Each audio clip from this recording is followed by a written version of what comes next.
I'm sorry. I forgot to hit the live button. I thought I was live this whole time. We just got finished up with the movie, and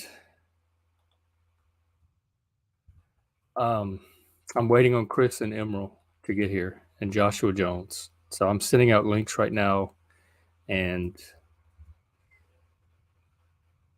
putting it on social media and everything. So welcome. We'll get started shortly. I can feel my voice going out again, and I have no idea why because I haven't been talking all day. I haven't been online on stream. So we'll get started shortly. Welcome. Today we're gonna discuss the movie a little bit. I guess it's called The World's End, and then we will. Then Emerald and I will and Chris will analyze Joshua Jones. Hey, Chris, my voice is going out for some reason. I can barely talk. You too. I've been hoarse all day, and I have no idea why. I didn't yell much or anything. I can tell. Me neither. I wasn't talking all day. I wasn't streaming. I got up this morning. I've been hoarse and kind of just. It's not. I can still talk loudly enough right now, but I feel like I got laryngitis or something like that. It's it's starting to come on. So, yeah. I couldn't find the stream on YouTube for some reason. Does that? You know what? I totally forgot to schedule it. I thought I had scheduled it for today, and I didn't. Okay, so that wasn't just me. I thought, man, oh shit, did they do something and are we being shadow banned or something? Because I went to your channel and was like, where's the stream? I gotta find it. No, that was me. No, that's okay. I mean, if mistakes happen, it's no big deal. I thought something got fucked up. Emerald's gonna be here in a minute, I guess. There's Lindsay and the baby. Hey, baby. Oh, she's part of your background. Yeah. I made a special Halloween version of my APOA logo, so I put it up there. It looks good. I like it. Hey. Hey, there. Hey, Juniper. She can hear you good now. We got no headphones. Juniper. Juniper. Hey, Juniper's my name. He's not. Ooh. Ooh. Oh. Hey. Like, what are we doing on the TV, Daddy? What are we doing on the TV? Ooh. She's been having fun. She's been having fun hanging out with her sister and her nana and her undaddy. That's what we call her grandpa. And it's nana and undaddy or grandma and grandpa on my undaddy. Yeah, and it's something that that's what it started with her sister. Her sister couldn't say granddaddy or whatever, and she started calling me and my dad look a lot alike. We look almost identical. So I don't think she really meant that way, but just we thought it was cute. It sounded like she's saying undaddy, so it was like daddy but not daddy, So that's what he goes by, huh? Yeah, my dad and me it's like one of those things. There's not even any point in trying to pretend we don't look alike. We look just alike. So a little bit less right now with the shaved faces. My dad usually has a beard, but yeah, it's pretty. Nobody would doubt that we were related at any point. And it's the same thing with our 16-year-old. Our 16-year-old looks so much like both me and Lindsay that it's just ridiculous. I mean, I think she looks like me too, but she looks a lot more like her mom at this point. Her eyes being so bright. She's got those bright eyes. Hi there, Emerald. You're right. Emerald. I think it's the light shining off it, but it makes your eyes look like bright green right now. Is that contacts you have there or something? No, they're usually blue, but sometimes they change colors a little bit. They look like there's something on light shining in on the glasses that's making them look like they're shining green. Yeah, it is. It looks cool. Yeah, I noticed that. Like they're shining. I have a lot of lights on in my room right now, so that's probably what it is. Are you a robot? Is that what's going on? Are you the show? Yeah, I'm a robot. Okay. Oh my god! I put y'all know I'm recruiting for that game. Yeah, Cosmic Encounter. It's my favorite game. I'll come run it with you. Wait, let me finish. I'm trying to find players for it Tabletop Simulator because I don't know how to work it. So I put a post on Twitter recruiting for player. The designer of the game, the original game from 1973, messaged me. Wow, that's cool. And they have an entire site where they promote online games that he steered me to, and they have a Discord. I'm just so excited right now. That's amazing, dude. I just It's got a burst of exciting. excitement that That really is amazing. Wow. I love when something like that happens. The internet can be a glorious place sometimes, you know. As toxic as Twitter can be, you know, it really can put you in touch with people that you know that you never be able to talk to otherwise, you know. I guess Facebook and MySpace had a little bit of that back in the day too, but it never worked as well as it seems like it works for some of Twitter. But so, what do you guys think of the movie? Come on, like let's you know, it's one of my and like every time I've seen it, I've liked it more, and this time, I think it kind of definitively kind of took its place as one of my favorite movies. I think my top 10 favorite movies of all time. I think it's one of the best movies ever made. I love The World's End. I think it's the best anti-woke movie ever made. I think the most generous and charitable thing I can do is not to say anything about it at all. Okay, you don't like it? Just tell us what you like about it. I'm fine. You didn't like it? It was truly one of the worst movies I've ever seen. Why? It was painful to see. Everything. It was everything- entertaining. The acting was horrible. The writing, the plotting. Simon Pegg's character was one of the most unlikable characters I have ever had to sit through in a movie. From the first 5 minutes, I could not stand him. I wanted him to die immediately. He's an unlikable character on purpose, but I mean, like that's kind of the part of the point. None of the jokes were funny. See, I said the best thing I do is not say anything at all. None of the jokes were funny. It was juvenile. The special effects were horrible. It was juvenile. It was like it was made for 8-year-olds. The British. I'm not into British humor to begin with. The jokes were corny. The British pub plot and scene and everything about it was just. I don't know who its audience was. It was definitely not me. It was the most unsophisticated comedy and movie I've ever seen. Okay. Well, yeah. I mean, I guess when your opinion's that if there's not much more nuance to your opinion on that, then I guess I can't really say much. I mean, I thought at least it would be worth discussing. But I mean, I love everything about the movie. I think yeah, Gary King's an annoying character. He's supposed to be. He's supposed to be this like. He's a sad fuck up loser that's like, you know, that's kind of, you know, fucked up a lot of his friends' lives. And he's, you know, recently, of course, as we find out, has a suicide attempt and he's trying to like, but the whole movie's about the fact that like these people holding on to their individualism in the face of this collective that wants to control everyone's thoughts, actions, and make them into the perfect polite society that where everyone will get along and be equal. It's all about people trying to achieve equity. The aliens are trying to create equity on Earth. You know, they're trying to create they're like an internet, a galactic DEI commission. You know, they want none of that came through until the very end, where they just flat out came out and announced all of that. There was no subtlety to it at all. There was no build up to it. All the themes are there throughout the whole movie. Like maybe just I've seen it a few times, but the fact that there were aliens on the planet called the Network that had this plot to homogenize, it did not come out until the very end. All you saw were people that were turned into robots. You didn't know why or anything. Like there was no hint that there was the Network until that part is at the end. That's part of the reveal. Like if there's parts that happen earlier on.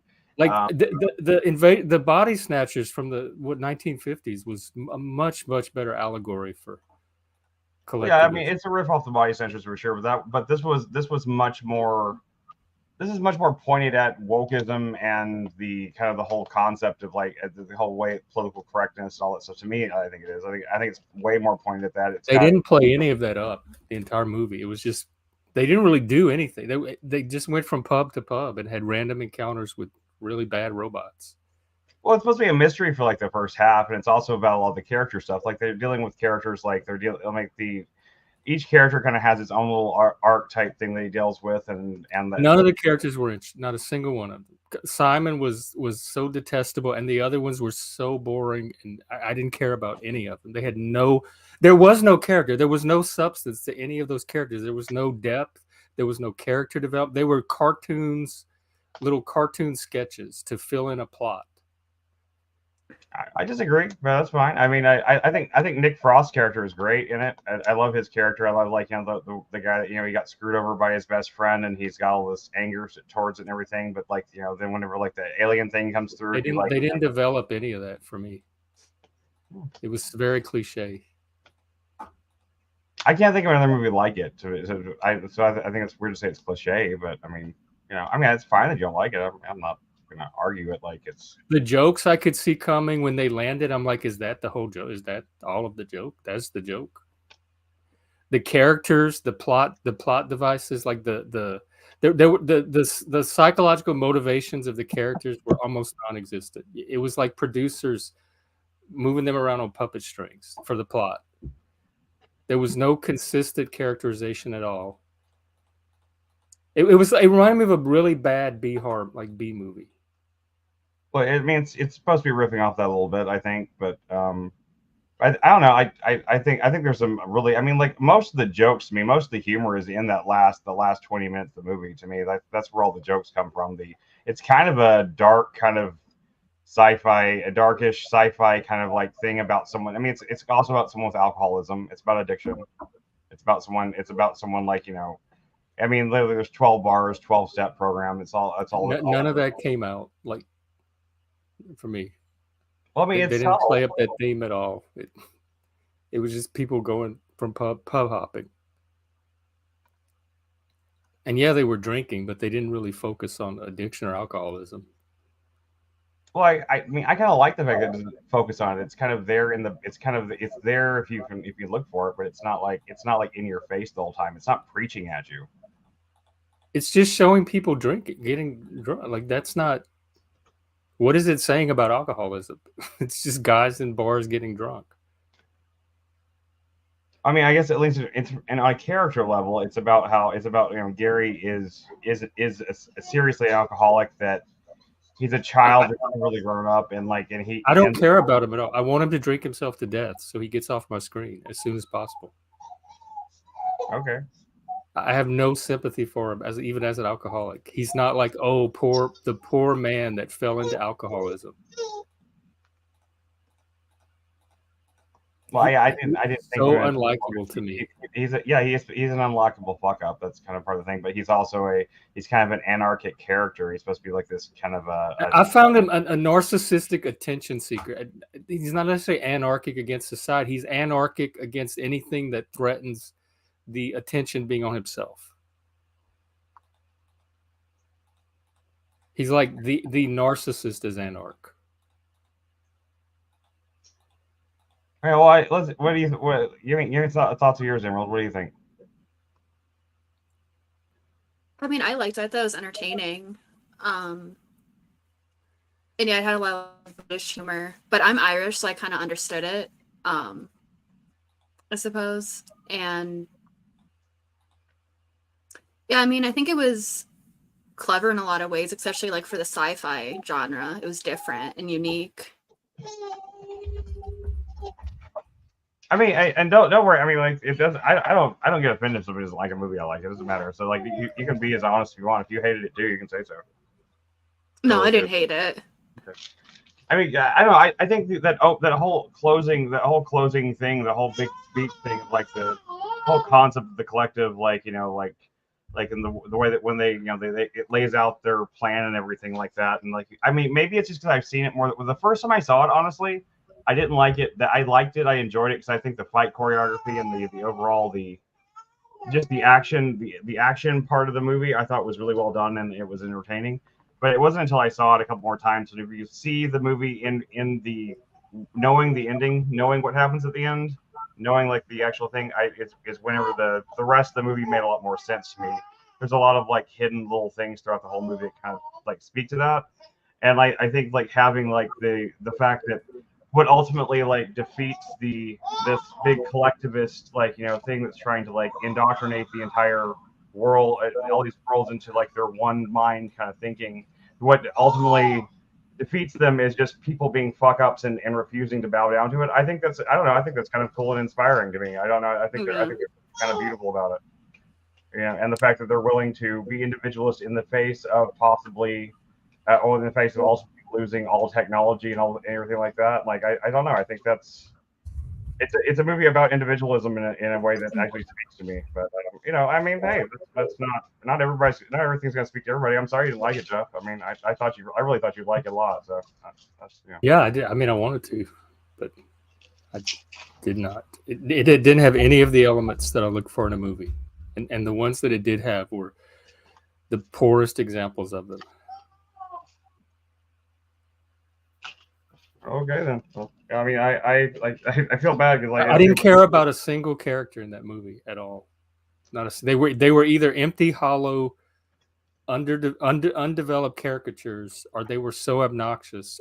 I wouldn't want to spend 5 minutes around that. Was his name Gary King guy? I would kick him out of my car. Well, that's kind of the part of the thing. He's like that kid in high school that was like that, and then none of them want to be around him anymore. They feel like they're obligated to be there. Right. I related to the big guy, whatever his name was, the one that didn't want to go on the trip to begin. I related to him right away. I'm like, I'm having the same reaction to this character that he's having. Why is this in the movie? If the characters in the movie don't even want to be around him, why do I want to be around him? Andy really is the protagonist, though. I mean, Gary's the catalyst for the film, but he's not the protagonist. The protagonist for the film is Andy. They didn't differentiate Andy enough for me to even recognize that he was the protagonist. This is what they call it. They call that in screenwriting. They call it like the self protagonist, like that. It's a term they use in screenwriting, like where like the movie seems to be about one character, but then there's like the movie's really, the story is really about the other character. I mean, it is a little bit about. And the movie ended with this big dramatic scene with Gary. Even at the end, it didn't. If he was the protagonist, it got lost. And all the other but at the end, it's Andy telling the story. It's like Andy's story is the one that's being told, and that's the reason why he's the protagonist. I know. I freaking love the fight scenes in it too. I think the fight scenes are amazing. Every one of those bar fight scenes is so well shot. They're so dynamic. I thought they were horrible. I thought the fight scenes were so bad. They were so B movie. I liked them. I mean, I thought they were a step up from even some Matrix stuff to me, like how dynamic, like the way the camera moves with certain shots and stuff like that, and you can always tell what's going on. It doesn't become chaotic or over. Does it cut too much? And it's got like the weird kind of sci-fi blood stuff going on. I know. I love the fight scenes of that. I'm a big None of it was naturalistic. It was so choreographed, and you could see the stunt moves in it. Yeah, it was definitely very. The fights took me out of the movie every time. Only very choreographed. I don't know. Almost all fight scenes. I mean, I don't know what's that. What do you consider a good naturalistic fight scene then? Just out of curiosity, what like? I like Quentin Tarantino's fight scenes, but they're artistic. They're not naturalistic either, but they're artistic. They have an aesthetic quality to them. That's exactly like it's. This reminded me of a movie that like high school kids made. It was so amateur. I don't know, man. I feel like we watched different movies because, like, obviously did. The same guy that did the choreography for Kill Bill helped him with the stunt choreography in this, and like it's got a very similar, it's got a very Tarantino-esque like fight kind of choreography to it in general. I think any movie that can make Nick Frost a halfway believable action hero it's been doing a pretty good job. But that's just me. I think that what is it? What am I trying to say? What was the other movie they worked on? Have you ever seen like some like the fight stuff? Like I mean, like for a more naturalistic one, but still like hyper realistic. Like the Raid Redemption, that one's got like some similar kind of stuff in it too. For me to show you what I hate about the movie, I would have to go through it again, frame by frame, and point out everything I had a reaction to, and I would never sit through this movie again for anybody. Okay, that's fair enough, man. I mean, I wouldn't try to make you watch it again. If you hated it a bunch, you hated it a bunch. There's movies I've had friends that loved that I hated. Like was that one District 9? I detested that movie, and I had a lot of friends that just thought it was the best thing they'd ever seen. So I understand. I've been there. That one about the apartheid aliens in Africa. You ever see that one? District 9. I know which one. Yeah, you're I didn't talking really about. like it. I don't remember if I've seen it or not. one of the stupidest fucking movies I've ever seen in my life. But like, I knew I had a bunch of friends that just loved it, just thought it was like the coolest science fiction movie I'd seen in ages, and I was just like, oh, this movie. I don't know. It's got one of the dumbest plot devices of all time too. It's like some guy gets sprayed in the face with alien fuel and starts turning into an alien for some reason. It's just so stupid. But yeah, right, like the movies like that. And there's been a few others that I've definitely had. Like I used to have an ongoing fight with the exception of a couple of Tarantino movies. Like I do like some Tarantino stuff, but like Inglourious Bastards, with the exception of the ending, I think Inglourious Bastards is a piece of shit. Like it's the same. It's the same scene played 3 different times. It's like a scene where like 2 characters sit down and they really tensely talk for like about something kind of cryptically for like 20-30 minutes, and then there's a burst of violence, and then the movie goes on. And it just does it like 3 times. And yeah, I've had arguments with people like that sort of stuff too. So I mean, I understand. I mean, like it's not everything's for everybody, but I don't know. I think that. I think The World's End is amazing. I don't know. I think there's so many layers to it. There's so many layers to like I think the Gary King character isn't really. He's more of like a metaphor for a certain type of human being. And I think that the point is that yes, he's obnoxious and he's an asshole, but he's kind of like he's quite essentially human in a way that runs exactly against all of the polite white woke mentalities. You know, he is to a detrimental degree. He is the opposite of everything woke. You know, he's crass, he's annoying, he's mean to people, he treats people like shit. He doesn't do any of this stuff. So he's like this character that is like something that like those types, the aliens, the people that want to control thoughts. It's like I don't blame them. My reaction in the beginning was if he represents the individualism, then I'm with the collectivist on this one. Okay. He was not. It's not a heroic form of individualism. It's an obnoxious. It's the worst aspects and representation of individual. It's the type of individualism where people who critique individualism use as an argument against individualism. And when you said he's a metaphor of a certain type of human being, maybe you were watching it as an allegory. I wanted a movie with people and characters and a good plot. I didn't want an allegory where the characters represent concepts and it's really just like a philosophical thought experiment that the characters are just stand-ins for. And if he was supposed to be a metaphor for some type of human being, I wasn't watching it on that level at all. I kind of think I was watching it as a story of these guys that were going back to relive their childhood. I mean, I enjoy it on both those levels. I mean, I do agree that Gary King himself is an obnoxious character. It's occasionally funny, but he's also always getting the shit kicked out of him and everything. It's not like he's like a winner. He's a loser. He's a loser of a character. He's in rehab at the beginning. But don't you have to care about a character to get invest in them as an audience? Like, it's really hard to invest in a character that you don't like. Yeah, no, I'm saying. So whatever they were trying to do with him, they had to have some buy-in from me on some level for me to kind of adopt their scheme or their motive for using him, and they just didn't. I just didn't want him on my screen. The less time he spent on my screen, the better of an experience I had. And if you're going to make a character that awful, what is he doing what is he doing for you in the movie? I mean, like, so if my buy-in to the movie depended on me having any kind of sympathy with him whatsoever, they failed. Okay, fair enough. I didn't think. I mean, I find him obnoxious, but I don't have much trouble. I like shows like It's Always Sunny in Philadelphia and stuff like that. You know, like shows that have like really abrasively, obnoxiously terrible characers. And like the Philadelphia guy is much better crafted than this Gary King character. I don't know. In a lot of ways, I think he's very similar to a much more loser. He's kind of reminds me of cross between Charlie and the serial killer one.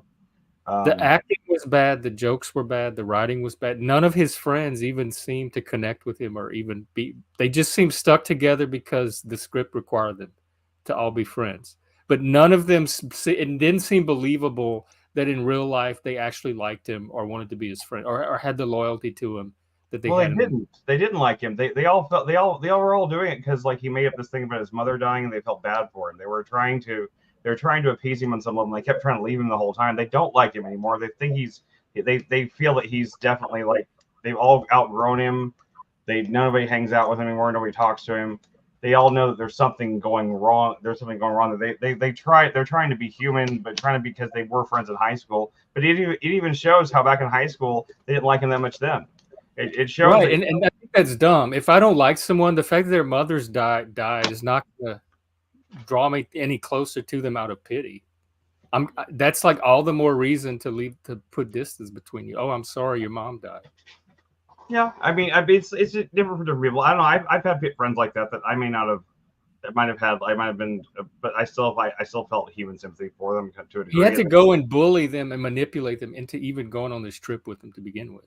Like, yeah, I mean, like, they do. They totally show. I mean, they show how like none of them want to be there. There's that scene at the train thing where they're all just like, "Why are we here? Which the stupidest one of us to come on this thing?" They're all pitiful. They're all pathetic. He's the most pathetic. They're movies about characters that pathetic don't move me at all. Like, I have no connection with that level of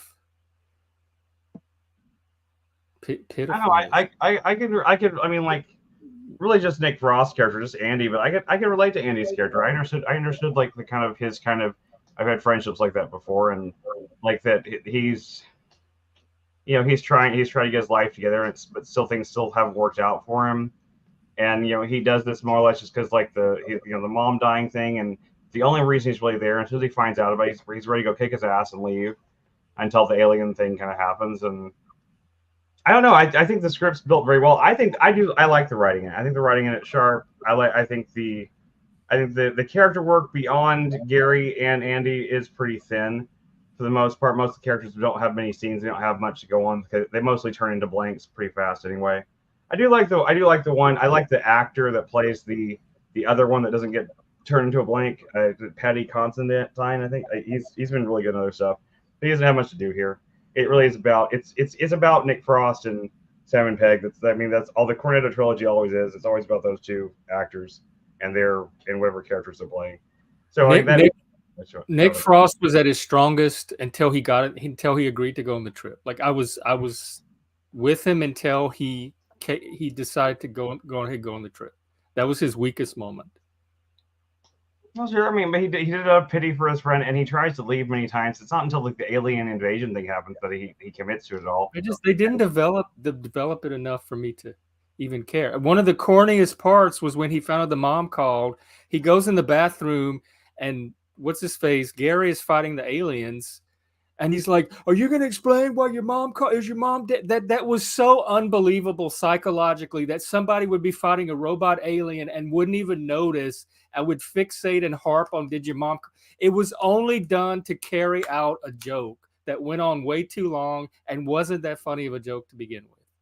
Like you could see that coming a mile away. They're going to find out the mom's not really dead. The call comes in from the mom. That is the joke. That's the joke. That is the only joke. There's nothing funny about that, especially when they're trying to insert it in the middle of what should be an exciting battle with the aliens.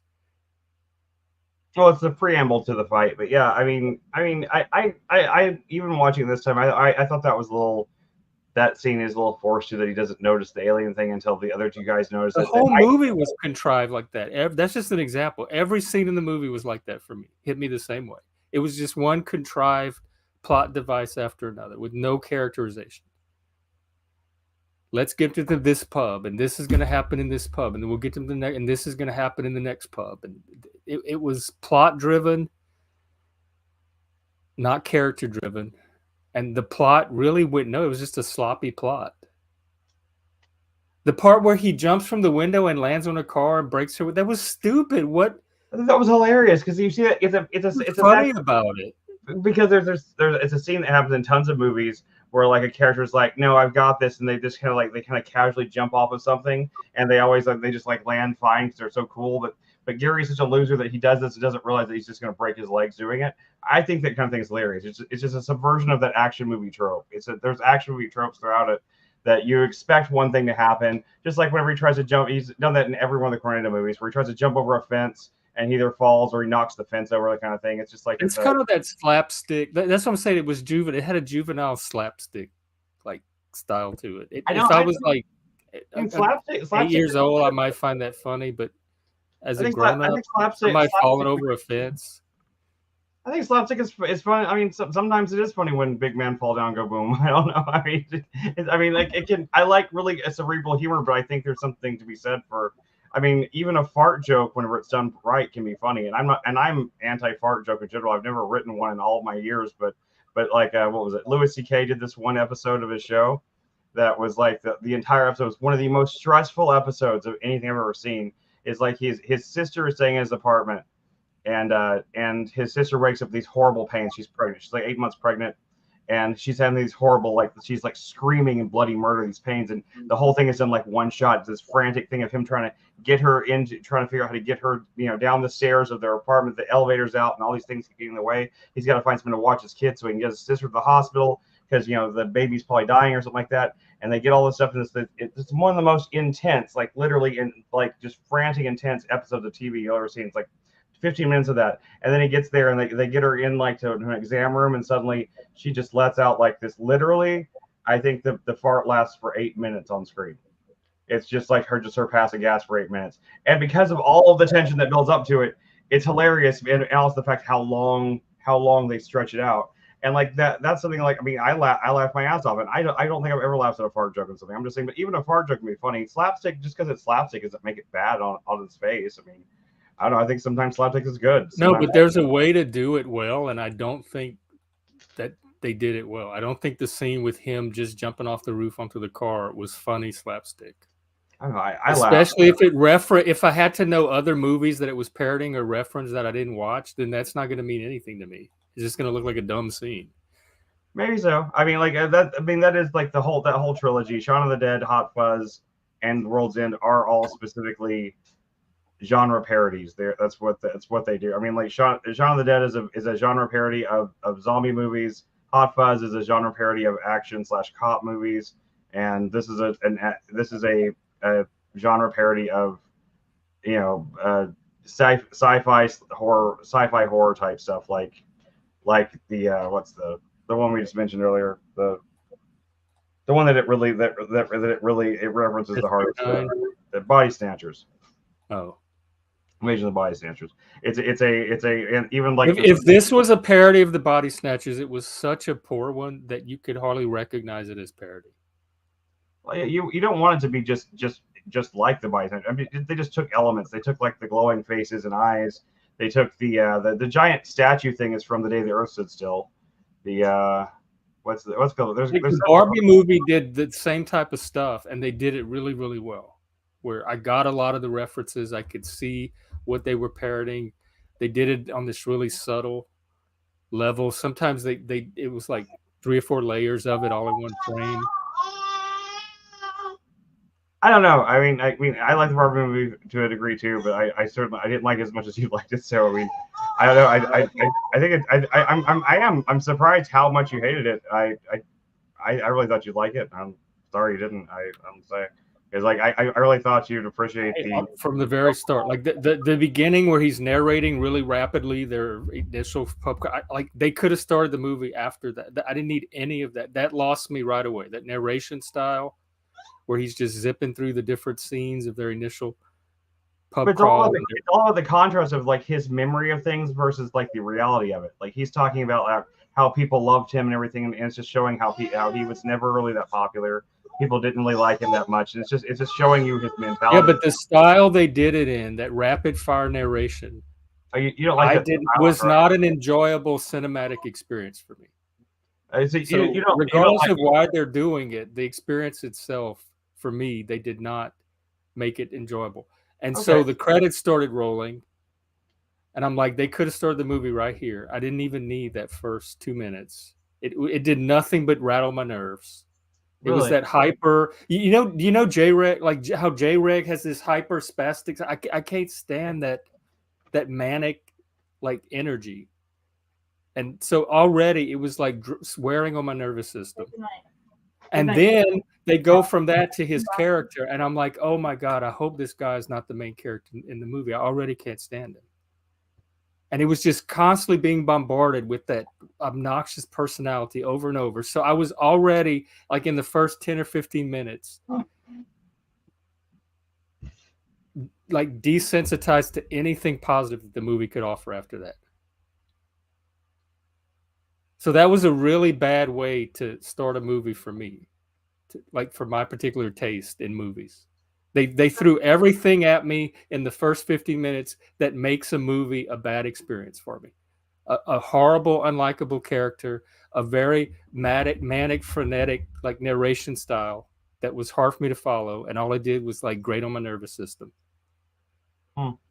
So I was not the audience for this movie because they didn't do anything to pull me in as a viewer. They did everything they could to alienate me as a viewer, like my sensibilities. I do not have the sensibility that this movie requires. It was too lowbrow and too juvenile for me, and a little bit too British too. I get, well, it's very British, but I completely. Well, they remind me of like, I'm not a Monty Python fan. I don't find Monty Python humor. I don't get their jokes, and a lot of it had some Monty Python-esque humor to it. That I'm like, I recognize that this is supposed to be funny if you're British, but me, I don't get any of it.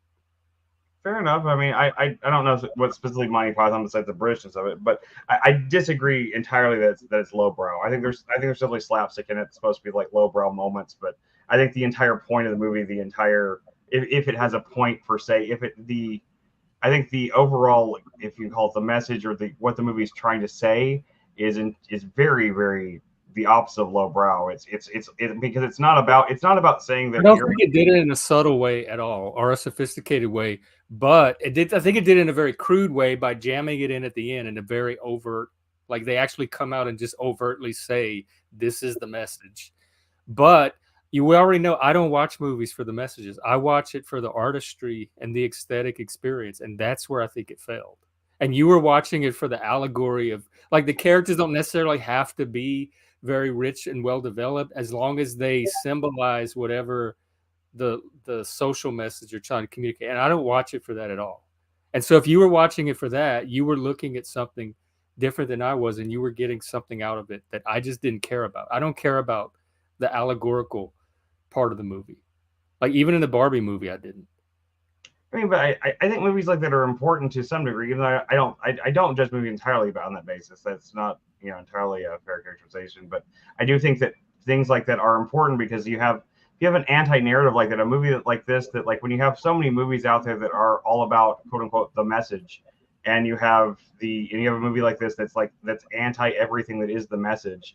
That's about, I mean, like, yes, he's an unlikable character, but he's kind of like, the idea is like, yes, he's an asshole, but he's kind of like, he's our asshole kind of thing. He's not my asshole, though. They didn't give me a reason to adopt him as my asshole. There are some movies that have assholes that I end up liking and kind of feeling like they're my asshole. This was not one of them. There's nothing about him that I wanted to feel a kinship with. I think the scene whenever he's faced with, like, his younger self again, he has an opportunity to, like, to basically to be transferred into, like, and relive his youth and stuff like that. Like an hour and a half into the movie. Yeah, but still, like, it's still a great scene whenever he rips his head off and so there's only one Gary King. I think I could see that coming. That was so cliche. I could see that coming. There was nothing creative about that scene. Okay, they're going to offer him the temptation to become his younger self, and he's going to reject it. Yeah, but his reasons for rejecting it weren't just because fuck the system. Is because there's only one of him. I think that's hilarious. I think it's hilarious. His narcissism is really what ultimately, like, drives that decision. I think that's hilarious. Yeah, that was a lot of setup for not a lot of payoff. Well, I mean, this is one moment, but I mean, I think that one moment's something. I mean, like, they have, like, this really big emotional fight right before, like, the whole alien thing. Discover, like, the suicide attempts and stuff like that, and you see how childish he really is because of the fact that, like, he was upset because they told him when to go to bed and stuff like that. And, like, I mean, he is a sad, pathetic character. He's not a hero by any means. The only person that's kind of comes close to that is, like I said, Andy. But, I don't know. I like how flawed. I think the Desert Early characters are very flawed. They're least the two main characters are very flawed in a lot of ways. I think they have some depth to them. I think there's a lot to be said about, like, I mean, Nick Frost's character, his whole thing is the fact that he has this pretend facade of everything going well, but he's really not. His wife left him, and he's none of that came through. Like if you asked me to, like, what was the defining characteristic of his character, that would not be it, because you don't even know any of that till the very end. Well, yeah, I was saying, like, it's one of the movies about like overgrown man babies. They just don't appeal to me as characters at all. Like, there's nothing about him.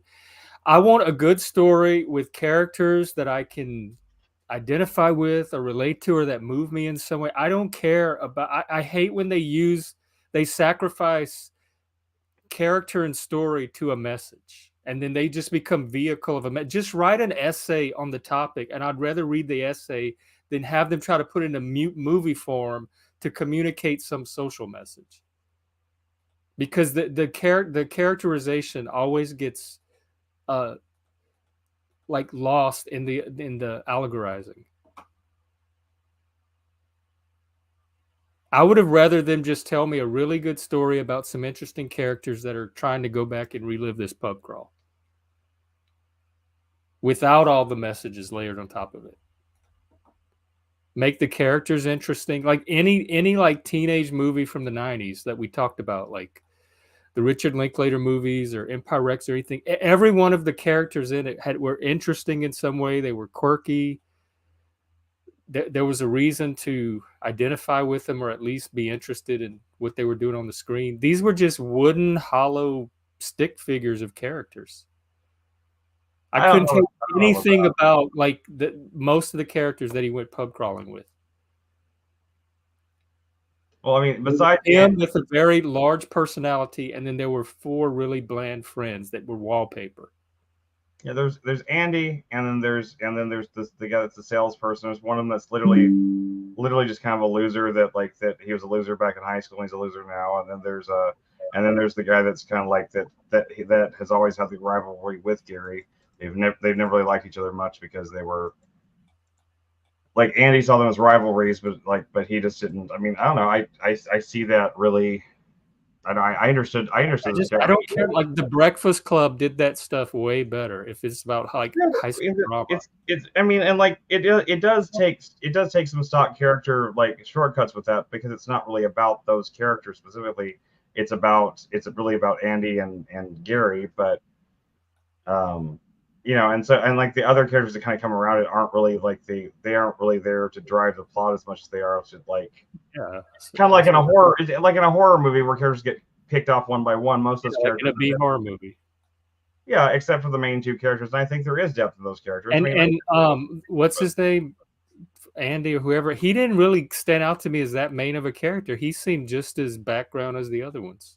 I love Nick Frost as Andy. I think when he has that moment after they walk out of the bathroom after like fighting the blanks the first time, and he sits down, he drinks all 5 or 6 or the shots, like one by one. It was so out of character. That just came out of nowhere. The only reason he drank the 5 shots was because the script required him to. No, that I disagree with you entirely there. No, he does it because he just witnessed something that he had never witnessed before. He's been in his whole life. Ever since his early days, he's been trying to live the straight and narrow. He's been trying to do the right things, but he knows his wife has left him. None of that came out in that scene. The only reason the thing he witnessed out of character, he was arguing about the mom calling the whole time. Like, he had no reaction to it, and all of a sudden he's so traumatized by it, he needs 5 shots. It's not traumatized by it. He doesn't walk out of there traumatized. He walks out and takes those. I agree, because there was no character development. You'd have to have character development to have traumatized. He's not traumatized. He walks out determined. He takes the 5 shots because that's supposed to be a transitional moment.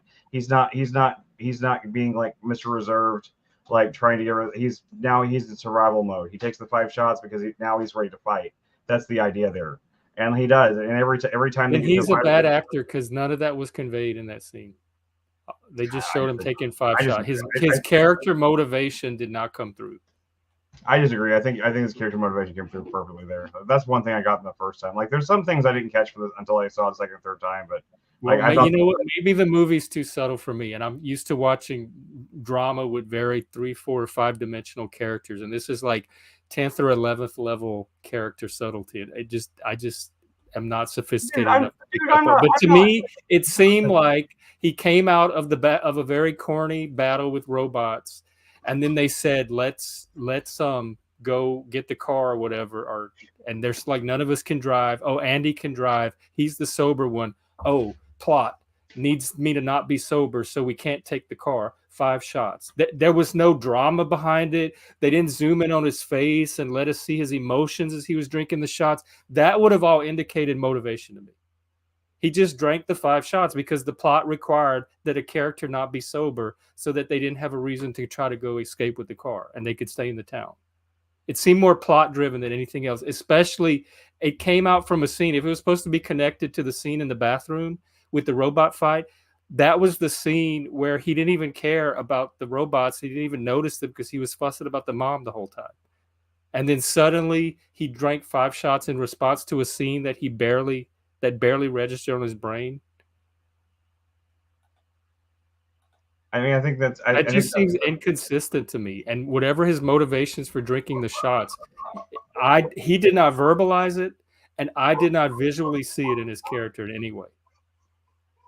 All right, man. I mean, like that's fair. That's fair enough. I mean, I respect your opinion. I'm not trying to say that you're not sophisticated enough to understand it or anything like that. I'm not making any kind of like judgments like that. I don't think of things like that. I mean, I really don't. I mean, there have been people. I have talked to people about movies before that like I might have thought that before, but not about you. I don't think that about you. I don't think you're like underthinking it. I'm just giving you like my take on it because I see it. I do see it differently, but it's okay to see it differently. You're seeing all of this. You're getting all of these. You're seeing all of this characterization in that scene and his motives, and you have this rich narration around it that I don't know. Like just watching that scene visually, I don't know where that's coming from. Okay. I'm not saying it's not there. I'm saying there's nothing that in the scene itself that I could use to draw the conclusion that that's what his inner motivation is for drinking the 5 shots. Because I don't think any of the characters had much of an inner. Their biggest motivation in the whole movie seemed to not go on this trip in the first place. It seemed to resist being with Gary in the first place. So the fact that they were even on the trip was kind of out of character for all of them.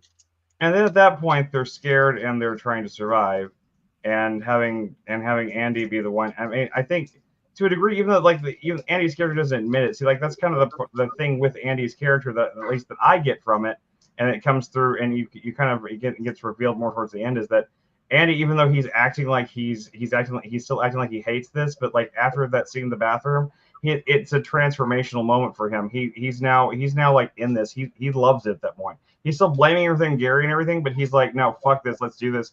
He wants to change his life. It's about a character. It's about a character being like, being brought from one ideology to another is what it's kind of. That's what I'm saying. I didn't pick up on any of that. Like there was no ideology to be brought from one to another because it wasn't that deep. Like the movie didn't show you any ideology. They just showed people doing a pub crawl. There was barely any conversation other than among themselves. They didn't interact with the locals. They didn't. There was no. It was just a group of 5 people, like a dungeon crawl, going through this pub and talking with each other. So they didn't interact with one ideology and then suddenly transition to another ideology external to themselves that you got to see. Yeah, no, I think like, well, okay, look. So for example, after they leave that one, they go to the mermaid one, right? The big club where there's like the girls that tries to do. I hated that scene. That was so artificial. And then that dead guy came in and like in a real melodramatic way. Yeah, but see, but that's what I'm saying is like that was kind of it's kind of another thing of like how the wokish kind of left up at ideology tries to dumb people down, seduce them with with nostalgia. The movie didn't mention anything woke before that point. So where are you getting the wokeness from? Because no, it does. It mentions it with the because the first guy that's like the guy that's human, and they go up and talk to him at the bar, and he's like shut up, like they're it's not like that. Where they're trying to help everything. They're trying to make things better. It's not what you think it is. And Like the Reverend. the Reverend guy, But he didn't reference wokeness at all. No, Like, no one references wokeness in the movie. I'm just saying, but that's basically because wokeness didn't exist when this movie was made. This is predicting wokeness, and he's saying like, no, they're trying. They're trying. He's like, don't talk to me like this, and they people hear him like saying too much, and they drag him away and they turn him into a robot. And then the next place they go to the mermaid thing, so they try to like seduce them and try to like get them to kind of like bring them to their side, like with that sort of thing by using sex. And when that doesn't work, then they have that little fight scene there, like because the girl even like takes his wedding ring off his finger with with her mouth, and she swallows it and all that stuff like that, and like they try to seduce him away from that. It's kind of like it's a little bit like the Dante's Inferno-ish kind of thing, where they keep going to like further and further levels of more and more things fighting against them, and then once the next place after that, then kind of they run into the Pierce Brosnan, or is it? Yeah, the teacher, Mrs. Shepard. Yeah, Pierce Brosnan, like the professor, and the professor, like they would talk about how they have people in all of academia, and how academia is like is trying to teach people. They're trying to teach people the right way to live. They're trying to teach people, they're trying to give them. It was so corny. That was like out of a bad after-school special. There was nothing cerebral about that. It's like stuff we talk about all the time on our show and stuff. Yeah, but on a very lowbrow level, there was nothing. What was lowbrow? It was so generic. Like, we're trying to make society better. Come join us. It was like a what is it, like a melodrama, like a cartoon villain in a melodrama would say. And if you got wokeness out of that one scene at the bar of him saying that, then the Body Snatchers predicted wokeness back in 1945, because it wasn't any more than what the Body Snatchers was doing. So to graft wokeness onto that, and that was about communism, which is kind of the same thing. Yes, I mean, like it did predict wokeness back in the 1950s. I mean, because that was about communism, not about it's the same communist tactics. I'm just saying it's. And again, we're into allegory. We're into the movie being a symbol for something outside of the movie instead of. I mean, I do find the movie entertaining on its own without that stuff, but no science fiction exists without those kind of things in it. They all have metaphor. They all have allegory. Every science fiction movie does. I disagree. Suck. And The Matrix, let's just name a really good science fiction movie. I mean, I can guarantee you there's and I'll tell you, I don't watch a ton of sci-fi. I'm not the biggest sci-fi fan, but I don't think it's a principle of sci-fi that it's required to be allegory. I think you can have sci-fi movies that are movies just for the sake of being a good movie. I'm not saying you're wrong, but I just can't think of one. I can think of tons of them that are terrible metaphor movies. Because we talked about this that time we had that guy on talk about Death of an Author. The audience you as a viewer can allegorize anything. Like Predator to me is a really good monster movie. You can make it about like the monster represents this, and it's a fight against man versus his primal nature or whatever. Predator. Wait, let me finish. Genuine allegory has to be put in there intentionally by the creator. So just the fact that you can see allegory in it does not mean it's an allegorical science fiction movie, because in order to be that, it would have to be designed as an allegory by the creator. And I don't think every single science fiction movie is designed to be an allegory.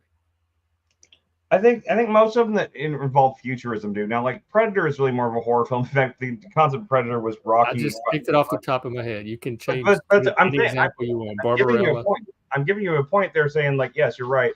Predator is a good example of one that does not actually have any overt political messaging to it at all. Some of the later ones do, but the first one is a straightforward, just like monster in a jungle fighting people. It's more horror, maybe it's kind of a horror sci-fi thing. And the original Alien, same thing, although you could say it has some like commentary about corporatism and stuff like that, but who cares what shit that shit's not really there.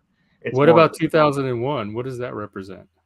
It's just a good visual cinematic experience, kind of like Eyes Wide Shut, which had almost no plot to it at all. 2001's all about the spiritual evolution of humanity into a ethereal creature that will eventually the space baby at the end is supposed to be a messianic character according to Kubrick and the original novel. So it's more like a mask, which I guess is sort of allegorical. I think I'm going to bed. Okay, it's more like what you said, more like a what? Like a mask. A mask? Yeah, you know the dramatic form, MASQUE, mask. Oh, a mask. Sorry, I heard mass like a church mass. That's why I was confused. Yeah. Yeah, that was my hearing just messed up. Yeah, no. 2001 is not a heavily political film, but it is a heavily spiritually, like allegorical film in that sense. I mean, in fact, that movie, I don't know if you could. I mean, outside of, it definitely has some things about like the dangers of AI a little bit in it, but I don't think Kubrick was even all that worried about AI. I think he just found it to be a neat plot device for the thing. That the main focus of 2001 clearly is the whole ending sequence with him being in the black hole and all that shit like that. I guess sci-fi tends to go one or two ways. It tends to go heavily political or heavily spiritual and a lot of things like that. Like you have like Arrival, which is a heavily political film. No, not Arrival. Sorry, I said the wrong one. What was the one with Jodie Foster? Contact, yeah. Which the entire movie is a debate about atheism versus God in a political context the entire time. You got movies like that. Because the writers are putting that into the movie intentionally. Oh yeah, definitely. Yeah, which I think is still a good movie though. I like that movie. But this movie didn't intentionally, like you're seeing an allegory in it, but there's nothing in the movie itself that's pointing us to adopt that interpretation. What do you mean? Like it's. I mean, as you've pointed out many times, it blatantly says it at the end. It blatantly spells out what it's about at the end. It doesn't give you any. Yeah, at the end, but that's why I said they inserted it at the very. It wasn't a consistent feature in most of the movie. That was one of my criticisms, is they jam it all into the end. If you look at the movie through that lens, and you look at it from the very beginning of how when they get to town, the way people treat them and everything, that something's off. Well, you just use Contact as an example of a movie that made sure that you knew the political message, because they included, like, the whole movie is a continuous debate. And then this movie is the opposite of that, where they jam it at the end, but somehow it's still the same as Contact. I don't think I'm trying to show the contrast between the two. I'm not saying the same point. I'm not saying it's the same context. Contact and this movie are completely different movies. Don't get me wrong. I did not mean it like that. Please don't misconstrue what I said there. I did not mean that Contact and this movie are the same. It seems like you're saying it's obvious. It's obvious to me that this is the allegory that the movie is intentionally designed to communicate. Take Contact, for instance. They make it very obvious, but this movie did nothing like that. So then to turn around and say it should be as obvious as Contact is. Okay, I didn't mean it like that. I misspoke if I that's what came across. I'm sorry. I was just listing movies that have. We were just talking about movies in the past that were science fiction movies that had clear political science or political or science type things, and that was just a movie that came to mind because I wrote an essay on it back in like high school. That's the reason why it's something I think about every time and again. Like if they had been having a debate about wokeness the whole movie, or individualism or collectivism, then like that, you'd have a point that yes, they intentionally designed it to be this. Well, but they are literally fighting against a collective the whole time. They're these four or five individuals that are as they go from place to place, they are literally fighting a collective that is trying to assimilate them. It's not spoken about. It's simply done through action. But it's not overt enough to say that it was intentionally intended to be an allegory about wokeness. Okay. I mean, like there's plenty of movies that fight collectives. Like look at zombie movies. Yeah, but the zombies aren't a completely conscious collective. These are thinking. This is a thinking collective that has a specific goal and a thing, and it's not necessarily, and it has our best intentions at heart. The zombies just want to eat your brains; they just want to kill you.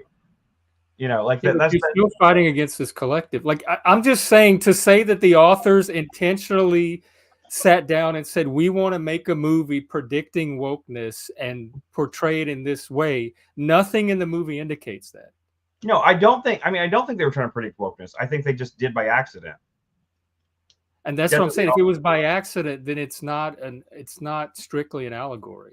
That's just an interpretation you're drawing from the movie. But the writers themselves, the creators, didn't put it in there by design. Okay, I mean, fair enough then. I mean, I'm not saying I'm not. Look, man, I might, maybe I'm totally wrong. Maybe this movie sucks, and I mean, I've seen it the 6th time I watched it, and I've enjoyed it more every time I've seen it.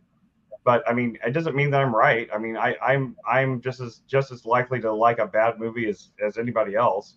There's plenty of movies that I've seen that I actually know are bad, and this one I don't feel as bad. I will defend the movie because I do think there's a ton of merit to it. But just the fact that, like, you know, I mean, I respect your opinion too, and, like, you know, what you're saying. I mean, I don't think that any of your opinions are saying are really. There's a couple of things that you said that I do disagree with directly, but for the most part, like, you know, you not seeing those same themes and not feeling those same things from it, that's valid. I mean, not everybody's interpretation is going to be the same. I don't think that I don't feel personally that the movie shows, like, no, I don't think the acting is bad, and I don't think the writing is bad, but you know, but that's also subjective. Everybody can have a different opinion on that. It's not like it's not up to me to decide what good writing is or good this or that is. I think that you're definitely seeing characterization levels of characterization that I missed.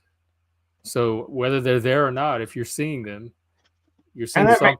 And that may be because I've seen it. And you know, and you're seeing a political depth to it that I did not see either.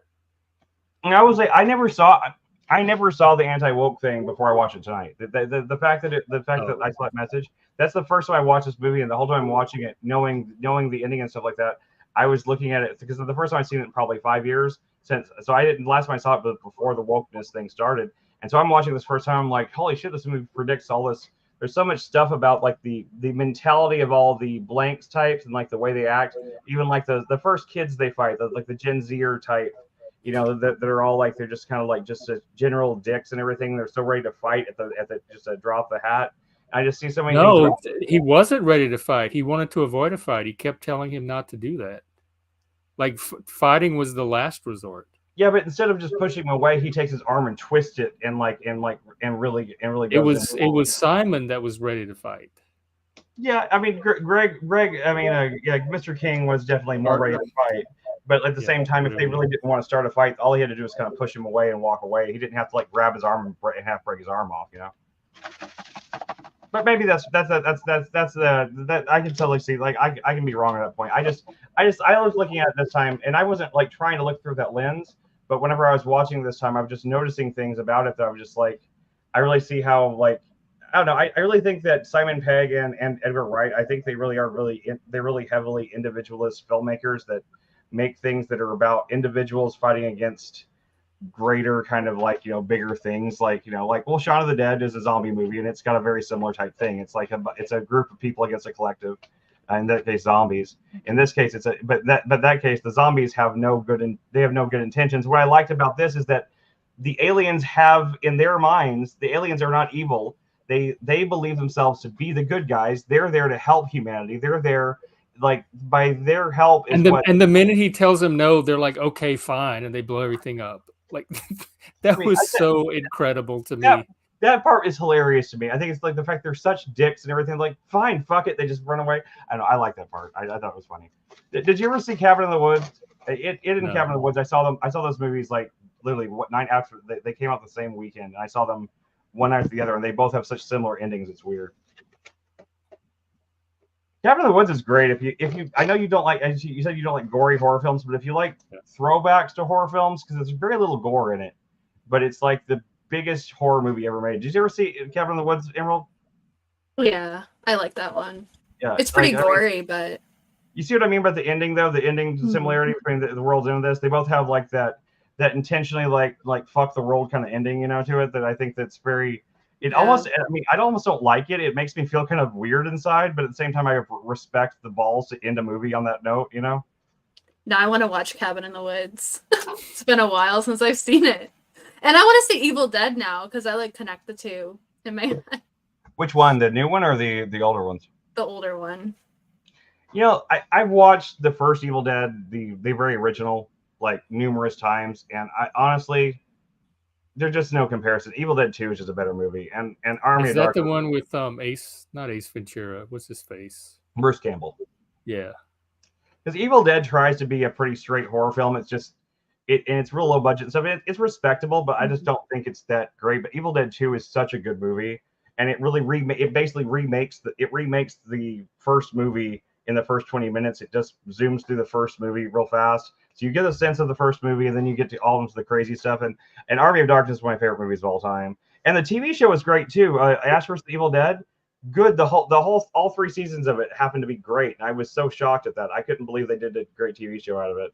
I'm a huge Sam Raimi fan. I love his work, and even his Doctor Strange movie I think was worth watching, even though I didn't like the MCU aspects of it. But yeah, I think that would be, if we're going to watch anything else like Halloween related, even though I know like next week is Halloween, I would definitely vote for Cabin in the Woods because it is funny. I don't if Jeff, if you see Cabin in the Woods and you don't think it's funny, and there's no, I'm afraid he may not like it. I'm not watching Cabin in the Woods. There's no way. Really? Because it's Really? there's nothing. I know no myself. I'm not. There's no gore though. I'm not watching Cabin in the Woods. Okay. It's just not a scary movie. It's a comedy all the way through. You just said it's one of the best horror movies ever made. Yeah, but it's in the horror genre, but not it's not scary. It's not scary. It's in the horror. It is a high level satire of what horror is. The premise of it, and I'm not spoiling anything. This is in the trailer and everything. The premise of it, that there's this government agency that is in charge of making sure that once a year a sacrifice is made to the old gods that live in the core of the earth, and they do that by doing these like horror movie type rituals, like either like a bunch of kids at a cabin, or there's like a bunch of Japanese kids at a school or nothing. And so like they have to monitor and make sure that one of these sacrifice things goes well. And the last one that's left this year, they all fail except for like these kids. They're at this cabin in the woods, and they activate the old school like Evil Dead thing where they read from the thing, and so it brings out a bunch of zombies, and things escalate from there. And so it's like very meta. It's like 3 levels of meta horror movie. It's nothing like, and like there's bad guys and stuff in it, but I think that there's 2 deaths and neither one of them are even gory. It's like the Evil Dead movies are way gorier. Like one guy just like crashes his motorcycle and shit like that. It's nothing like what you think it's going to be. I personally think it's what was it? Joss Whedon and the guy that made and Drew Goddard that made, what was the other movie he made? He made that 10 Cloverfield Lane movie and a couple other things. But he's really, I don't know. I think with Cabin in the Woods, in terms of like fun, just pure fun movies that there's no political messaging in it. I can tell you that much for sure. There is not a single moment in that movie I can think that it's trying to say anything political. It's just about fun monster movie stuff. I don't know. If you don't want to watch it, man, that's fine. But I think I would recommend Cabin in the Woods to anybody. Anybody I've ever shown Cabin in the Woods to, even if they don't like horror movies, they don't like movies like that, they love it. Because it's just so much. It's just so funny. The only thing people don't like about it is the ending. Usually, the very ending of it, the very last moment of the ending, some people take issue with because it takes a very controversial stance. But other than that, it's great. I think I watched World's End and that like literally one night after the next, and I watched World's End on the second night, and because I loved Cabin in the Woods so much, watching World's End, I didn't really vibe with it that much at first. I mean, I didn't hate it. I enjoyed the fight scenes, but it didn't really connect with me until I saw it when it came out on video and stuff like years later, or a couple of years later. And then I've seen it a bunch of times since then, because I think there's a lot of depth to World's End to me, in my opinion. But like I said, I'm an idiot. I'm just as much an idiot as anybody. I can be totally wrong. I mean, there could be, and if there was an objective movie genie to come down and say like, this movie is bad, this movie's good, people could tell you, said movie genie could tell me that World's End is bad and tell me all the reasons it's bad, and I can admit that. But the movie I see and the movie I watched, I think it's very relevant to today. I feel like it feels like a movie that needed to be made today, not 10 years ago or whatever it was. I feel like it has a lot more to say about today's culture than it did back then. I got nothing out of it. Like no message about today's culture at all, other than don't hang out with losers. Just about like the way, I mean, it even goes into like how they indoctrinate the planet by like infiltrating the academia and all this stuff like that. It's like, Yeah, at the very end. yeah. But okay, so when you see the very end and then you think back on everything else you saw, you see how that colors the entire movie comes before it. It's like it's what they call. But I don't want to have to watch a movie to see the end to go back and watch the movie to get the context. I don't want to have to watch the movie to get the context to have watched the movie. It's supposed to be a twist, though. I mean, you can't just give the twist away at the beginning. But besides, it's a common writing trope. It's called I think it's called post shadowing. It's like, you know, you put the thing at the end so that it recontextualizes the previous things. And like, I mean, I don't think you have to watch it. It did nothing to recontextualize a boring pub crawl with boring people. I didn't care if the aliens were trying to take over the universe. I was rooting for the aliens. That's cool, then. I mean, like, hey, I ranted just as hard and angry about that fucking movie about the aliens. Whatever the other one. Oh yeah, I know we all hated that one, but like, I mean, yeah. I had equally strong feelings about that movie. I haven't read or talked to anybody that liked it, but I mean, so I understand having a negative reaction to a movie. If there's a movie with not a single character that I like or relate to, it's gonna have something. It's gonna have to have something else, some other artistic element to compensate for that. This movie had nothing. Not only did it have bad characters none of which I related to, it didn't offer anything else to make up for that. I mean, I disagree, but that's fine. I think the fight scenes, I think the action, I think the overall, like, just kind of that point by point, like, you know, the characters kind of get to a place, kind of which is a very standard action movie kind of structure. To me, it works. It works on an action movie level. It works in kind of like the ticking clock, the intensity ramp. Why would all of that matter if I don't like any of the characters? How does just a ticking clock? Right. I mean, and like, make up for characters I don't like. Oh, I hate these characters, but it has a ticking clock convention in it.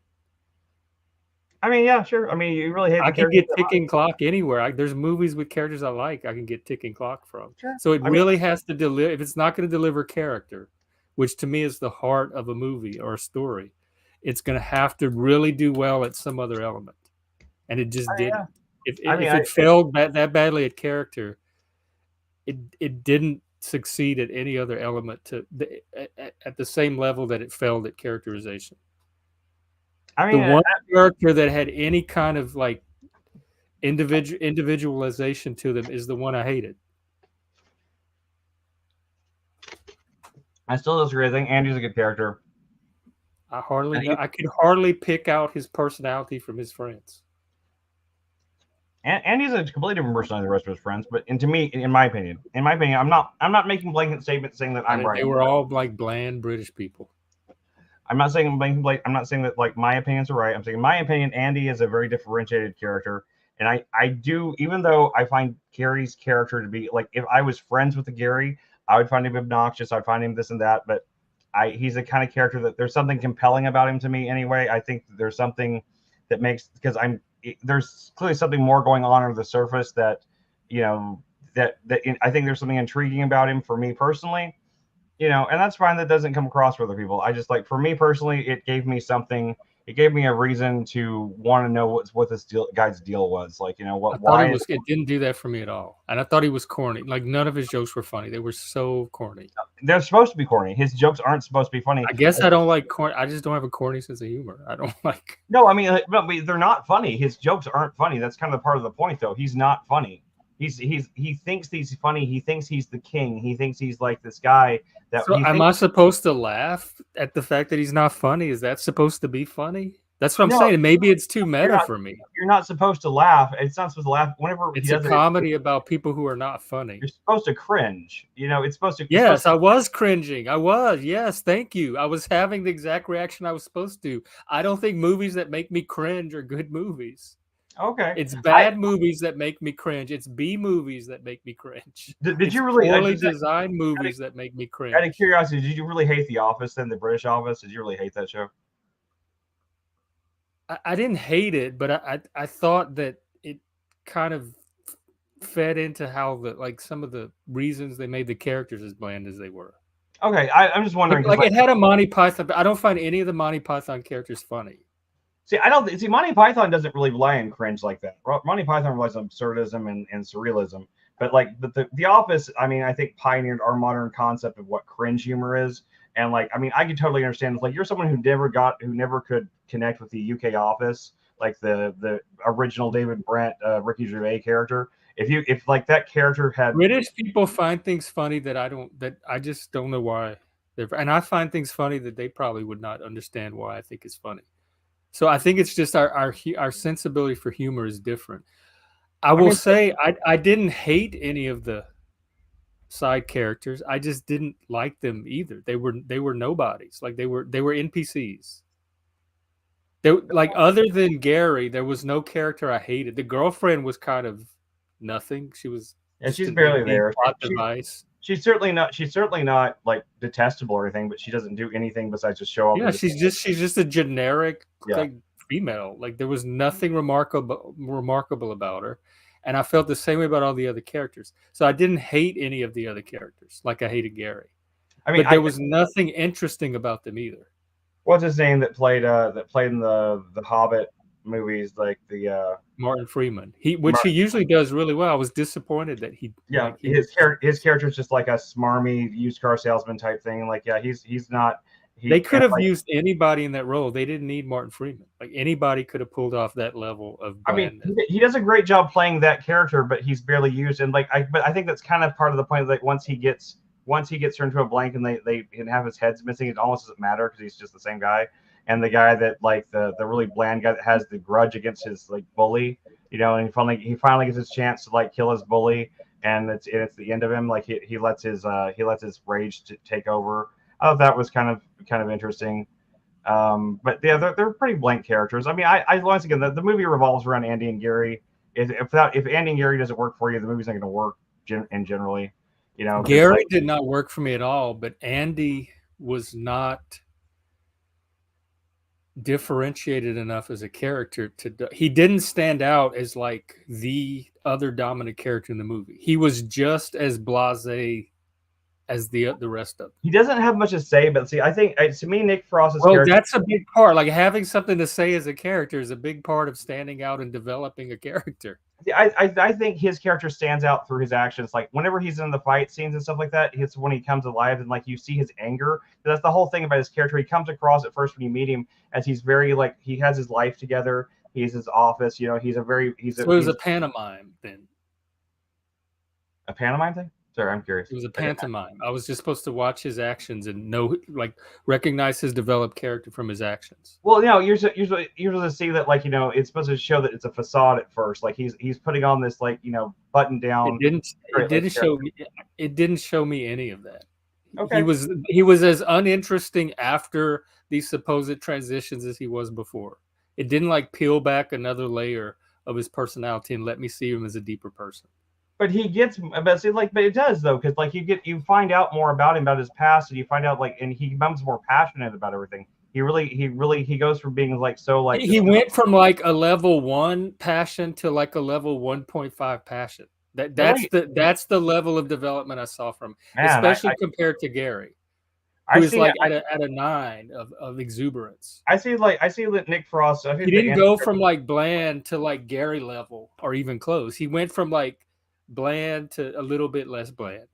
I see him going from bland to like that scene in like the bar before they end up descending to the thing. Like whenever he's like the end of the movie, they finally have the fight and they finally like, you know, they're finally like really, and he's like in his face and he's like, "What's wrong with you?" kind of thing. I think that's that came out of nowhere. That's not character development. That's contrivance. That came out of nowhere. But it does come out of somewhere. It comes out of the fact that like but if it sounds like all the development happened in the last 10 or 15 minutes of the movie, that it does not reflect well on the movie to me.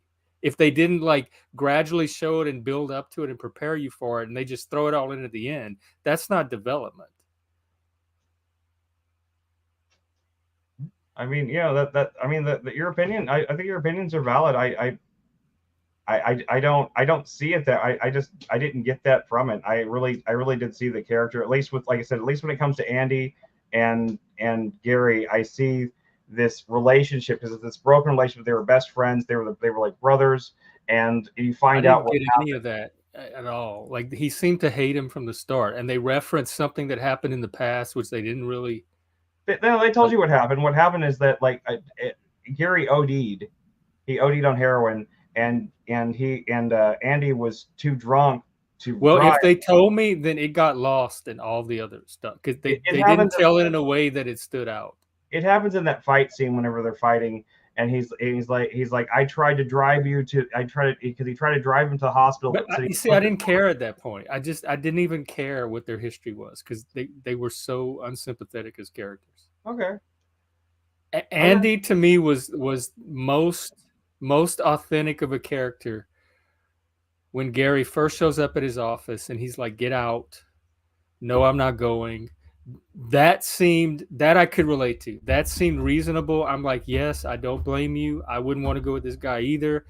Whatever happened in your past that makes you not like him, I'm already on your side. I totally believe that he did something to fuck you over, that you don't want anything. Like that was all believable to me. And then after every point after that, he became less believable of a character. Yeah, I know. And less interesting of a character. Gary, uses the guise of his mom dying, but like I think that the whole thing is that like secretly Andy misses Gary. He misses him. He really wants. I didn't pick that up. I didn't pick that up. I'm not saying it's not in there. I didn't pick up on that. Okay, that's fair. I didn't pick up on the relationship between Andy and Gary having any depth at all. He was just one other guy in the party. Well, I mean, at the very beginning in the opening narration, Andy is the only one that gets any real. Everybody else is going to get a pithy thing, but like when he talks about Andy, he specifically says like they were mates and he actually loved him, and he said like I'm not playing around with it. I really loved him, and like that was like that they were like it was like the one person that Gary cared about more about in the world, and it's the person that Gary ended up hurting more than in the world, because whenever Gary OD'd and Andy tried to save his life and it flipped his car, and then instead of Gary sticking around, he ran off into the woods or something, and then Andy got arrested and thrown in jail, and that's where their schism happened, and they didn't speak for all those years, and Gary's whole thing is like he wants to complete this pub crawl because he thinks somehow it's like the one thing that he can complete, because I think the whole idea is that Gary's plan at this point, he wants to complete the pub crawl so he can kill himself. That's the subtext. Is like he wants to do this one last thing. He wants to see his mates and complete this pub crawl. This one thing he never finished, so he can kill himself because he doesn't want to live anymore. And so then get there, and that makes him sick. Like he's a psychopath. Yeah, kind of. He is kind of a psychopath. He is a very anarchic, psychopathic character. I hate him even more now. I want to take a shower after spending an hour and 50 minutes with him. But at the same time, I'm an individualist. I don't even want people like that representing individualism in my world. But I mean, like, do you think the irony of the fact that it's like someone like him that's so kind of vile? That's what it takes to get. The irony is not worth the pay. Like it's not enough of a payoff for spending almost 2 hours with them just for that little like taste of irony. It's not. It doesn't make up for it for me. Well, and I'm not sure this is the point or anything, but like if what the movie's trying to say, if it's trying to say anything, maybe it's not trying to say anything at all. But if the ending of the movie is to be interpreted the way it kind of comes across, I mean, it kind of shows it like that. I mean, depending on what side of you're on, like some people could see that ending and be like that they fuck everything up for everybody. The entire world's basically fucked now. It's a post-apocalyptic hellscape because of that. But they have their individuality back, or Gary being such an awful fuck up ultimately saves the human race because he's such an awful fuck up that he annoys the fuck out of them enough where they're just like, fuck it, I don't even want to. That wasn't convincing that they're this advanced alien civilization and this one person can annoy them in 2 minutes to make them abandon their entire globe, like universal plans that they've spent their whole existence developing. That was just not credible to me. Well, but see, that the aliens would just throw their hands up because of one person's personality after 2 minutes. but there's another layer to that too, and that this is something that I picked up the time before I watched this, and I picked up this time. That's kind of the joke too, is the fact that these entirely enlightened species that, first of all, they also point out the fact that how many people do you have to turn to robots to make this happen? And they're like, oh, that's not important. You know, they keep trying to like downplay the actual atrocities they committed. And when it comes right down to it, they're not really enlightened. They're not really perfect. And ultimately they pull out and say fuck off with Earth on basically nothing more than the fact that Gary just pisses them off. Gary just pisses them off, and like, Yeah, that's like, not believable to me. really, you don't think? I mean, but isn't that kind of how? I don't think aliens in real life would act that way. No, they would just turn them into. If they have the ability to turn that many people into robots, they could just turn them into robots. I know, but they're petty. They're just as petty as human beings. That's the kind of the point. They just think that they're better than everybody else. Because really that's what I was saying, that they're more of a metaphor for the left, the woke type thing. Because the woke, they aren't actually better. They think they're better than everybody else. When it comes right down to it, they're just petty, and they would gladly just, and if something pisses them off enough, they'd take their toys and go home. That's what I saw. Well, they're not. I wish they would take their toys and go home. They're not. Like, that's what I'm saying. The woke are not even acting like these aliens act. Right. I mean, once again, it pushes a little far. They build this whole setup, like it's this whole science fiction set inside the bar, and they just abandon it because they don't like this guy's personality.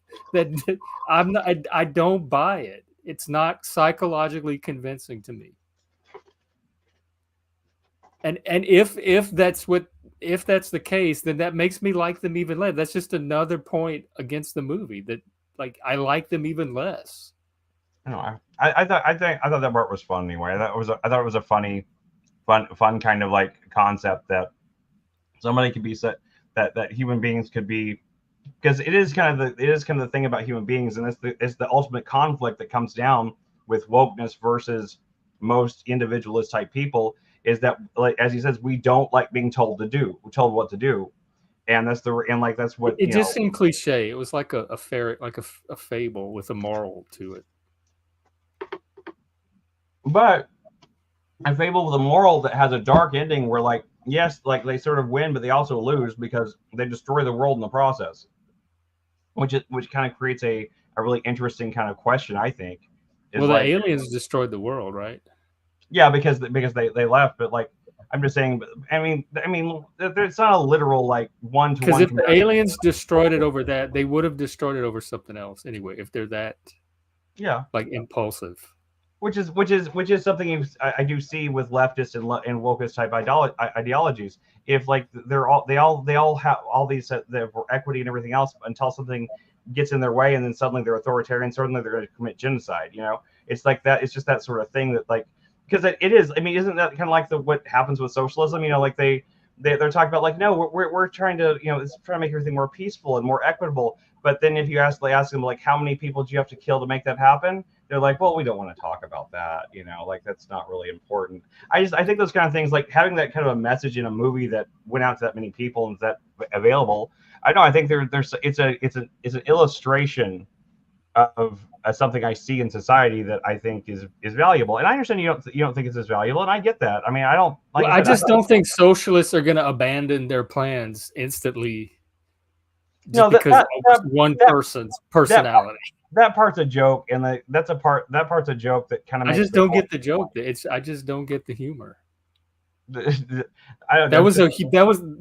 was a huge setup for a joke that I don't get, and so for me, it just kind of felt it's like a waste of movie potential because it fell flat. I can't believe they built this whole set just to pull off this one joke that I didn't even get. What just okay, like let's pretend that you liked the rest of the movie up to that point, that was the No, I hated the movie. I know, I'm saying just for argument's sake, I'm saying let's pretend that you liked the movie up to that point, and you get to that point. What do you think the better ending? I would have just turned them into robot. Like if you don't agree to come with us, then we're gonna capture you and turn you into a robot. That's what a normal alien antagonist would do, and then they would try to escape. Oh, let's get out of here. They're going to turn us into robots. Right. Which they've been doing for a while in the movie. But I mean, like, right. So why stop at this one group of 3 people? I don't know. I just think it just seems kind of like a boring ending. But I mean, I know I thought the ending that was there was because like the whole ending of like this stance of individualism against their oppressive collective. That's also that is technically, if their collective worked, if they can really control everyone's mind and make everyone polite, nice to each other, and make the world all get along. In a lot of ways, you can see how that's a better world. But it loses all And of they the. had the power to do it. Like there's no reason for them not to do it. If that's that what was so important to them, they could easily have carried it out. But they also said that what they really want is for people to willingly want to be a part of it. You know, it's supposed to be people that just willingly want. It's only the people that. And then, if that's the case, all they had to do is let him go. Then, okay, fine. You don't want to willingly be a part of this. You and your friends are free to go. They didn't have to blow up their entire project. That was stupid. Yeah, because this human doesn't want to willingly be a part of this. Let's blow the whole thing up. That to me just speaks like the pettiness. Like I said, there's just the pettiness of those people. Like, it's stupid petty. It like even the terrorists are more intelligent than they are.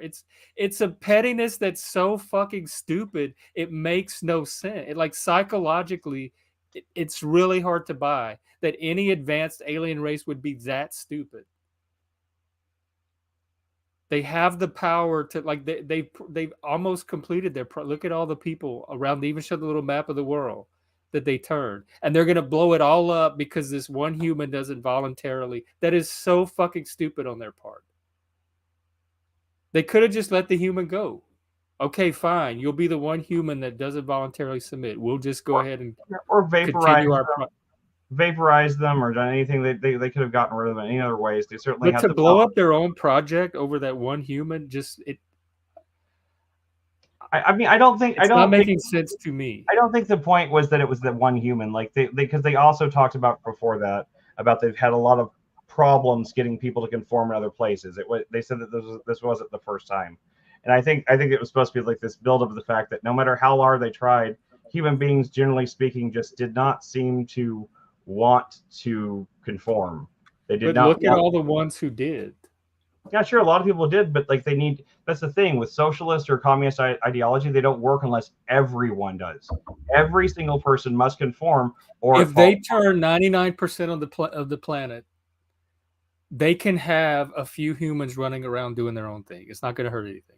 I don't think they'd ever get 99% of people on the planet to willfully conform, though. You might even get 50. You might get over 50%. Well, but how would you know from the movie? The movie didn't give us anything to even have this. Well, yeah, the movie doesn't go into that. I personally, I think I'd love to see a sequel to that movie about like the post-apocalyptic world and go into it more, but they'll never make it. But you know, I'd love to see something else from that. But you know, it's never going to happen. But I think there's an interesting world to be discovered there, to be explored there. But obviously you don't, but I do. I think I don't know. Like I've seen, like I said, I've seen the movie 5 times before this. I watched it this time. I wasn't even paying a lot of attention to it. I've seen it so many times, so I ended up getting really into it, and I ended up loving that movie. I ended up loving it more this time after seeing it 6 times than I ever did before. I always kind of placed it. I always thought it was a good movie. It was a good one of their films because I prefer Scott Pilgrim, and I always preferred Shaun of the Dead. Did they do Scott Pilgrim too? Yes, well, not the same people, but Edgar Wright, the director, directed Scott Pilgrim vs. the World. Well, you definitely saw things in the movie that I didn't see. So I'm not saying that they're not in there. I'm just saying I did not see them. So my experience of the movie, not having seen them, was very different. No, sure, and I understand that. And like I said, like when I first, and I'm not saying you need to watch it again. I'm just a huge fan of those filmmakers and their other work. So it was almost inevitable I was going to watch it more than once just because I watched their other stuff. And I'm a really big fan of Edgar Wright as a director. I think he's a really interesting director to watch and learn from. So I watched that, and plus the ending bothered me a lot the first time I saw it. It bothered me a lot on a really deep level because I couldn't get comfortable with it because I was thinking like, you know, like, okay, yeah, so yeah, they definitely stood up against the aliens and you know, stood up for humanity, but they also fucked the world. So you know, it's a really dark ending in many ways. It does not have a positive connotation to it at all. It almost made me wonder if like the movie is trying to say like this is why we should all conform. Maybe conformity is the good thing, but the movie from the very beginning keeps like repeating that mantra of like we want to be free and we want to have a good time and all that stuff. So like, it seems like the movie's mantra has a lot more to do with freedom but so I was kind of uncomfortable with it, and I watched it a few times, and I didn't, and it's been a few years now, and watching it after all this time, after everything we've been through with all the woke stuff and the leftist stuff in these last few years, and all the talking to people about politics and stuff online in these last few months and stuff, watching it through this lens now, and having seen the movie how I did, it changed my whole view of it, and it opened up the movie a lot to me in a way that I did not expect it to, and I ended up loving it a lot more. So it really sucks that that it didn't connect with you guys or connect with Jeff, at least the way it connected with me. But I respect that totally. I think different opinions are healthy, and like when you give me that pushback, it makes me really question, makes me rethink what I was thinking about. It makes me think like, well, maybe I am not judging it. Well, no, I'm not trying to do that because No, but I want that. That's what good criticism is. But for the ending you described to work, if that's the message, it depends on some ability to sympathize with that character. It would have worked better if they gave us a really likable individualist that we could root for. And maybe that's something that I guess I should say, that even though I was never a Gary King level fuck up, okay, but I have certainly in my life, I've done too many drugs. I have been a down and out loser in many points. You're not even close to this guy. No, I'm not. But his level of obnoxiousness and intolerability. Surely not. I agree with that. But I still can relate. He's like Illumitami, Tarlebo Earth level. It's like if they made Illumitami or Tarlebo the hero of a movie, and that's who we were supposed to root for as representing individualism and humanity. I don't think he's quite that bad, but yes, I do agree that it's on that level. It's in that ballpark anyway. However, even though I was never that bad, but I do relate to somebody who has, at least in like the way his character feels, that where he feels like his life peaked at a certain point, everything has kind of gone to shit, and he looks back with nostalgia at earlier times. I've at one point or another in my life tried to like go back and hang out with like old friends and try to recapture some of that before. So there are things that I do relate to him with, that probably do give me a rose-colored kind of view of it. That you're not an asshole. And assholes who feel like their life has fallen apart or they have no they listen nothing from me. I don't care. I used to be an asshole. People have told me I used to be an asshole. Were you like Gary? Not to that degree, but I mean, I was an asshole in other ways, I guess. I didn't know I was being an asshole, but I was never someone who was convinced I was like the center of attention. Kind of like, I never thought of myself as really all that cool or something, but I've been told by friends that, back in the day, like back when I was a teenager, so that I was kind of a dick and stuff. And I had no idea that they thought that about me at the time. And, it made me feel bad about it and made me reevaluate things. But I find that hard to believe, but it could have been. I mean, I think speaking of ways. Speaking of unlikable assholes that are hard to be around, where is Joshua? That's what I was wondering. Yeah, I've been wondering that for like an hour now. And John's been talking I just noticed that John's been talking in the chat this whole time, and I have not acknowledged one of your comments, John. I'm so sorry. I've just been so focused on the stream, I hadn't noticed. It said but that would require originality and sacrifice the message in favor of creating good entertainment that would cripple the advancement of diversity, equity, and inclusion. Are you racist? Okay, that's funny. He says, I like poop humor and the kind of like Dumb and Dumber. And I think most people I know, and myself included, I kind of cringe at the poop humor in Dumb and Dumber, but I still laugh at it too. I think the kind of the more crass humor in Anchorman is much funnier to me than Dumb and Dumber. I think that Anchorman's got some great, like, just really low hanging fruit kind of humor that I must admit that it tickles my lizard brain. Film Idiocracy was quite enjoyable. Yeah, I do think Idiocracy is a dumb comedy about a smart idea, and also about dumb people. It's definitely it's actually free on YouTube right now, and like I thought about watching. Office Space was free a while back too. I do like Office Space. I like Office Space, but I don't feel like Office. I think Office Space works in a lot of ways that it's very episodic and like it is clever. I always felt like I was always a little disappointed with how it starts out with like the whole hypnotism thing, like putting him in a trance thing. And I don't feel like it really goes that many places with it. He just kind of pops out of it at some point, and then I don't know. I always kind of thought there was more to be done with that. But at the same time, it's a good movie, and I've seen it many, many times. I used to have it on DVD, Used to be one of those movies I've watched a few times. But Idiocracy, I think, I don't know. I saw some YouTubers like make these videos about how Idiocracy is actually a very bad movie. That's very evil. I didn't care for it. I wanted to like it, but I just thought it was poorly done. Really, you didn't like it? I think it's. I've only seen it when it came out. I haven't seen it since. There's a lot of funny ideas in it. I don't know if it's out and out funny, but I think there's a lot of funny. I do like the beginning of it where it talks about how like all of the rednecks are just like breeding constantly, whereas like the intellectual academic likes are just keep talking about how they'll have a child one day and they never do. And so that's how it. And I think it's a very simplistic way of looking at it, but I do think there's some truth in that. And also how like scientists spend all their time trying to figure out how to make dick hardening drugs, but they won't try to solve cancer. I think there's some funny little parts in it. I don't know that Mike Judge and me have like I would see eye to eye in a lot of things, like, you know, politically speaking. But I love Beavis and Butthead. Beavis and Butthead is something like whenever I was a kid, whenever it was actually popular, I thought Beavis and Butthead was the stupidest fucking thing. And as an adult, I totally see the humor in it. It's fun. And King of the Hill, same way. Like King of the Hill is something that really grew on me. Although I still think it's kind of boring at times, but it's still a good little sitcom. I also like cerebral Monty Python humor. There's no accounting for taste for the most part, but that's about being here. Yeah. I mean, I think there's a lot of great cerebral Monty Python stuff. There's also a lot of dumb Monty Python stuff. It just kind of depends. I think there's jokes that Monty Python has done that I think are some of the most brilliant jokes ever done. Like just the concept of like the town full of superheroes, and the superhero of that town is the bicycle repairman. I think that's just a funny premise. There isn't really go anywhere with it, but it's just a really funny premise. Things just like little things like that. There's some great Monty Python stuff. I think Life of Brian is brilliant. Life of Brian is straight up just smart religious satire. You know, have you seen Life of Brian? Anybody? I haven't sat and watched the whole thing, but I don't. I think Life of Brian. To begin with, they would watch it in the dorms at college. Well, because like, you know, it's just about like Brian. He's just the guy that gets born in the manger next to Jesus, and he gets confused.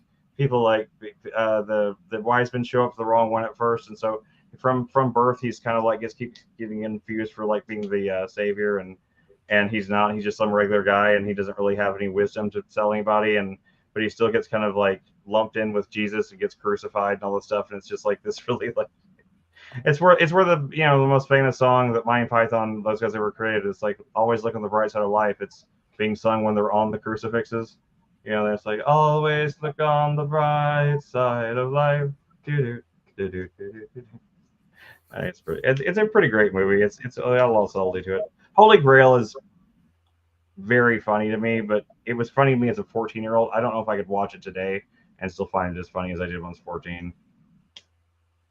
Meaning of Life's got some great. Meaning of Life is just a collection of sketches, though, but it's got some great stuff in it, like I can't remember if that's the one that has the big, like, the self-defense scene where like the whole thing is that is teaching a bunch of women that like self-defense, and it gives them all banana, and like is like, come at me with a banana, and then like the instructor just shoots her with the gun.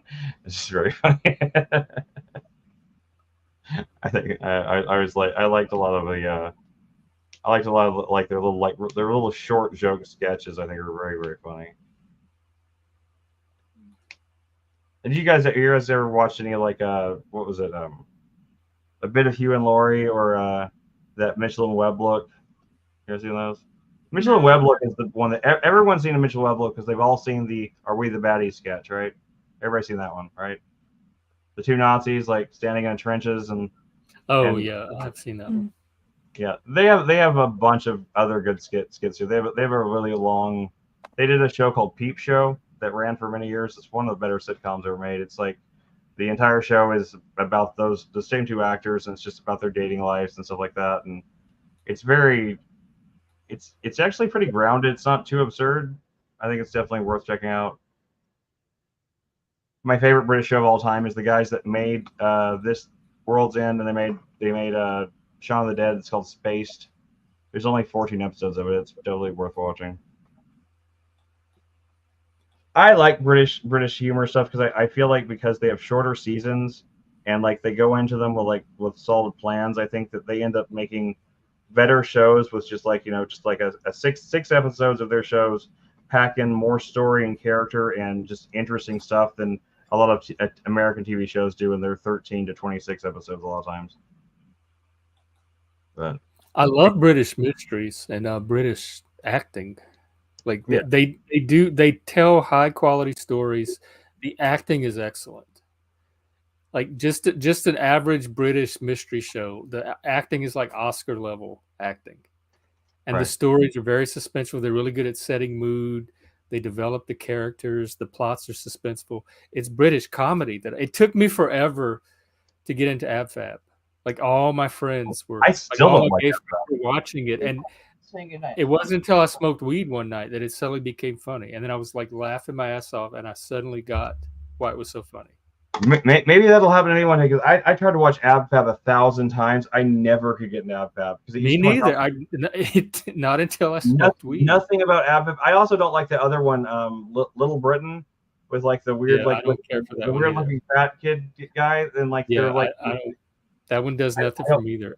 I don't The get. only I other don't, one I could watch was Keeping Up Appearances, but that's like the same plot formula every time. dude, Keeping Up Appearances is my shit. I grew up with it. My grandmother. It used to come on PBS when I was a kid, and my grandmother used to let me stay up late to watch Keeping Up Appearances because I just love British shows, and she liked that show, and so she'd like let me stay up with her late when I'd stay at her house and watch. That's the reason I like British humor to this day. So I loved that show. I don't remember much about it anymore, but I used to love that. And I also loved its little Keeping Up Appearances and Are You Being Served?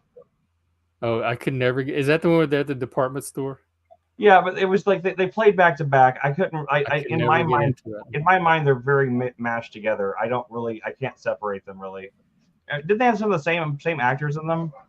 I want to I say. don't know. But Keeping Up Appearances and Are You Being Served? Man, I grew up with those shows on PBS.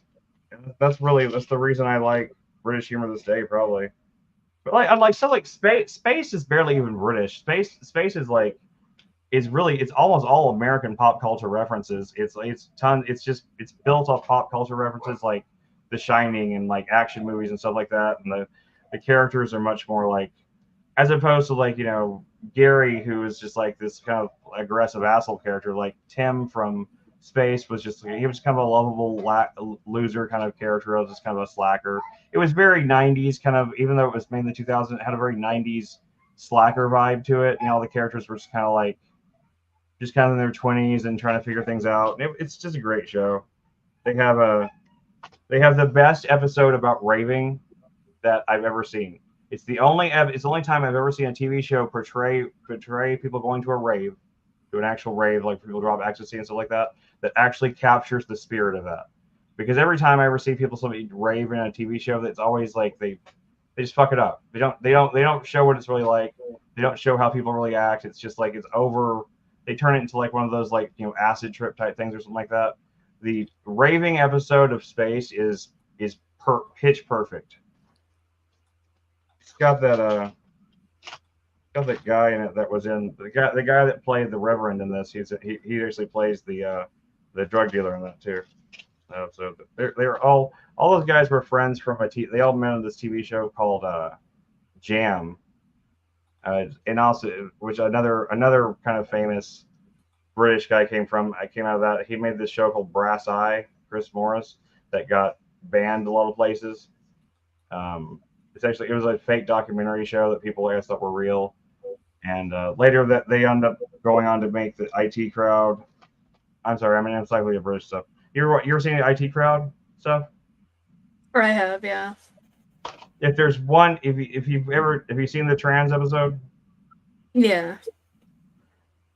Or as I like to call it, the episode about the internet, which I think that is like maybe the most perfect episode of a sitcom I've ever seen.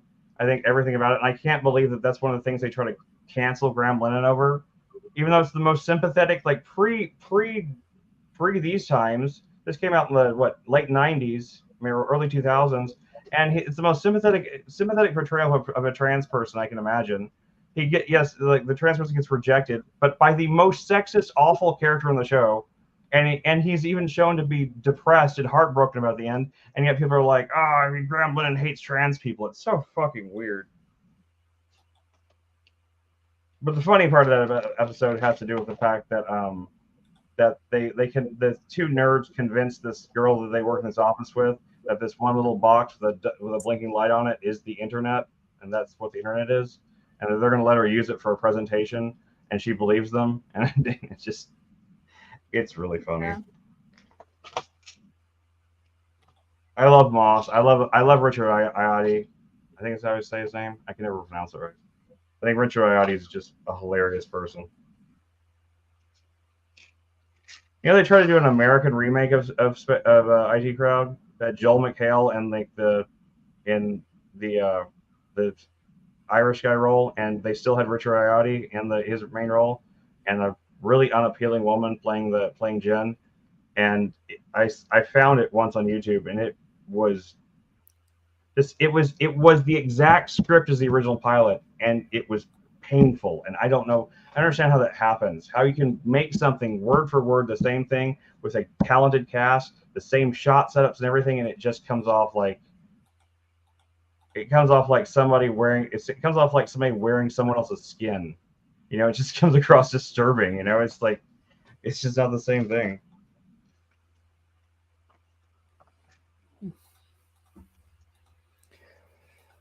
Same thing happened with Space too.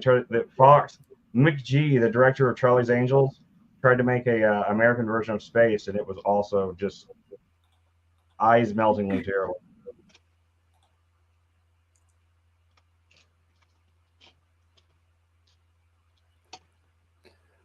Well, if we don't get Joshua tonight, is there anything y'all want to talk about? I know. I just because we've been, this movie just goes. I'm just like I keep talking about things that none of you guys have heard of, so it's not helping. But I keep trying to spark conversation about. Oh, yeah, nothing British is probably gonna.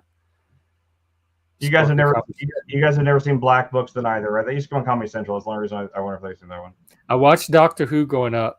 It's still my favorite sci-fi series. It's not a bad show. Outside of that, and mystery on it, like PBS used to have mystery. But that's it. Like none an AbFab. That's all. I love the 12th season of Doctor Who, the one with Peter Capaldi, because I only watched Tom Baker and Peter Davison. I stopped watching after that. So I'm talking like way old school Doctor Who. I do like Tom Baker. I've seen reruns of Tom Baker, and Tom Baker he was the best. Yeah, but like they have Peter Capaldi, who is I don't know what else he's famous for besides the fact that he was in this show and this movie called I think the movie was called In the Loop, and in his character in this movie, I mean his character doesn't really matter, but the dialogue they give him, or Peter Capaldi himself, they give him the most creative use of curse words I've ever heard anybody use. It's so entertaining to hear this guy curse. Like, he just randomly he hangs up a phone at one point and just his goodbyes, he just goes fuckity bye. He invents different ways of using curse words I've never heard before. He tells a guy off the end towards the movie that there's this character that instead of cursing, he'll just say instead of saying fuck, he'll say F asterisk asterisk asterisk to somebody. And so like this guy's getting told off the end, and he goes, I just want to say to you, F asterisk asterisk cunt. It's just like I just think it's the character and the way the usage is like curse words are a shortcut to sound forceful or something, but the way they used it in that movie and that show, there's a show too that was based on, and it's totally worth watching just for him. That's the only Doctor Who I really like. But there is this. I want to show you a clip that I know that we can get away with showing. I just realized Machine Lies is on tonight too. I forgot. Okay, yeah, we can go and go over there in a few minutes. I want to do Joshua, but yeah, I don't know. I hope he's okay. He's usually right here. So yeah. Let me see here. I want to find this one Dylan Moran clip. Dylan Moran he was like the annoying guy in Shaun of the Dead, and he's usually really funny though. He did the show called Black Books where he just played like this insufferable. This is really insufferable, kind of blower, but in a funny way, in a charming way, just kind of like this, not like a Gary King way. I think in a way you'd like, he's just kind of curmudgeon-y, and he's got a bunch of stand-up stuff, and I think there's this one that I really want. I've wanted to play it on other streams before, but I never had a good opportunity. Let me see if we find it. He's just talking about it's him talking about Germany and just the way people perceive Germany. And let's see here if I can find it.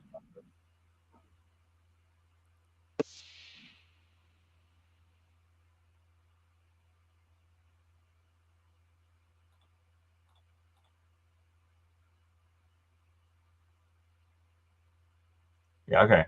This is the clip. I'll bring this up here. Okay. And I'll share it. And it's just a 3-minute little stand-up clip. I think Dylan Moran's hilarious. He doesn't get nearly enough. Not enough people know about him. I think he only has 3 or 4 stand-up specials, but he's so fucking funny to me. I think I put him on the same level of like the at peak Eddie Izzard. You know, like Dressed to Kill. I can't stand Eddie Izzard. Not even Dressed to Kill. Like that's the only one I like of his. But I love Dressed to Kill. No, I just meant him as a person. And I don't like him. I don't like him as a person. But I like his one stand-up special, Dressed to Kill. Just like Daniel Tosh, I don't like very much. But his very first stand-up, completely serious, is hilarious. His joke about like he tells this one joke that I still think is one of the funniest jokes I've ever heard. He's like, I am sick and tired of the media making female sports stars to be 10s when they are clearly 6s at best. I just think that setup and like that setup and surprise thing, because it seems like, you know, you think he's going one way with it. You think he's talking about like, you know, how they sexualize all these female athletes for their bodies, but then like, you know, it turns into even more sex. I just think that's funny. I don't know. I love that. I'm just making myself sound bad at this point, I think. But anyway, let's see here. Share.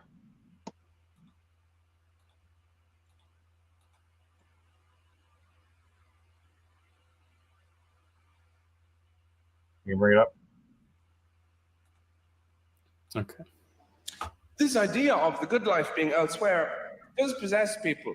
And I suppose a lot of people now, because Europe is freed up and everything, people move within Germany. A lot of within. Wait, Chris, I mean, does it have captions? I can barely make out what he's saying. One minute, let me check. Why is it Germany? But loads of people did go to It does have captions. There we go. Germany, actually. Recently, for the World Cup, a lot of English people went over to make uninformed, prejudicial remarks about German people and Germany. Totally ignorant and bigoted. Know nothing about it, but they feel free to insult it. Because they're English and they're bigoted. And because Germany is a toilet. A truly dreadful place. Nobody ever has any reason to go there. It is a totally dreadful place. And that's just the way it is. Because if you're talking to, a modern... I went there. On the same weekend, I went to Australia and California. And it's a... You see, the thing is, you're talking to a modern, nice, affable German person, and they're saying to you something like, well, it's a critical time now for Germany within Europe, also locally, economically, we're pretty good, we have been better, but we're very vibrant in the theater and arts and so on. All the time you listen to this, you're thinking, Hitler. There's a Hitler when you did the Hitler thing with Hitler. Hitler. And the people look like pork. You can't get away from that. They do. They look like pork scratchings on a towel. And you can't eat the food because you would have to complain about it, and that would mean speaking German. It's a disgusting language. Nobody should ever speak it.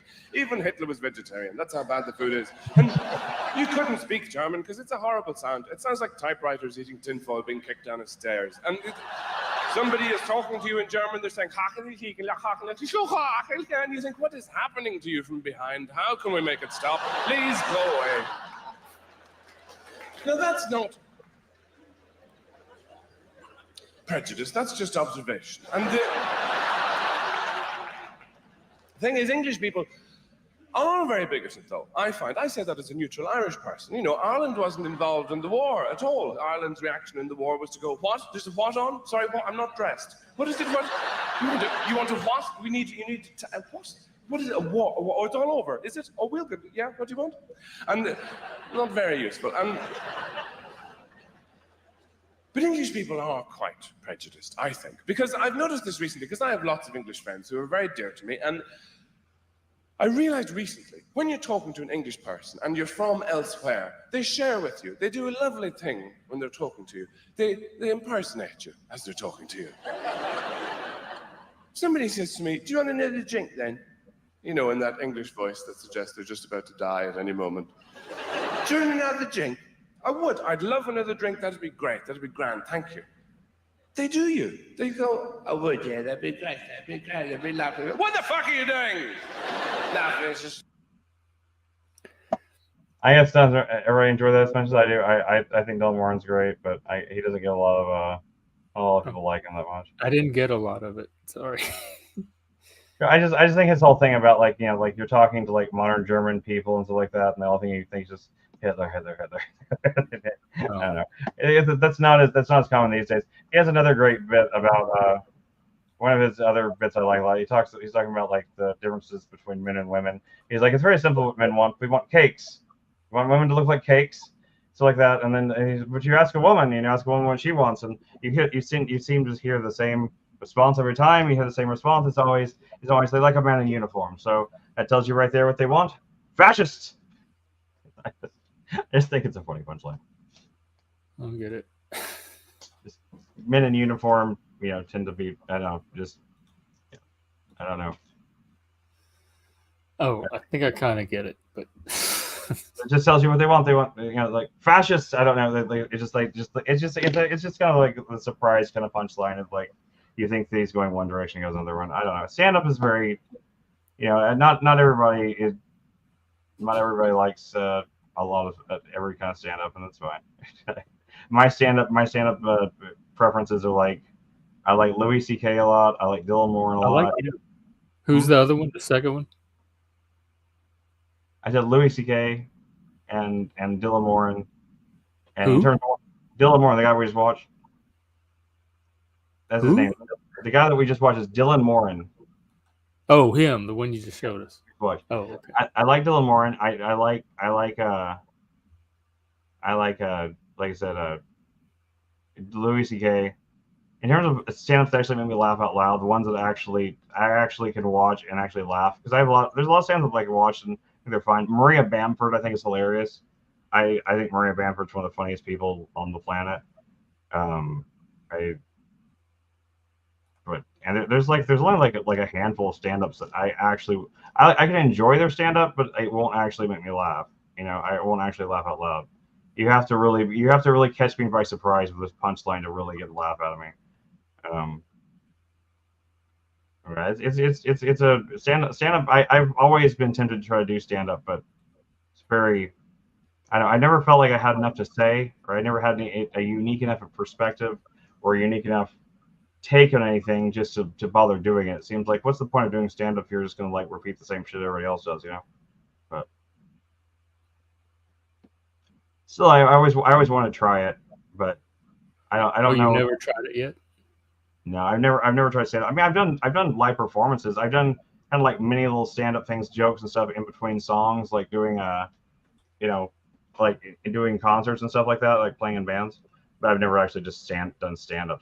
And it's not even I mean, at first I thought it was because it scared me, but I don't really get, actually, when I get on a stage, I have the opposite reaction that a lot of people do. I've never frozen up on a stage. I've never gotten up on stage and gotten stage fright and just been like, I kind of like something, the adrenaline hits me, and it might not be funny or it might not be entertaining, but like I get an energy to it, and I can kind of come alive in that situation. But I just I wouldn't want to go and try to waste anyone's time with stand up when I don't have a clear idea of what jokes I'm telling, what I'm trying to say or something. I had a routine worked out at one point that I thought was pretty funny. Because it was based on some jokes. I went back and forth with a friend I was working with at Amazon, and I was thinking there's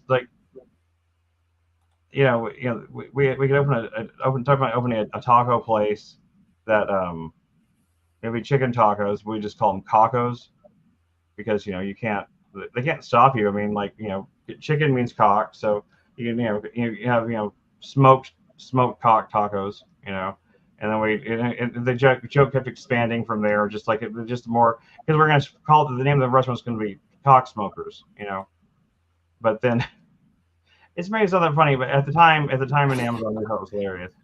It was just like a joke about this restaurant is going to open. It's going to be called Cock Smokers, and we're going to serve, we're going to serve tacos and all this other stuff and like that. And then, fucking Kevin Smith made a movie made the new Jay and Silent Bob movie, and like in the very first scene of the movie, there's a chicken restaurant next to it called Cocksmokers.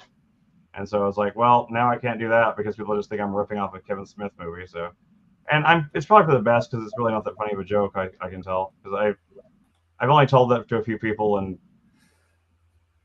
none of them laugh that much. The I'm friend gay and I don't even get it. So.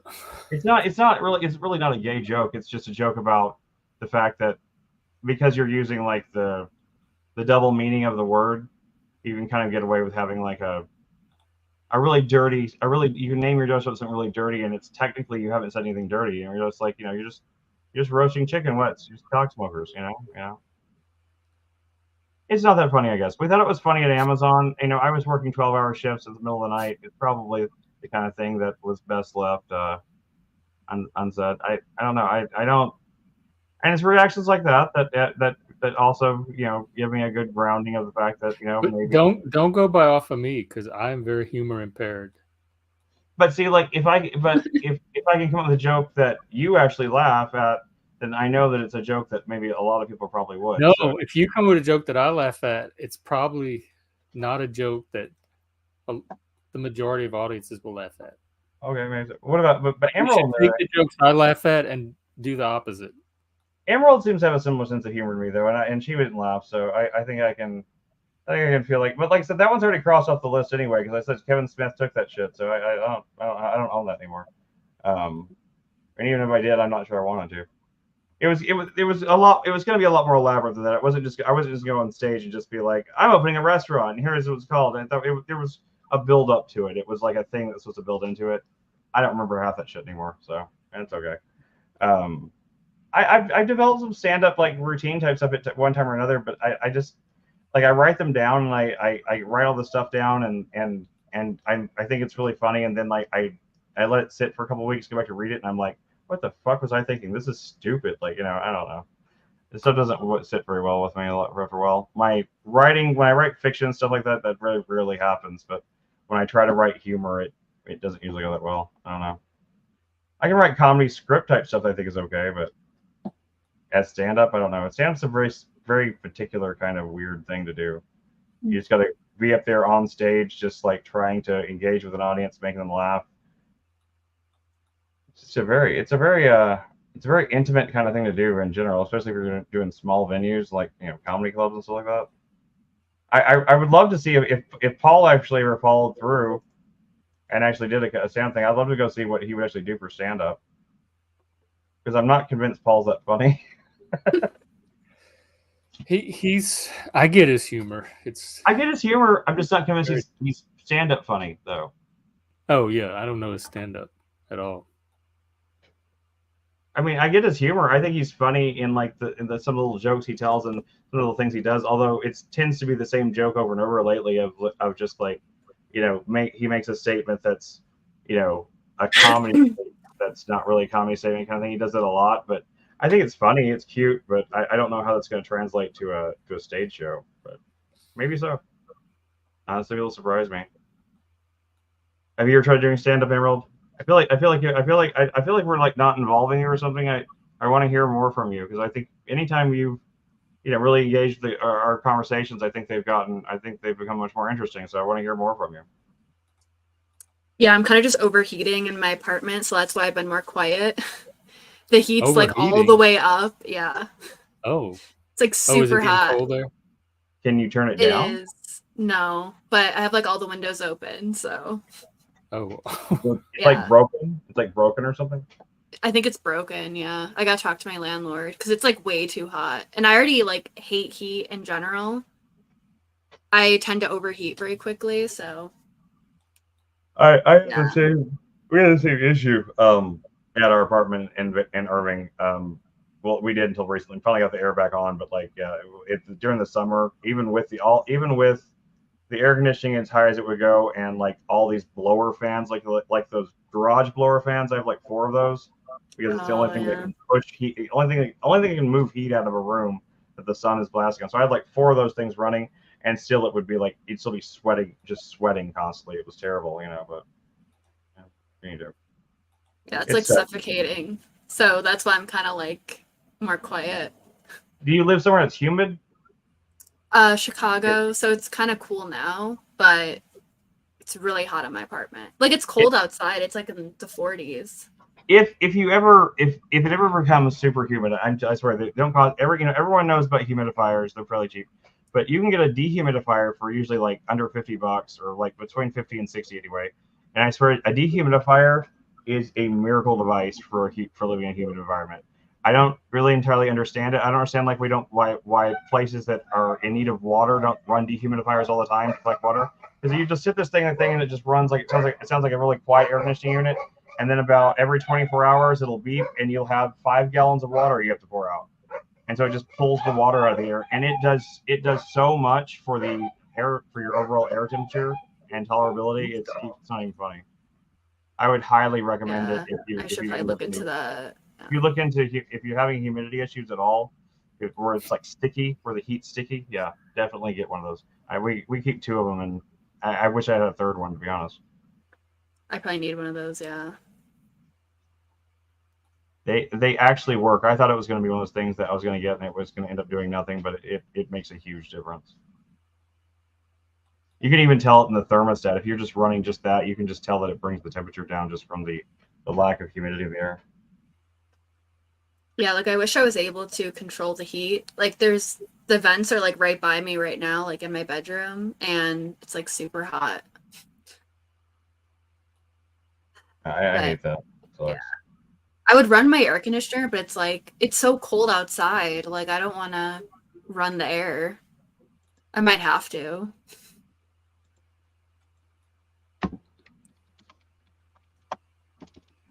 Yeah, that does suck. I don't know.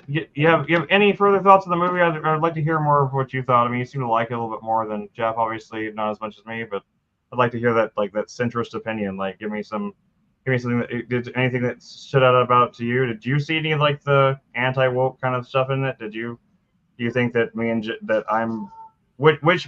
is me or Jeff right? Tell us. No, I'm just kidding. There's no right. It's. I know that was a joke, Jeff. That was a joke. I was making a joke. I was saying Jeff is wrong. You're right. Yeah. No, I don't want it. That's not what I wanted. Sometimes I make jokes like that. And I'm immediately like, oh shit, why did you say that? The problem is you're seeing something in the movie that I'm not seeing, but as long as you can point to it in the movie and say, look, and other people can see it, then. No, I know that, and I completely agree with you, Jeff. I was just making a joke just because I was putting her in the middle of it, and I was like, you have to, it's like 2 parents arguing. You got to tell which parent you got to. It's not like 2 parents arguing. I know it's not. I was just making a joke about that because I felt bad because I put her in the middle of it. I was making a joke about the fact that I was putting her in the middle of our specific divide there. And I didn't want to do that. Our divide is a perceptual divide. We are like the data sets that we're drawing from this movie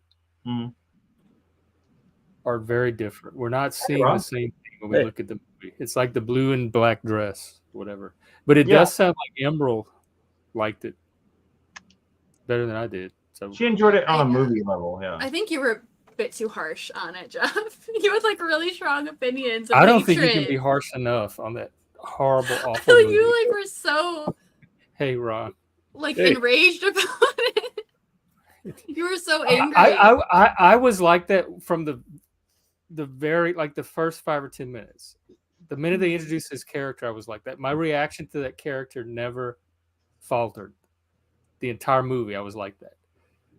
So it was 2 hours of that, and then everything else bad about the movie on top of that. Yeah, I'm trying to think what else I can say about it. I mean, I think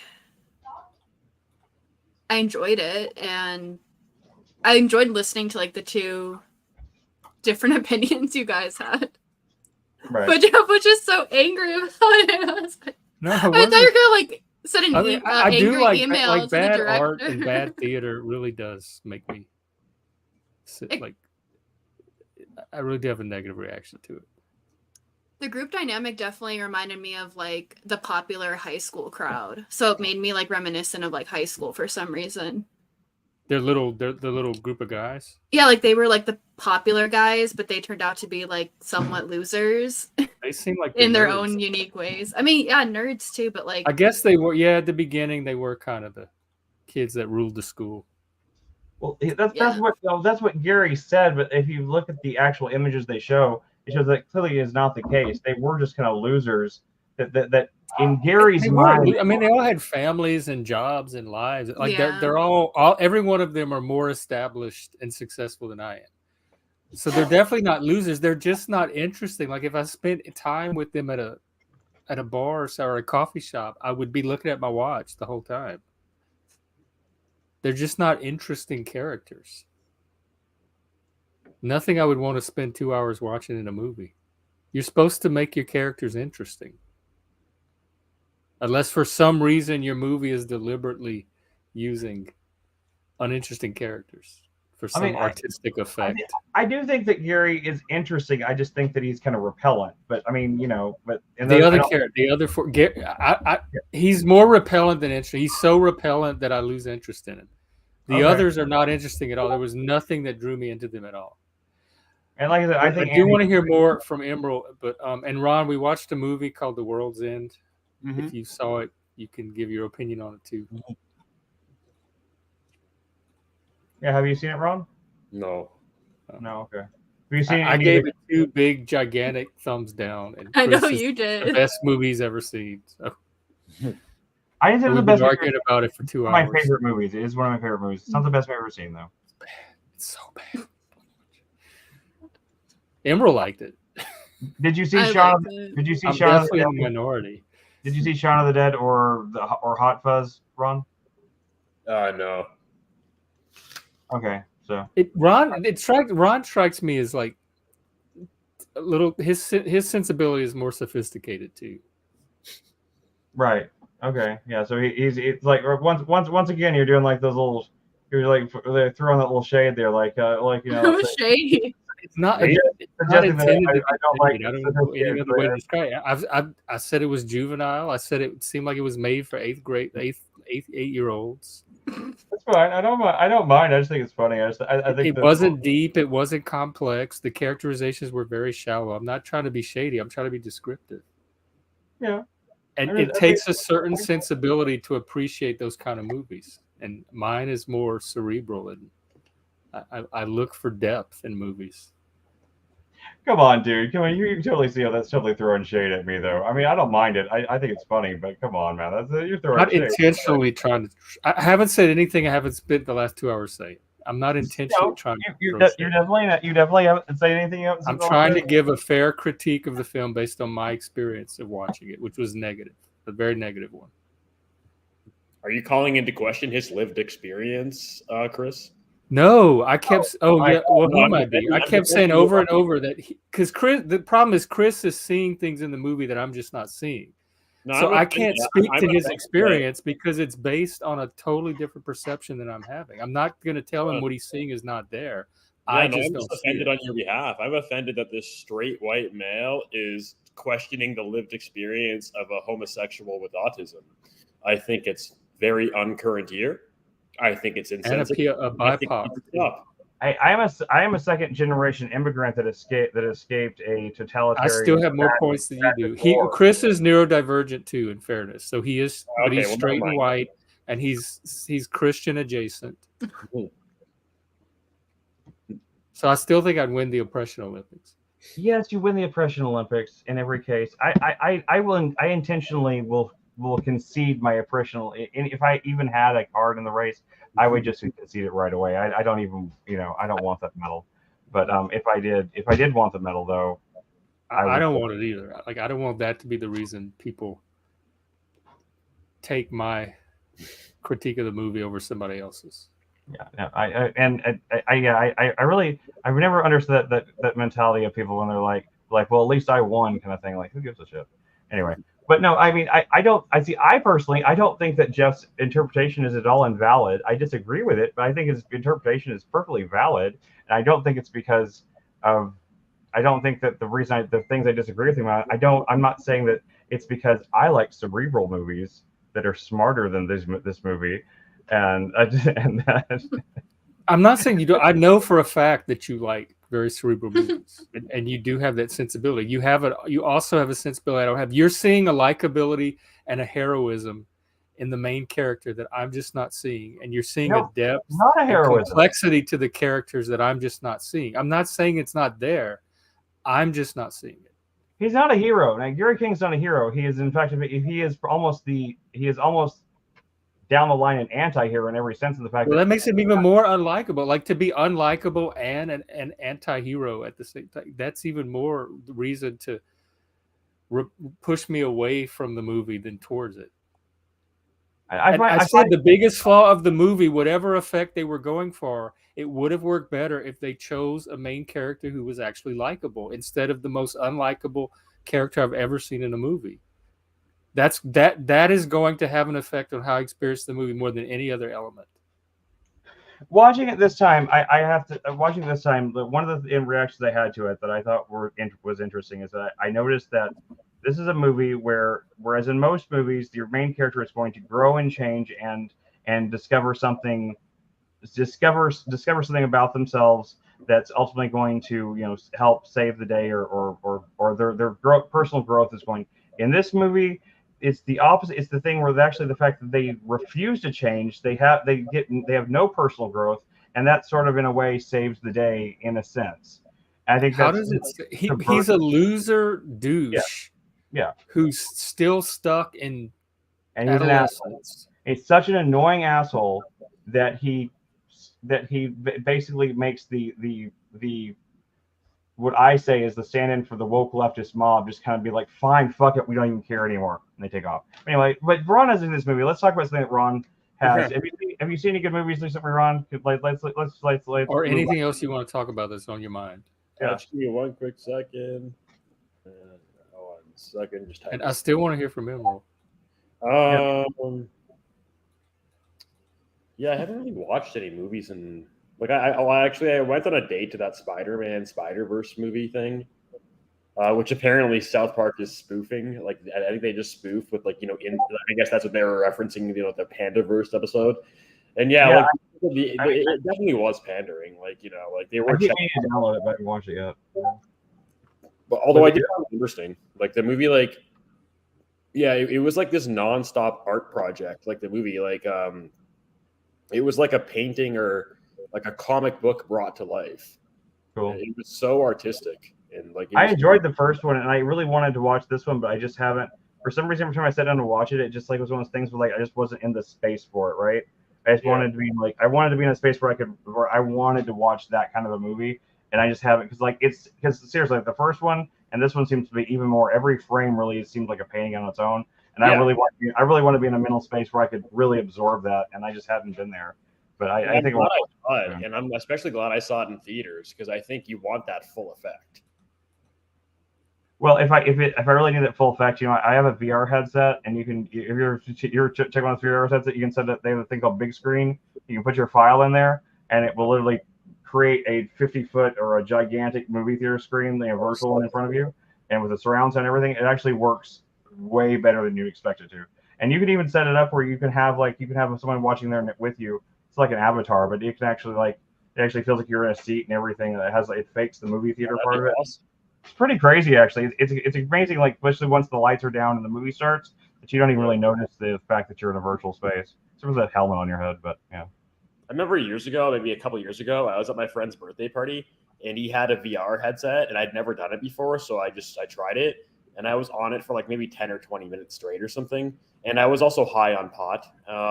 And so after I took it off, it was kind of funny because one of my friends' friends was talking to me, and I guess I got a bit of a paranoid effect on the pot this one time. I don't usually, but I guess I did in this one particular instance.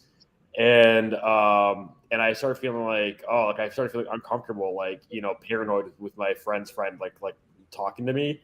And I remember saying to myself, "Oh, don't worry about it. It's all VR." And then it's wait a second, no, it's not. This is real. And then I just told everyone about it, including the guy. I'm yeah, I was feeling uncomfortable with you. It's probably the weed making me paranoid.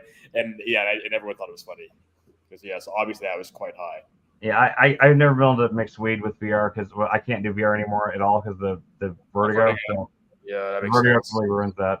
But it was weird at first, like when the Vertigo first started, like the VR actually almost helped it for a minute, but then after a little while, I can, for like 5 minutes or so, it'll be kind of good. It almost like steadies me, and then it gets way worse, and then I fall, and I can't see where I'm at, so I can't do it anymore. But I recommend anybody that wants to do, especially anybody, like I know all of us are kind of shut-ins that we stay at home a lot of times. If you like those, you can get like those first day duration quests pretty cheap. And like just get them and just play Beat Saber for an extra exercise outlet, man. Because you can pretty much put whatever music you want on it. You can put any kind of music you want to listen to. It doesn't matter what music you like. There's a program that'll generate tracks for you based on a track you put in. Called Beat Sage. And so I would just like take any song I want to listen to. Like I had a whole playlist of all my favorite music, and I'd run them through that and create little like auto playlists and stuff. And it was just like a great way to exercise. Like I was at my best. Physically speaking, I was at my best physical shape I'd ever been in doing that. Yeah, I could see that. It's like really, I mean, it's a mission game, and like if you run on the spot, it makes your character run and like stuff like that. That'd be awesome. You don't really run. You stand still, but you move it's a lot of arm movement because what it is, Beat Saber is like it's like you take your controllers, and in the VR world you have two lightsabers. Okay, you have two lightsabers, and then like on this 3D plane, these blocks come towards you that are timed to the music. And they have arrows on them, and you have to use the lightsabers to slice the blocks in the arrows, they say. And then there's stuff to use a duck sometimes. Sometimes you have to lean this way or that way. So it keeps you very active. And I don't know, it really, I was already losing weight at the time, but it actually helped me gain muscle tone. And I was doing really well, like on terms of like physical health with that. But if the Vertigo wasn't there, I'd be doing it every day. It's really a lot of fun. I was actually at one point I was highly ranked in it too. I had I was like third or fourth on several tracks on the world, and it's a good time. I highly recommend anybody that stays inside a lot. I would recommend that for exercise to anybody because it's much better than to me it was much better than trying to do like stuff like like just doing push-ups or sit-ups or something like that. My ADHD brain does not deal well with that kind of shit. It just kind of goes like okay, I did a sit-up, now I'm gonna do something else. I remember like a couple of years ago, both my neighbors have on opposite sides of me have Pelotons, and like I would like to get one, but I'm not going to. It's too it's not worth the money for me. But like I like the idea of competing with people around the world in the ride. And so like I look at my neighbor showed me his, and he showed me kind of like his performances and everything, like how he did. And I was because I bought these Bluetooth cadence, speed, and distance detectors for my stationary bike, and I wanted to get a Peloton even more because I looked at like in my friend's kind of race, or whatever his session, there were like something like 6,000 people, and and I saw how he did, like he came like 1,200 or something out of 6,000 in this that have done this course. And I saw his numbers, like his average speed and everything. And I'm like, fuck, I go way faster than that. Like, I want to do this thing because I'd probably finish like 300 out of 6,000 or something, but like, it's just not worth the money. Oh, totally. Especially given that I only do that workout once a week, like, the hard bike or one. So I used to do a workout program on VR2. I used to called what's it called? They changed the name of it, but I think it's called FitXR or something like that. But you just it's like a fake boxing kind of thing. It like helps you just like boxing stuff like that. It was pretty cool. I used to have like a little like like workout routine I did every day with it. Like it just spend like about 30-40 minutes in the VR headset every day, and it was really good for me physically speaking. But I really wish I could get back to doing that. And there's another one called Synth Riders. If you ever have a chance to check it out, it is so much fun.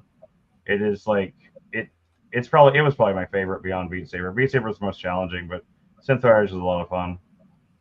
This is weird. My cat, for whatever reason, seems to enjoy the taste of cleaning products. What products? Cleaning products. Like before I came on, I was like I was cleaning the bathrooms and the toilets and everything. And so I guess I can smell it. I still have a bit of a cleaning product on my hand. I guess I didn't, just whatever. I don't care. But like I remember a few years ago, I went into my neighbor's pool, and then like when I came home, like this guy is just like licking my legs for like 20 minutes straight because obviously he likes the chlorine. Because that's the only thing that's different. And it's like now he's doing it again. Apparently, for whatever reason, he likes the taste of cleaning products, which I don't know. could be dangerous. Yeah, and I have a cat that is obsessed with eating plastic bags too. So I don't know what that's about. Cats are bizarre. Here, but pull the screen share thing. I just want to play 2 seconds of this. It's not gonna be copyright strike. I promise. I just want you to see what this thing looks like because I think it's so cool. When you're in the VR set, it's a lot better than seeing it on here. But still, It looks synthwave. yeah, it's got a lot of synthwave stuff. But there's other kinds of music on it too. So. Cool. Also, I didn't even know PlayStation had a VR. Is the music copyrighted? No, Okay. I'm going to stop it right now. Anyway. We can play it in 30 seconds. So. Most people haven't seen what it looks like. It's like those two balls that you see. Those are your hands. So you just have to kind of keep your hands in tracks and stuff like that, hit the things, stuff like that. And it's really fun. It actually makes you feel like you're surfing on some sort of cyberpunk, like you're in the movie Hackers or something like that. It's fun. Yeah. Cool. They have tons of different kinds of music there. Everything from retro, electro swing to hardcore music. They have metal stuff on Muse. Had a bunch of tracks on it, shit like that. It's pretty cool. I am a big proponent of VR. I wish I could still do it. Everybody quiet. What's up? Is everybody tired or something? Oh. I remember years ago when in the mid 90s, late 90s, 97 or something, I had N64. And so I rented the Halo because it was the most popular game at the time. And I wasn't I wasn't a James Bond kind of guy, but it's everyone was going nuts about this game. And within 15 minutes, I had to turn it off because I'm oh shoot, I guess I can't do first person shooter. It was making me feel nauseous. That's one of the weird things. Before I got the Vertigo, I always had the trouble with first person. I'm not saying that it wouldn't do that to you with VR, but I could do VR stuff better than I can do first person shooters. Something. Yeah, I was doing VR at my friend's house for 20 minutes, and I felt totally fine. Yeah, but it was I didn't see things coming at me or whatever, But it doesn't really. It's because it can't. None of it can actually. You can't feel it or anything if it does. It just all you get it takes a point off or something. It doesn't scare you like that. I mean, I've never seen anybody actually get overwhelmed with it. Some of the ones that are actually shooters where you're actually shooting things with guns and stuff, those are kind of intense. But I never play that shit. So anyway, I'm thinking now. I saw this YouTube video a couple of years ago. It was this dad, he couldn't afford to take his daughter or whatever, his young 5-year-old daughter, 4-year-old daughter or whatever, to Disneyland or to Six Flags or whatever. And so what he did was he on his TV seat, he had you can on YouTube go and find first person cams of roller coaster rides. Oh yeah, I used to watch that on Weed. Oh wow, that's an idea. That's an idea. Yeah, I had a whole playlist of them. The POV coaster. Sick. Oh yeah, they have those. They have tons of those on the VR things, and they're intense. They really are. They actually it's weird the way that it tricks your brain into thinking you're actually. Going. You can put whatever music you want on and just ride the roller coaster to them. So what the dad did was he put it on the TV, and the TV was kind of up high. It was kind of one of those it's almost like he was at his house was set up like a waiting room of a doctor's office, and they had a TV up in the corner or something. And so he just put his daughter up in a recycling container box, and then he's holding her up so that she's right in front of the screen, and he's doing things with to simulate. So he'd be doing this the whole time, right? So the click click click click click, and then when it was going down, he would turn it tilt it and tilt it back up, and she was having so much fun.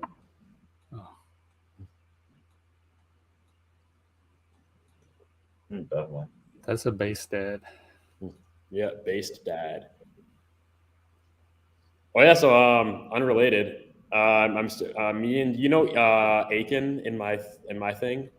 Yeah, we're starting up. We just started up. We're doing a recurring. I'm going to create a podcast and everything because I'm going to post it on YouTube too. But because we did our first episode, we recorded it Thursday, and I just finished editing it today. But he's going to make a logo and a thumbnail. So I'm just waiting for him to get that done. But yeah, the name of the show is The Immigrant Show. and because we're both immigrants, and but yeah, he's like on the left and I'm center right, and so we're just gonna like talk about things, but like like whatever. So when are you inviting me and Jeff on? Because we're both immigrants too. I mean, he's Cajun and I'm second generation Spanish. Well, I'm not really an immigrant. They inherited. I'm indigenous. What is it? They inherited us. Well, With the Louisiana Purchase. We were already there. You got exiled from your homeland. Yeah, but the United States acquired us with the Louisiana Purchase. We were already part of the territory that they acquired. So, is that indigenous? Well, I'm a second generation immigrant. I'm from Spain, so we didn't actually immigrate. We immigrated, but it wasn't to the United States because it wasn't the U.S. yet, and it became the U.S. at some point. We were already down there. What is your what was your first topic? Well, remember, I did those episodes on that professor that was in mermaid studies. Oh yeah. So, yeah. He and I came into contact with each other because he didn't really like the first video in the series. Like he had disagreements. And so that's how we started talking. And we didn't get along at first very well. Like it was a tense conversation. But then the second we moved it from Reddit to video conversation, it was just instantly like fine. And like that's what, like we chat all the time now. Like he's a buddy, we're buddies now. But yeah, so like as I did say way back when, like we can do an episode together once I finish the series of them. You can come on and you can like, that way you can like, publicly challenge me. And we finally did it. Like I kind of let it sit for months and months and months because I was just busy with other stuff. But we finally did it. So many. So it was mostly his critique of the mermaids one. Well, yeah. So that's what most. But we talked about other stuff too. We talked about like just like the broader issues in the academic culture and whatnot, like how it's like incredibly left wing skewed and stuff. And we talked about that, and we talked about like how he actually went from being like significantly on the right to being significantly on the left.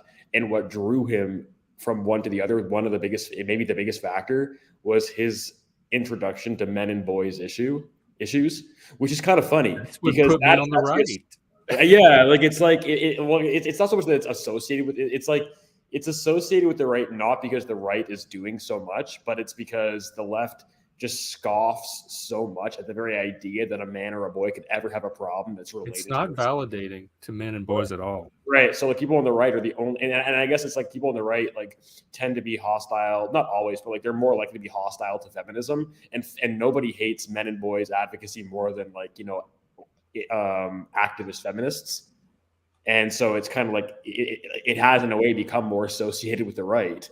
But it's kind of funny because this thing that's associated with the right was actually what led Aiken to go from being on the right to being on the left. So we talked about that. What is he seeing on the left that is drawing him there for related to men and boys issues? I think it just I guess because he realizes our next episode is gonna be all about that. So we're gonna talk more, but the thing is, it's kind of funny. The way I kind of boiled it down in our conversation a couple of days ago was that on the one hand, it's like the right tends not to be so inclined towards helping men and boys and stuff. It goes for a few reasons. One is that, like they're not really the part of the political spectrum that cares the most about the underdog. That's more so a left thing. And then two, it's more traditional. So it's kind of like, man, get your shit together. Right. And so it's like, in a way, it does make sense that like the left would be the side for men and boys who are struggling because they fight for underdogs.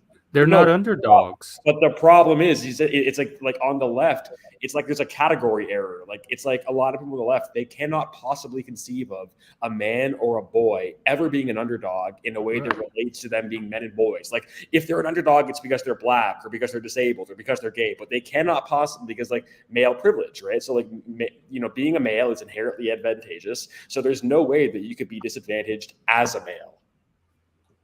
If you're disadvantaged, it's for something else. It's because you're black or something. Yeah. How did you get around that? I guess I'll have to tune in.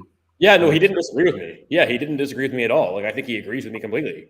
Yeah, so, although I guess one thing I'm going to put in is like, I don't think it's like the right. I don't know that it's It's not just I get a lot of support from the right for men and Yeah. boys issues, so I wouldn't say that the right Yeah. does not support men and boys. and it's almost like maybe they're more enlisted to support because they see how hostile the left is being, and they're almost like, okay, wow, like fuck, like they're just like, and then plus they also don't like, so it's almost like the enemy of my enemy is my friend, maybe a bit of that going on. But I think it's like, it's not just that the right is, it's not, I don't think it's like the right, not as an institution being about the underdog.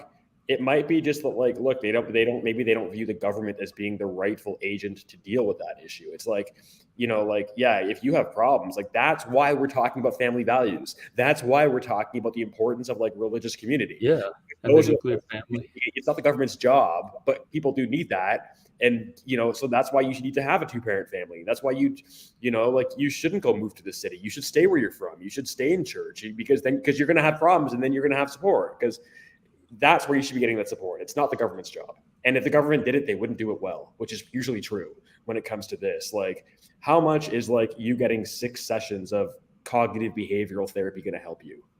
Like, it will, but I think it's like if you go to see a therapist, your therapist is not your friend. They're not your family. They're not your friend. You're a client. Once the money stops flowing, so do the sessions, right? And so they can certainly help you. They can give you insights and wisdom, and they can help you come to insights and wisdom that you can take with you and live better after. Absolutely. But like, they cannot possibly substitute for loneliness, for lack of connection to others. And that Men need a support network and a Yeah. community. Exactly. And the left there's no way the left is giving them that. Yeah, except for these like political advocacy communities, like activist communities, but it's not supporting them. It's not supporting their maleness and them for being men. It's supporting them to the extent that they're useful to the cause. Exactly. Yeah, that's precisely right. Yeah. Yeah, because you're allies. Well, as a good ally, you're here to help. It's not about you. It's about what you can do for the cause. Yeah. Well, it should be both. Like, it shouldn't be all about you, but it also shouldn't be all about. It should never be about you. It should be about. And a lot of men find meaning and purpose. So, like, to the extent that it gives them a sense of purpose, it could draw in some men, but they're not going to be the main focus of the support. Mm-hmm. Mm-hmm.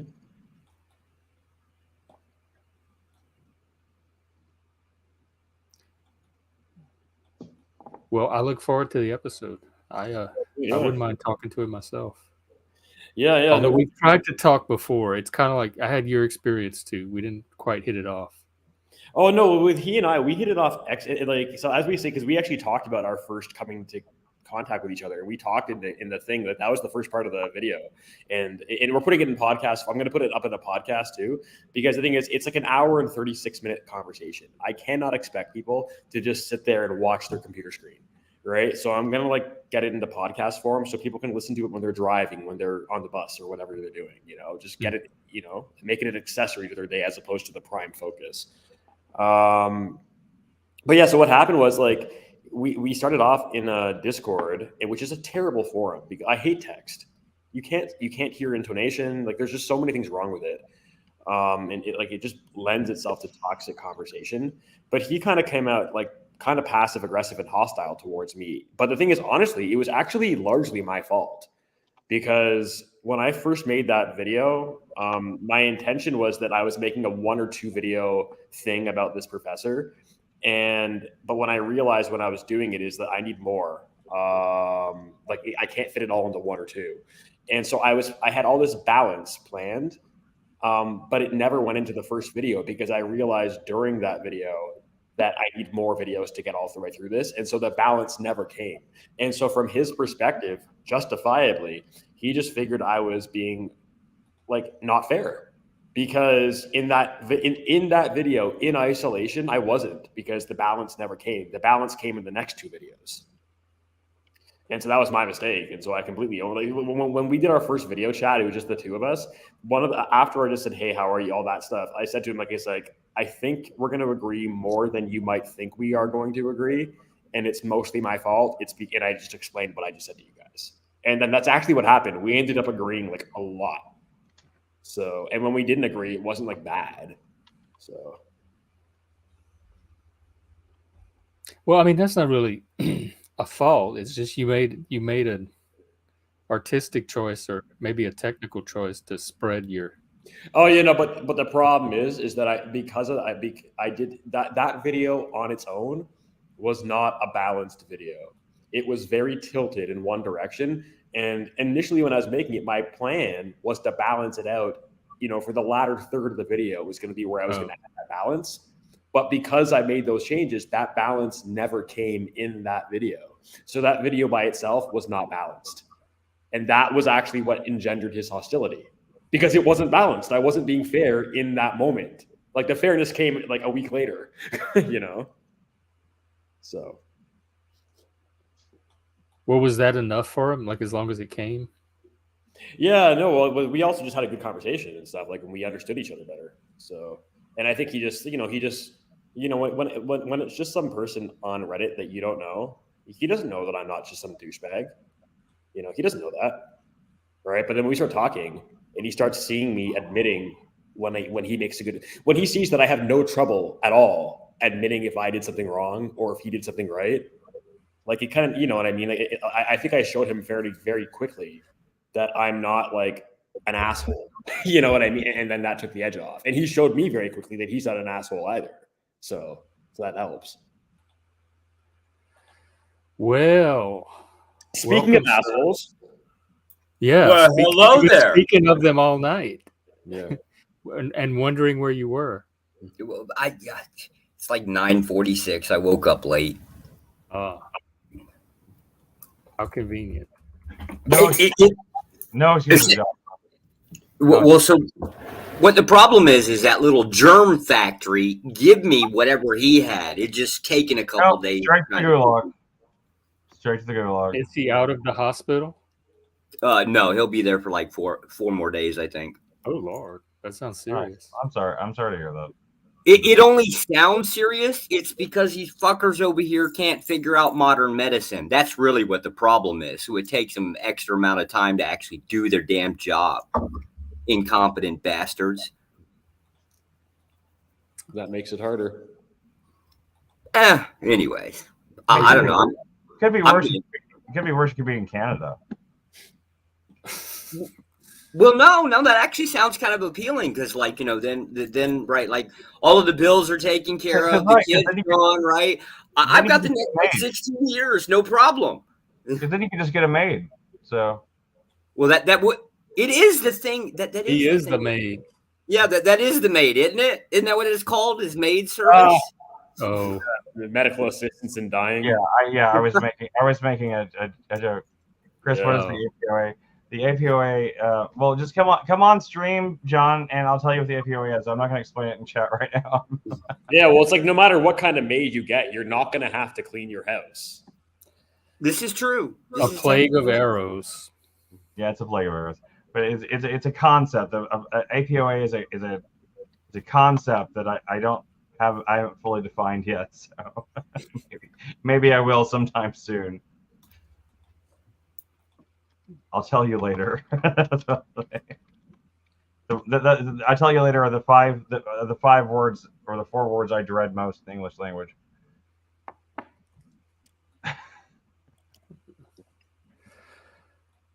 So, what is up? Yes, what is up indeed? What is down? What is anytime, any direction? Taxes. Tonight we were supposed to give Emerald some practice, and Joshua offered to open up his psyche for analysis With a hammer. With a hammer.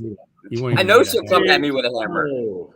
All right, let's see. John's in the comments. He's laughing at me. Why is he laughing at me? I don't know. I told him to come on the stream and like laugh to our Is he face. laughing at you? He might be laughing at himself. I think he might be laughing with me, but I'm not joining in. Yeah. I say if he gonna laugh at us, he's to come on stream and laugh in our faces, you know, like do it right. Well, if you're concerned with people laughing at you, you got to stay clear of Chris, man. He's like horrible about backstabbing, man. Every time he gets a cheap shot, he takes it. He was going off on me last night. When did he do that?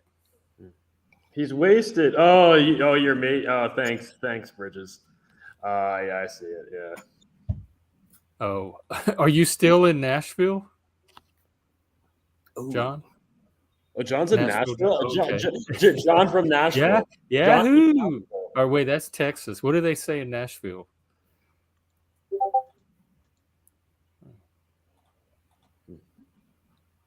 Is Nashville still running the Grand Ole Opry? Does that still run, Grand or did they Ole close it Opry. down? What was that with? No, I'm thinking of Dollywood. Was that the one with Minnie Pearl?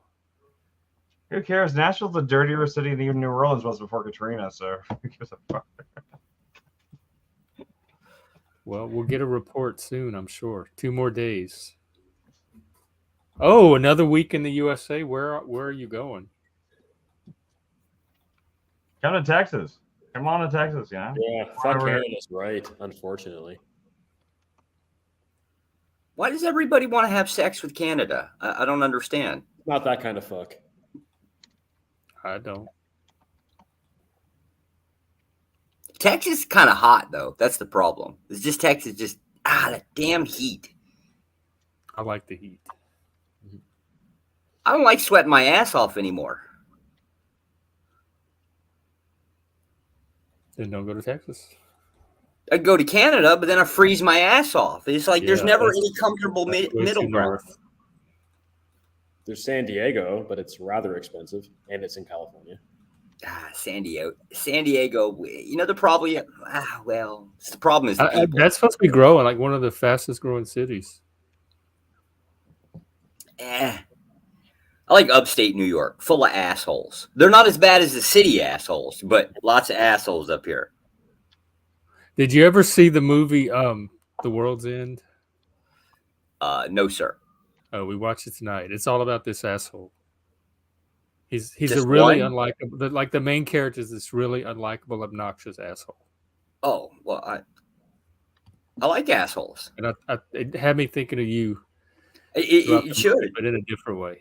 They're role models to me. I mean, everybody's Well, got to have a role model. Well, That's then my don't role model. watch this one. It was horrible. Don't watch it.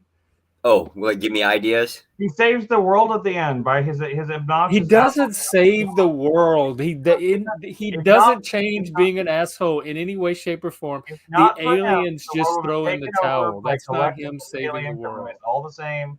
It's He only is 'cause not it's a hero. He does nothing heroic in the whole movie. Yeah, He's not heroic. He just his existence is what saves people. you can't really be an asshole and save the planet, right? Like that is just not really. It doesn't. conducive. It doesn't By have accident. anything to do with that. By Like, the accident. aliens themselves are so flawed. They fuck up their own program. It has nothing to even do with Damn. him being an asshole.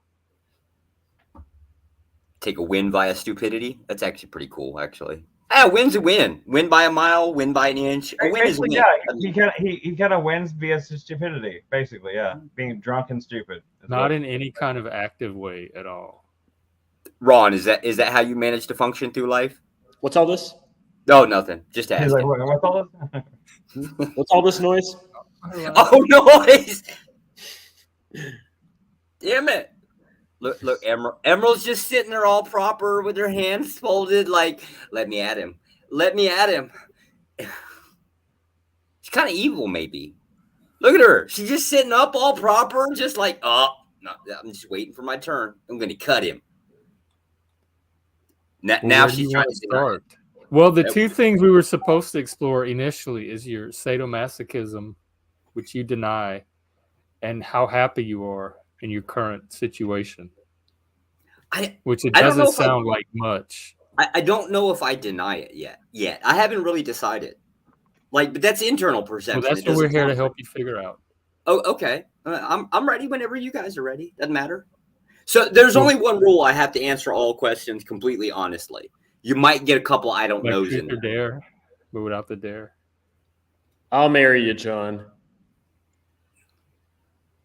Can 2 Canadians marry in the U.S. and have it count? Yeah. You know, citizenship yeah, can be I've got a revoked. Yeah. Naturalized Yeah. citizenship can be revoked. Yeah. Get you a Nashville girl. Oh, don't do that. No. Don't do that. Like a nice Southern trad wife. I thought you had a girlfriend. I don't know if the Southern girls are actually Southern anymore. That's kind of I taking am a weird hearing. twist. I'm going back to the South in a few weeks. I'll be able to give a firsthand report. But I am hearing that even the South is starting to change. Yeah, It's got to be generational. It's this Gen Z helicopter safetyism. yeah. generation.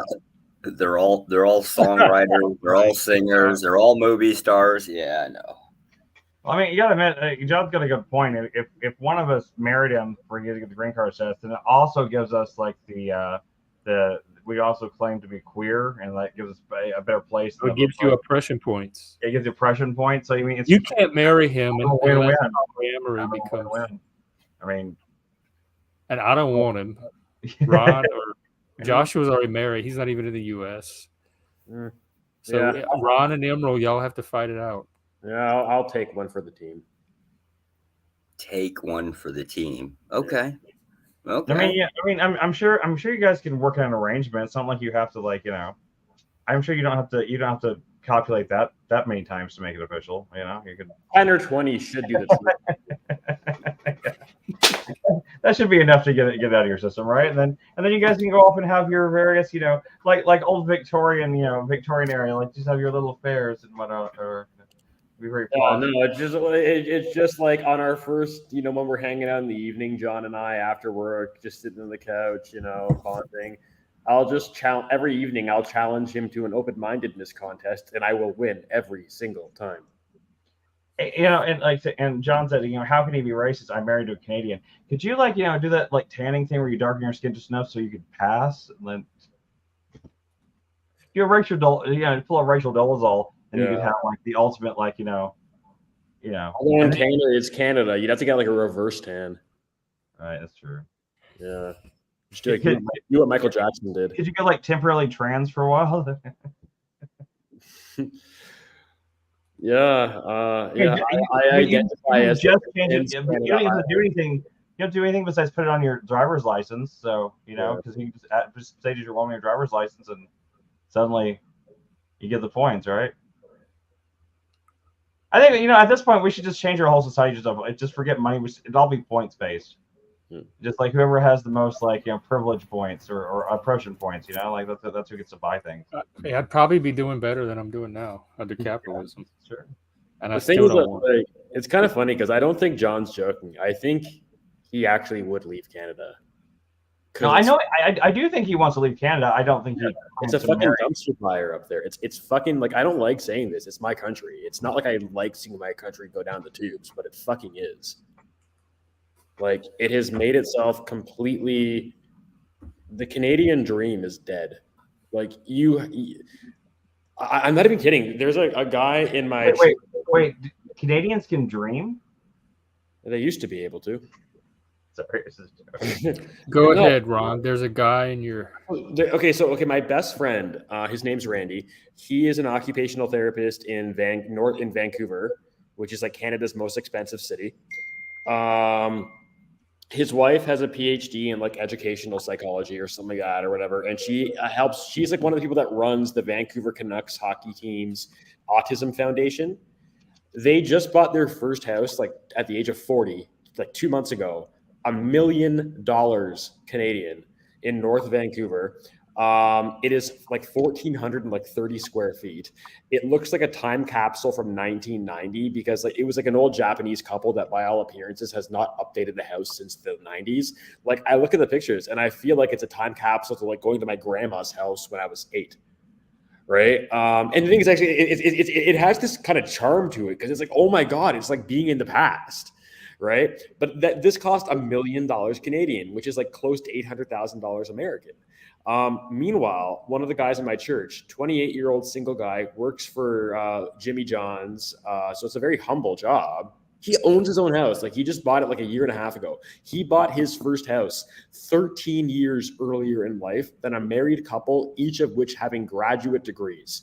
in Vancouver, and I'm not, like he bought it from his brother, so his brother may have given him a little bit of a discount, but there's only so much they can give him a discount because the brother needed the money, and it's possible that his dad and mom gave him some money towards the down payment, maybe, but that is also true of my friend and his wife.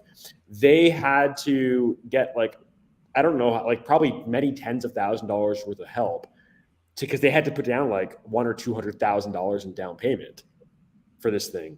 But anyhow, long story short, this 28-year-old delivery driver for Jimmy John's, who's single in Tucson, is in a financially better situation than a husband and wife who between them have a professional master's degree, a PhD, and works for the Vancouver Canucks Autism Foundation. Jimmy John's driver in Tucson is way better off. That is crazy. So I need to go to Tucson. No, that should be obvious. Generally speaking, people with trade basically that are producing something that they can actually possess. Meaning, like if you're a plumber, you'd think like a plumber, shit job, right? Except for as you kind of like get the experience and then own your own business, you're like ass raping somebody for like $30,000 to pump their septic or some shit, right? Oh You're yeah, making- dude, when your toilet doesn't flush, nothing else matters. Pretty much. It's just weird. Tradesmen actually, as long as they'll not stick with just doing like the 9-to-5 job thing, they'll do it to get the experience, learn the industry. As long as they'll get invest in business, owning themselves, do really damn good. Well, like fucking John, get in this call, man. We need some more, like, cause like John actually could give some insights in this because he's in Toronto. He does not own a house. Ask him how he feels his prospects of getting a house is. Like, I don't mean to draw negative attention, but like, I have every assumption. Like, Toronto's a badass city. It's fucking like, it's a great city. Well, I don't know. It's also stressful, but like, there's a lot to do there. And John is he's in the creative field. He's a musician. So if you're a Canadian musician, unless you leave Canada, Toronto's the best place to be. And so the fact that he wants out, it just like, I think my guess is like the biggest part of the reason he wants out is it's not Justin Trudeau. It's not the SJWs in Toronto. It's that there's no way in hell he'll ever be able to live in Toronto and own a house there. It's not going to happen because you need to be able to like own a home in Toronto and not be house poor. You probably have to make roughly $200,000 Canadian to not be perpetually just squeaking by. What's your property taxes like in Canada? Good question. I don't know. I haven't lived there. I've never owned a house there. So like New York is pretty nasty. This is going to be the first year I'm ever going to own a mobile home. I've never own a lot of property. I've never owned a mobile home. My mom like sent me this information. She's like, okay, we can get our hands onto it it's listed for like 85. We can get it for 65. And I'm sitting here thinking, I don't want a fucking mobile home, right? Like it's just bullshit. And she's like, you're not thinking of it properly. She says, you never want to do rentals because I absolutely hate tenants. I can't stand them. New York tenancy laws don't work in our favor. And she's explaining, says this is low maintenance, the skirting, so long as, because it's really cold up there, as long as the skirting stays on place and you can keep the undercarriage of it kind of insulated fairly decent with the skirting, you can get 20 years out of it. And she's like, I think we can get it rented out for somewhere between $1,200 and $1,400 a month. I'm sitting here thinking, okay, that's not bad. And so all I'm trying to do is think about what's the maintenance on this thing. Is the least amount I can put in this crap. So I might officially become a slumlord here real soon. It's an insane price. I can't think of it. $1,200-$1,400. It's ridiculous in Pennsylvania. That's for rent? To rent a trailer house? Yep, just to rent a little mobile home. This is like a 2-bedroom. No, it's a 3-bedroom, 2-bath. Oh my God. I was like, this is ridiculous. So it's like not buying the big ass house, right? You don't do that. That's gonna property tax gonna just rape you constantly. Get the slummy thing and just take advantage of the middleman or the middle class. Sorry, that's get not even him middle class. Well, maybe it is now, but yeah, just get him while he's like basically him and his wife or basically just grinding away at whatever minimum wage job and just gouge the crap out of them. That seems to be how you generally make the revenue. but I've never in my life owned a mobile home, and I'm actually entertaining this idea. In my job, I work in home healthcare, and so I go to patients. Like my job is I go to people's houses, like people that usually they just got home from like a hospital or a rehabilitation facility, and like I probably 20% of the people I go to, they're in trailer parks, and some of the trailer parks are quite nice. Like some of them are like Mobile home estates. Yeah, like some mobile home estates, a new term. No, but Those like are the some nice of them are ones. perfectly nice. Like some of them, it's like you go in, it's like this is pretty nice. Yeah, some of them are. I've been in some nice trailers. I've destroyed enough of them. We buy property and we'll just like basically bulldoze anything off. But I found out that the easiest way to get rid of them is to just strip all the aluminum off of it. You take that off, get it, down to the scrapyard, and then just take a match to the thing. Of course, New York doesn't really like you burning stuff down. They ask for like special permits and stuff, but you just wait till the right time period, like it's snowing or something, just light it up. Fire department's not going to show up. They can't see through all of the snow to get to the smoke, so works. But they go up real fast. You can set them right on fire. I call them death traps. The more time I spend with you, the more inspired I get to become a capitalist. I'm just saying. Well, you really have a way of selling it. That is kind of the way that. Yeah, capitalism makes no moral claims. It's just it's the bottom line. That's all that really particularly matters. As long as you can like pretty much not feel a lot of empathy for complete strangers, you're good to go. I feel like I can burn down a trailer at least. I don't think I'd have a problem doing that. Well, I burn it down. I'm kind of rednecky, so I like to, blow stuff up, burn stuff down. It's the simple man in me, right? But I mean, now if you wanted to make money, you have to get into like the whole insurance fraud thing. But I like my freedom too much, so I don't go down the risky path there. Because I'm not the type of person, if I get hit with a nasty fine, I am not paying out, right? I'm going to serve the jail time so I can keep the money. It is what it is. Mm-hmm. I will literally sit there and I'll calculate how many days in jail versus how much is the fine. Well, which one is the least amount to get with? I am that person. Wouldn't that affect your employment? You can't work because you're in jail. Yeah, but I'm on my way out for retirement anyways, right? Like I'm trying to get away from it. So, that just gives me an out easy. That's when the crime spree really starts. Yeah. John just said he's 5 minutes behind. He doesn't think he would ever own a house in Toronto. And like, it's unfortunate, but like Toronto's the kind of place, and like Canada it's becoming a country where you need your parents to die so that you can inherit, so that you can pay off your mortgage. It's, you know what I mean? Like, and so yeah, like the average home in Toronto now, I think it's worth roughly about $1 million American, or a little less than that, but not by much. Probably like 900 grand American is the average home in Toronto. Damn. So, Jesus. Some weird property assessment values right there. It's bananas. It's absolutely bananas up there. It's crazy. It's absolutely crazy. What is Toronto like really dense population? Yeah. And so Canada has about 40 million people, which is a little more than California. But they are highly concentrated into a few locations, and Toronto is the most, Toronto and Vancouver are the big two. Like Toronto's much bigger. But like Vancouver's actually a little more expensive. And so you have all these people in and around Toronto because, that's where they want to go. If you're an immigrant, it's like, it's a very international city. So you'll find people from your own country. And also that's just where a lot of the jobs are. And so, yeah, it is untenably expensive. So maybe that's the larger factor here. It's usually if you have like the densely populated region where everybody wants to go. Hey, wait, does his pronoun say he, his? Yeah, he's doing it ironically.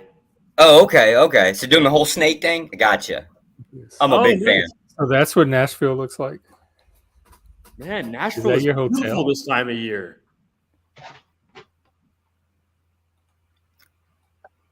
Yeah, Nashville looks Years? like a Looks like a nice, proper hotel room. So, Hello? what are you doing? What are you doing in Nashville anyway? What are you doing out there? You know, Can you guys hear me? No, yeah. we can hear you. We definitely hear Can you. you hear us? Can you I can hear you. can you hear us? Or if you refer to me as a snake, my pronouns are yes, which I think is pretty good. Dude, Nashville rules. Fuck Canada. Canada's over. Nashville's I gonna feel like- lose me. I feel I'm like here. Nashville- I'm on a writing trip. Nashville, wait till you go to a clean city. Don't disparage my new city. You trying to start a fight, Chris? I mean, what? This is my- Are you this is my are you hometown. moved there? Are you moved there? I'm going to. I'm going You to. are? Dude, your new city is This is Tucson. where. Well, no music happens in Tucson. You'd be Dude, much better off everything- going to Austin. So You'd much be good music happens here. You much be much better going to Austin. Even though there's some woke shit down there, there's still tons of good music there. And Joe Austin's Rogan like a probably- woke maybe Nashville. but it's Nashville's not pretty woke. it's not as much. It's not as Is it? Austin isn't nearly as woke as people make it out to be. I at least not in my opinion. People act like it is, but I don't really see it. I mean, yeah, there's it's got like that Portland like keep it weird kind of thing going on. There's some woke people there and there's homeless people there and stuff, but it's not as woke as people want to make it out to be. I lived in Austin in the early '90s and it was woke. In my opinion, Dallas and Austin have gotten less woke over years, but that's just my opinion. So I mean, take it for it. Yeah.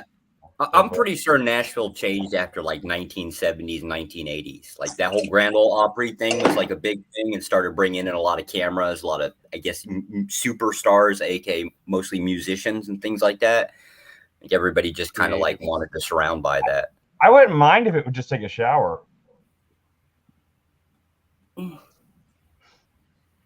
I've lived in Nashville a few times, and every time I go there, I feel like every time I'm driving through there, I feel this grime on my skin. I don't know what it is with the city. It just Well, you'd really not like New Orleans. I don't care for New Orleans because of that same thing, and I also don't like Shreveport either. So Yeah. Nashville is not as bad as Shreveport. It's or New dirty Orleans, South. I'll give it that. Oh no! After Katrina, New Orleans got nicer. Got a bath, you know. Yeah, it kind of did. They really came back really nicely. Everything Yeah, they had- fresh jobs, everything. All new construction, fresh paint jobs. Yep. It really. I mean, like you But know, it's back to trash by now. I mean, Is people it don't- really that Pretty fast? Damn. Well, I mean, yeah, pretty much. But there's only certain area of the cities that are ever not trash anyway. People It's said kinda- that it was a tragedy, but you know, it kind of seems like maybe it was just due for a bath. I don't know. It's kind of up to other people to decide. I always wanted to do a vacation like Mardi Gras kind of thing. My parents kind of were like big no, don't go down there. It's like Oh Sin yeah, City. you'd be a disaster down there. It would bring out all of your worst elements. Oh well, now you're talking me into it. Yeah, you talking really about enjoy yeah. it, but I think it would be really dangerous for you too, or dangerous for New Orleans. It wouldn't be dangerous for Josh. It would be dangerous for New Orleans. Is exactly what would happen. He's gonna set New Orleans right back to pre-Katrina conditions. Have you ever seen that movie? You ever seen the Nicolas Cage movie? What was it called? Bad Lieutenant, Protocol New Orleans. You ever see that? Anybody ever see that movie? Mm-mm. It was made by the guy with the director with the ridiculous accent, and he got shot once on camera, and he said it was an insignificant bullet. What's his name? God damn it, Werner Herzog. Werner Herzog made this movie with Nicolas Cage called Bad Lieutenant, Protocol New Orleans, and the whole movie is nothing but Nicolas Cage being his absolute most unhinged self he's ever been in any movie, doing coke, like pulling people over and like having and having women giving blowjobs without tickets and like doing all this horrible stuff. And it's just like the most unhinged, bizarre movie you've ever seen. And it's all set in post-Katrina New Orleans. And it's amazing. So I don't know. I'm just saying, if you've never seen it, you should check it out because it's one of those movies you'll never forget. One of the climactic scenes has him doing like this weird like Nicolas Cage dance to like distract people, and then and he wins. He just wins the whole movie. It's great. It's totally worth watching. What's it called? It's called Bad Lieutenant, Port of Call, New Orleans. It was supposed to be a sequel to the Harvey Keitel movie Bad Lieutenant from the 90s. It says they have nothing to do with each other, but for some reason they slapped that label on it. It went direct to video. It was a Werner Herzog film that went direct to video. It was very strange. That was my stereotype of what I believed Louisiana was. I remember growing up, like as a teenager, right? We're watching Mardi Gras. All I'm sitting here is like, look at the boobies. There's just so many boobies walking up and down the street. You're like, damn, I want to go there. This is why my mom's kind of like forbid me from ever going there. There are boobies. And did you know, technically it's illegal to flash during Mardi Gras. All the boobies you see are breaking the law doing it. Can arrest everybody when everybody's doing it.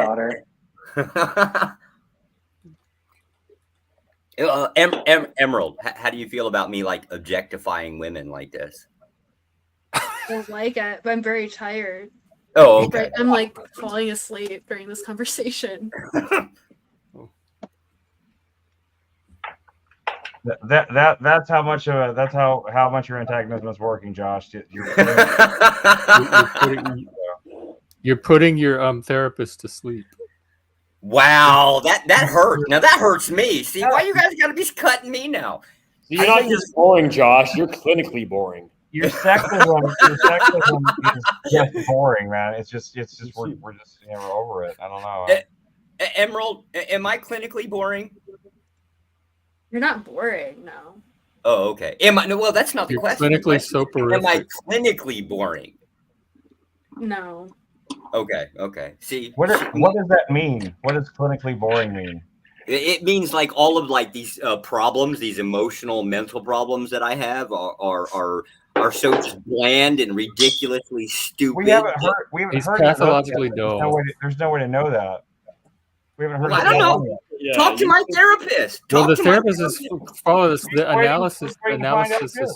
analyzer is falling asleep. No, I would say you're clinically boring. That's a marker of boredom. Like one of the as Emerald and Jeff will attest, one of the defining features of a disorder is that it has to cause dysfunction in your life. If it doesn't cause dysfunction, then it's probably not a disorder.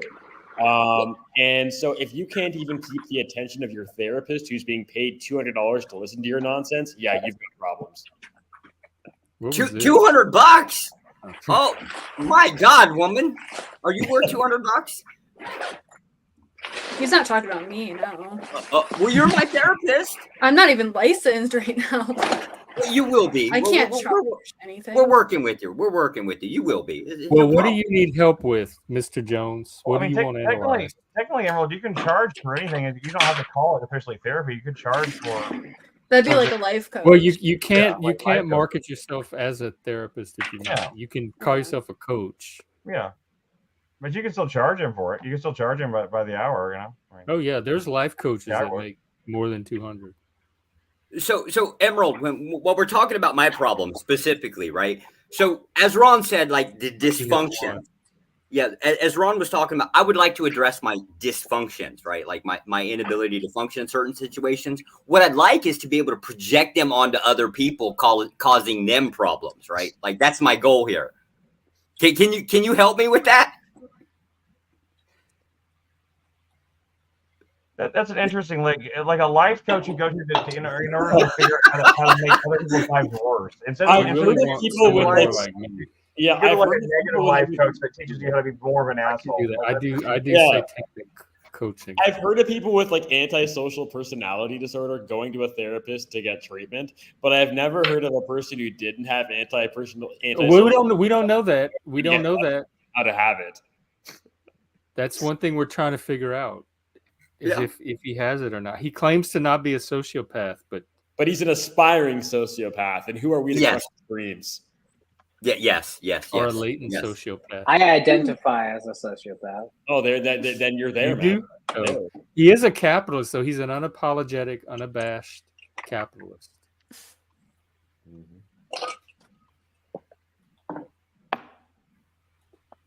I can take it to extreme level, like even like relationships with women. I just look at it as like transactional, how much money you're paying versus what you're getting. This way I can just walk away all women prostitutes, right? Like, I mean, you can What did you lean forward, Emerald? What was that? No, I'm reading the Would you chat. cheat on your wife? She's checking out. She's checking out. That's what I was thinking. No, I don't cheat on my wife because that's expensive. It comes with costs that do not work in my favor. But if it didn't, if you could cheat on it like cheaply or freely. Oh yeah, most likely if I Oh, could do didn't even something and get hesitate. away with Okay. it, I'd most likely probably do it. I don't Probably. believe it. I don't believe What do you mean you don't believe it? Okay, well, that takes care of the wife. Would you I think- abandon your child? I think No, this no, is no, all no. an act. No, I think you're whole sexist. Hey, mate, I think it's all an act. So think so you the really- kid, I don't know. the kid has like a lot of value. We call it like legacy. So basically, it's kind of like an extension of myself, right? So I want to teach him like, the hardcore capitalistic functions, right? Like pretty much like, walk over dead babies to get to the bag of cash, right? Like that kind of concept. I have no problems with this, right? But I'm putting forth all of my energy into him. So he has like a high value up there. I bet Joshua in his everyday life is like painfully nice. Like he's like so Oh, nice that it's no. like bad. And this is like this alter ego. Look, he's not a sociopath. He's raising future sociopath. Like, cause I've heard about this. There are people that like spend like huge chunks of time online where they basically it's like they have like this online avatar identity of it's almost like a Fight Club situation where they recreate this new persona that's everything they want to be but that they can't be, and that's Josh. Like I bet Joshua like everything he's not in Beirut or wherever he says he is. The guy's like a librarian in like Seattle. He's like Damn. Well, okay, I so don't know. that He's could been pretty consistent so far about it. this is yeah, possible. he's very committed to the role. Yeah, it's possible that I could be a librarian just sitting around reading books. There's only one problem with this. I have a problem with books. They have too many words, not enough pictures, right? So like I have issues with this.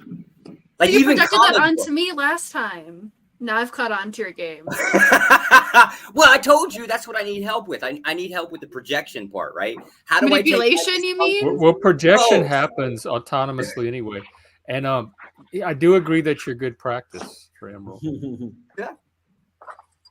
If I want to work with sociopaths or alleged sociopaths. What do you mean want to? Firing sociopath. Aren't you going into Or this industry are for there money? victims?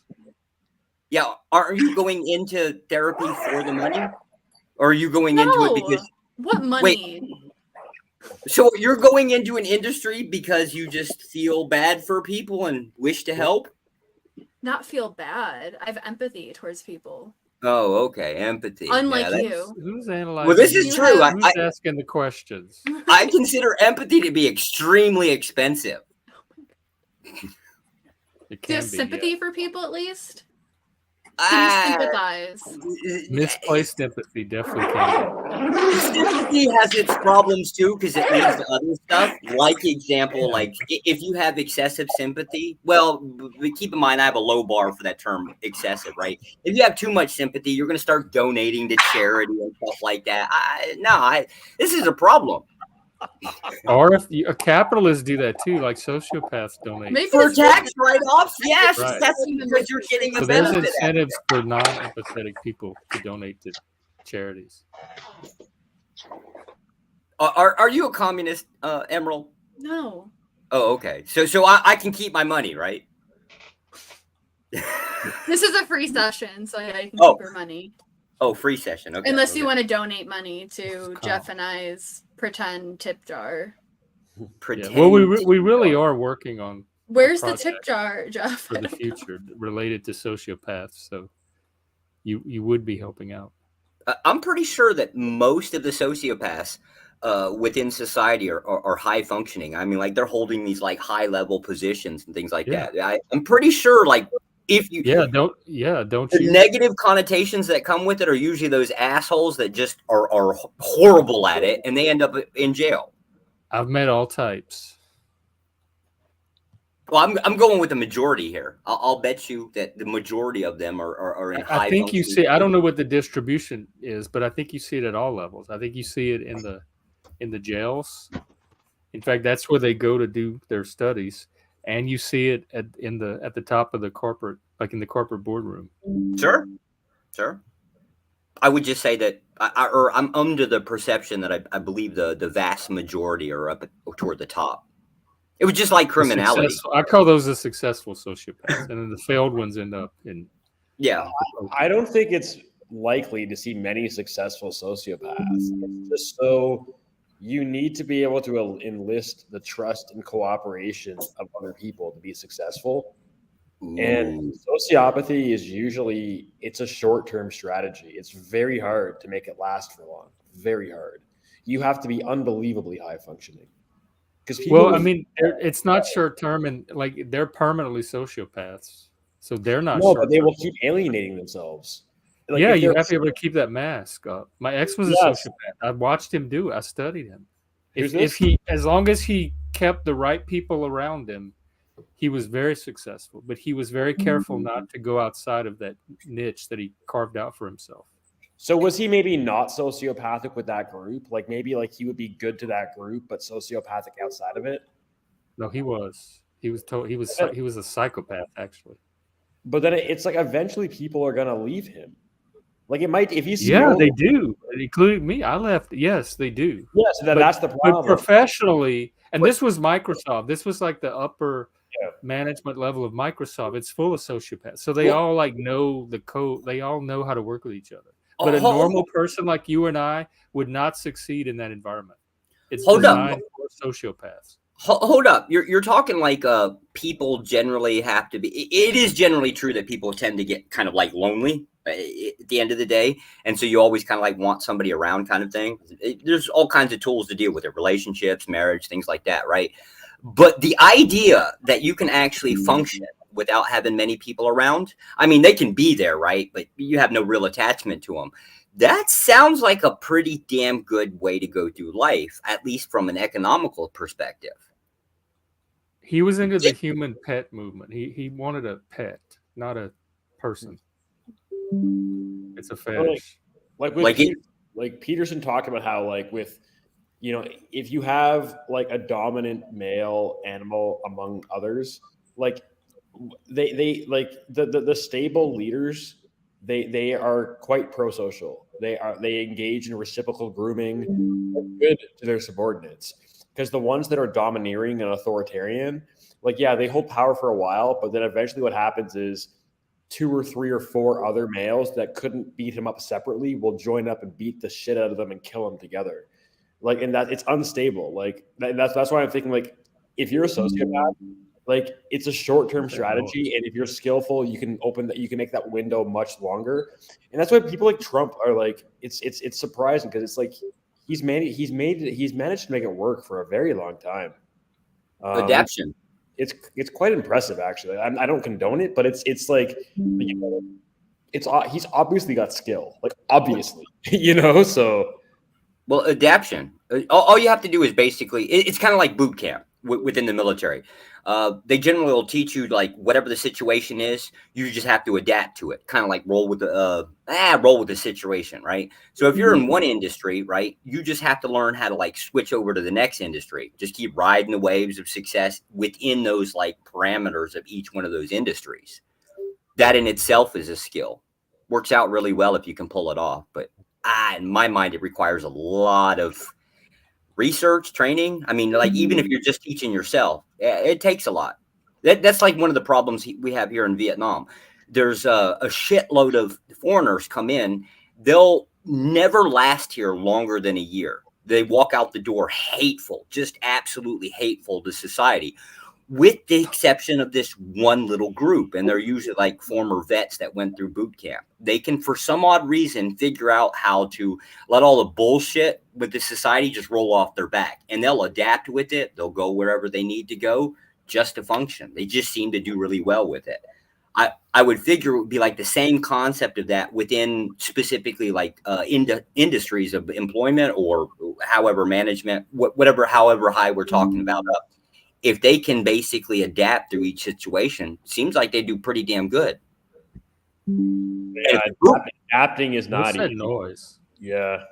If the boot camp fuckers can do it, I would imagine there's got to be some other group of people that have managed to figure out how to replicate that.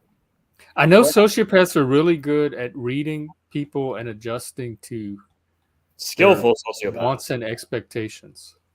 Skillful sociopaths. Like they read it on a like almost an animal level. Yeah. Yeah. No. So yeah, like if they're very skillful, you know, they can pull that off. But most aren't. But the ones that you know, And you but have to surround yourself with the right people, like the gullible people. right. Yeah, and then like I wonder with Donald Trump, for example, like he had a lot of wealth, like because he was born into wealth.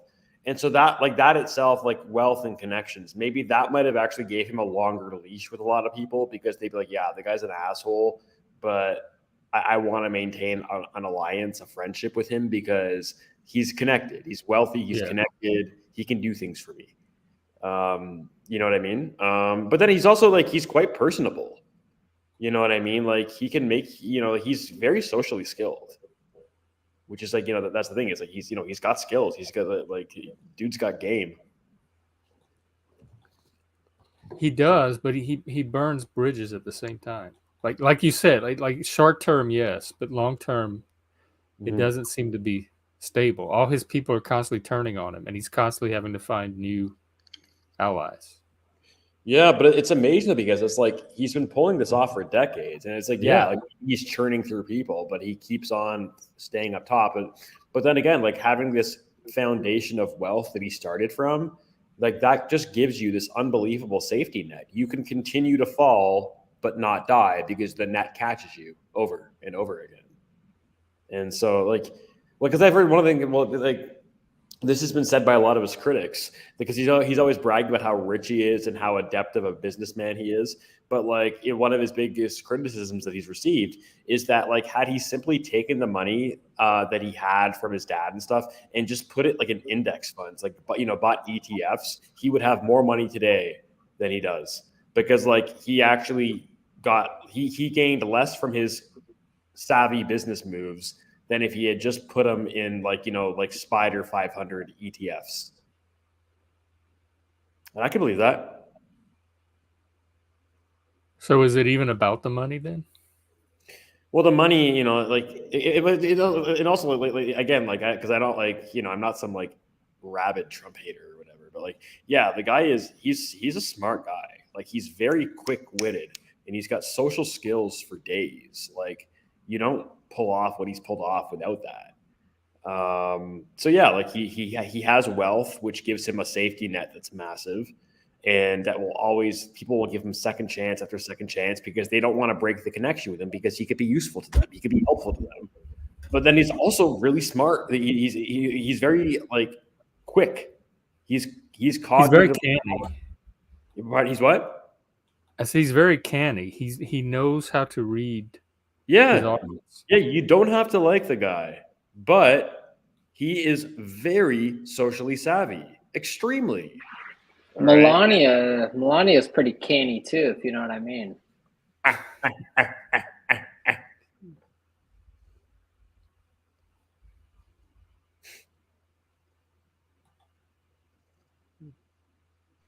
Did I derail the conversation? So derailed, man. It's so derailed. Is it really say my stupid joke and let you guys continue? Is it really a skill to just basically, allow some fat dude to sit on top of you and pump away? Is that really a skill now? I mean, I know the prostitutes do it; that they consider it a skill. But I mean, I'm not saying apparently something like people are getting something out of it for doing it, or they think they are. He has them convinced. Got fucking cans, is what I was saying. Well, it's what do you think I was saying, Joshua? Well, in Vietnamese, that's lawn, pussy and can, same word. Okay, I'm lost. Lawn. I'm gonna continue packing my like shit. Grass. Lawn, vagina, and pussy are the same word in Vietnamese. Oh, lawn is the word. Lawn? Yeah, lawn. Okay. And lawn, they don't have like variations on it. Oh yeah, well they've got other terms of like a woman that is kind of slutty. She's called a cave. All right, well, so it's kind of like the lawn is like the carpet outside, and so this kind no. Lawn, LON, L-O-N. It's a L- Vietnamese word. Because they I know, only have that's one language. LA. Our words probably come from the multiple Okay, here. languages that feed into English. That's Picture where we it have this way. vagina, which sounds more Latin. Pussy Yeah. sounds more Anglo. Think- Don't think of the words. Think of the objects. Can. It's got a hole on one side, at least when it's opened on one side, right? Cave. It's got a hole on one side. Everything is just associated with the concept of a hole.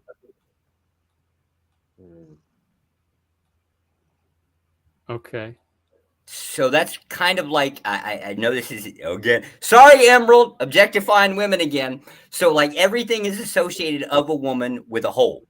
I just so happen to be a booby man. That's my problem. There's this thing. Okay, so I've been really interested in. It's called embodied cognition. It's a movement within the cognitive sciences, and Okay. there's like this. One of the authors that I've been reading. He wrote a book, and I haven't read it yet. And so I don't even know the case, but I think I know it without even reading it. The book is literally called "Women, Fire, and Dangerous Things," and I think my guess is, and again, I haven't even read the back of the book yet. I think what this might be is I bet there's a language somewhere in the world where there's a word that refers to all three of them. And it kind of makes sense because, okay, so women, fire, dangerous things. Let's just collapse fire and dangerous things into one. Fire is a type of dangerous thing, right? Right. Like, at the level of a tribe, like they kind of like they can be volatile, not in their own, not because of like, not because of like craziness, but because like if men will have the most brutal fights over, Right. like if imagine you're a small scale tribe and you find out that like there's been infidelity where one woman that's married to one guy is also sleeping with his cousin. That could put the entire tribe into an absolute tizzy. Correct. Like What is so, that so noise? it's kind of funny because it's like when it comes to like and it's like I think it's Chris. yeah, like oh, he's got to run. Oh shit, sorry, John. All right, peace, buddy. I'll miss you. I'll miss you. Well, it Let was me know. good to see you. We still got to schedule the marriage, buddy. Yeah. Enjoy Nashville and the rest of your stay. All right, peace, buddy. Keep in touch. But yeah, like Wait, so. could Like, you guys hear me? Could you guys hear me just then? No, you Yes. probably couldn't. no. Yes. Oh, hopefully I'll talk to you guys soon. All right, I peace. realized I Yeah. was muted. Enjoy the U.S. See you guys. Yes. But yeah, Chris, your computer was making some kind of noise, so I put you on mute. so It had yeah, this little so, bell that kept going off. so yeah, like a lot of chaos can happen because of women, but it's not them themselves necessarily. This is not me being some misogynist ranter or something. It's like the kind of chaos that can be created by. Here's one: paternal uncertainty. Okay. Imagine your wife is pregnant and then she has a baby and the baby is not your race. Can you imagine the rage you would go into? Yeah. She's gonna die. You would say women, fire, dangerous things, Yes. Yeah. right? Like No. so, I get the point. I actually subscribe to the idea of it. I just don't go as far as the blame. Right. So here's the example. Yeah. This is not Yeah. me being like insulting or like misogynistic. It's just like I see where the thought process would have gone. Right. Yeah. So the point of it though is if you identify all of the functioning parts within it, right? They all actually make a lot of sense. So I associate women with the concept of danger generally because so women's survivability is really based on how they obtain resources. In most cases, within most society or most cultures, men will be the ones that basically accumulate a lot of resources. So the woman's survivability is really based off of, in general practices, the male gathering the resources. Now the problem is women are also needed for the ability to like basically keep promoting the species as it goes along. So both of the genders are required to find some way to function between each other. Mm-hmm. Now the blame is where I take it in reverse. I don't blame the woman for the behavior. The women are going to do what the women can do. My problem then comes down to is if you're going to basically have a moral prescription on a society, it's going to 100% fall down to the male. So when the society goes ape shit, it's because the men fail to stand up and do anything. They're just like, oh, somebody else's problem, let them deal with it, right? And that's generally where the problem like really breaks down. So I don't blame the women for their behavior. I blame shitty ass men in society for their behavior. I agree. But it can be, well, it depends. Like, I still think women do have agency. Yeah. Yeah. I just don't rely on it to be part of a solution to my problems. Or even societal problems. Like if you Yeah. really want to have like some major effect in society, you want to see it to go somewhere, you don't look at women. You don't even address the idea of how women function. There's no need for it, right? You just address the I don't idea know. of Emerald might disagree. She may have some thoughts on this. oh, go ahead, Emerald. You got something to say? Too extreme, and I'm too tired to get into it. Oh. Damn, I can't bait her into a fight. Damn it. You know, See, this I've always have been you really, tried? Go I've ahead. been really irritated with that idea of like you know, so you got a couple and one of them cheats, and like it seems like the tendency is always like that the wrong party, they place all the blame on.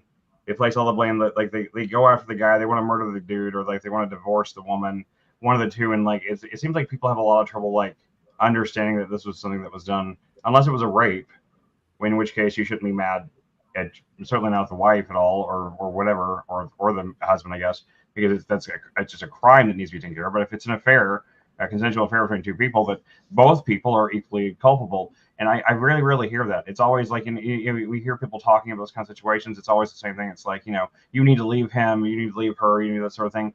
And like, I mean, yeah, I get that, you know, both that might be the case, but I think it's fascinating to me that like that we still have this kind of this tendency where it's like we place all the blame on one party or the other. It's like, you know, it's like some guy will get mad at the girl and be like, you know, you're you know, you seduced my wife, you know, you do this, and like I don't get that. I don't get how you can like look at a situation like that and not see the blame on both sides.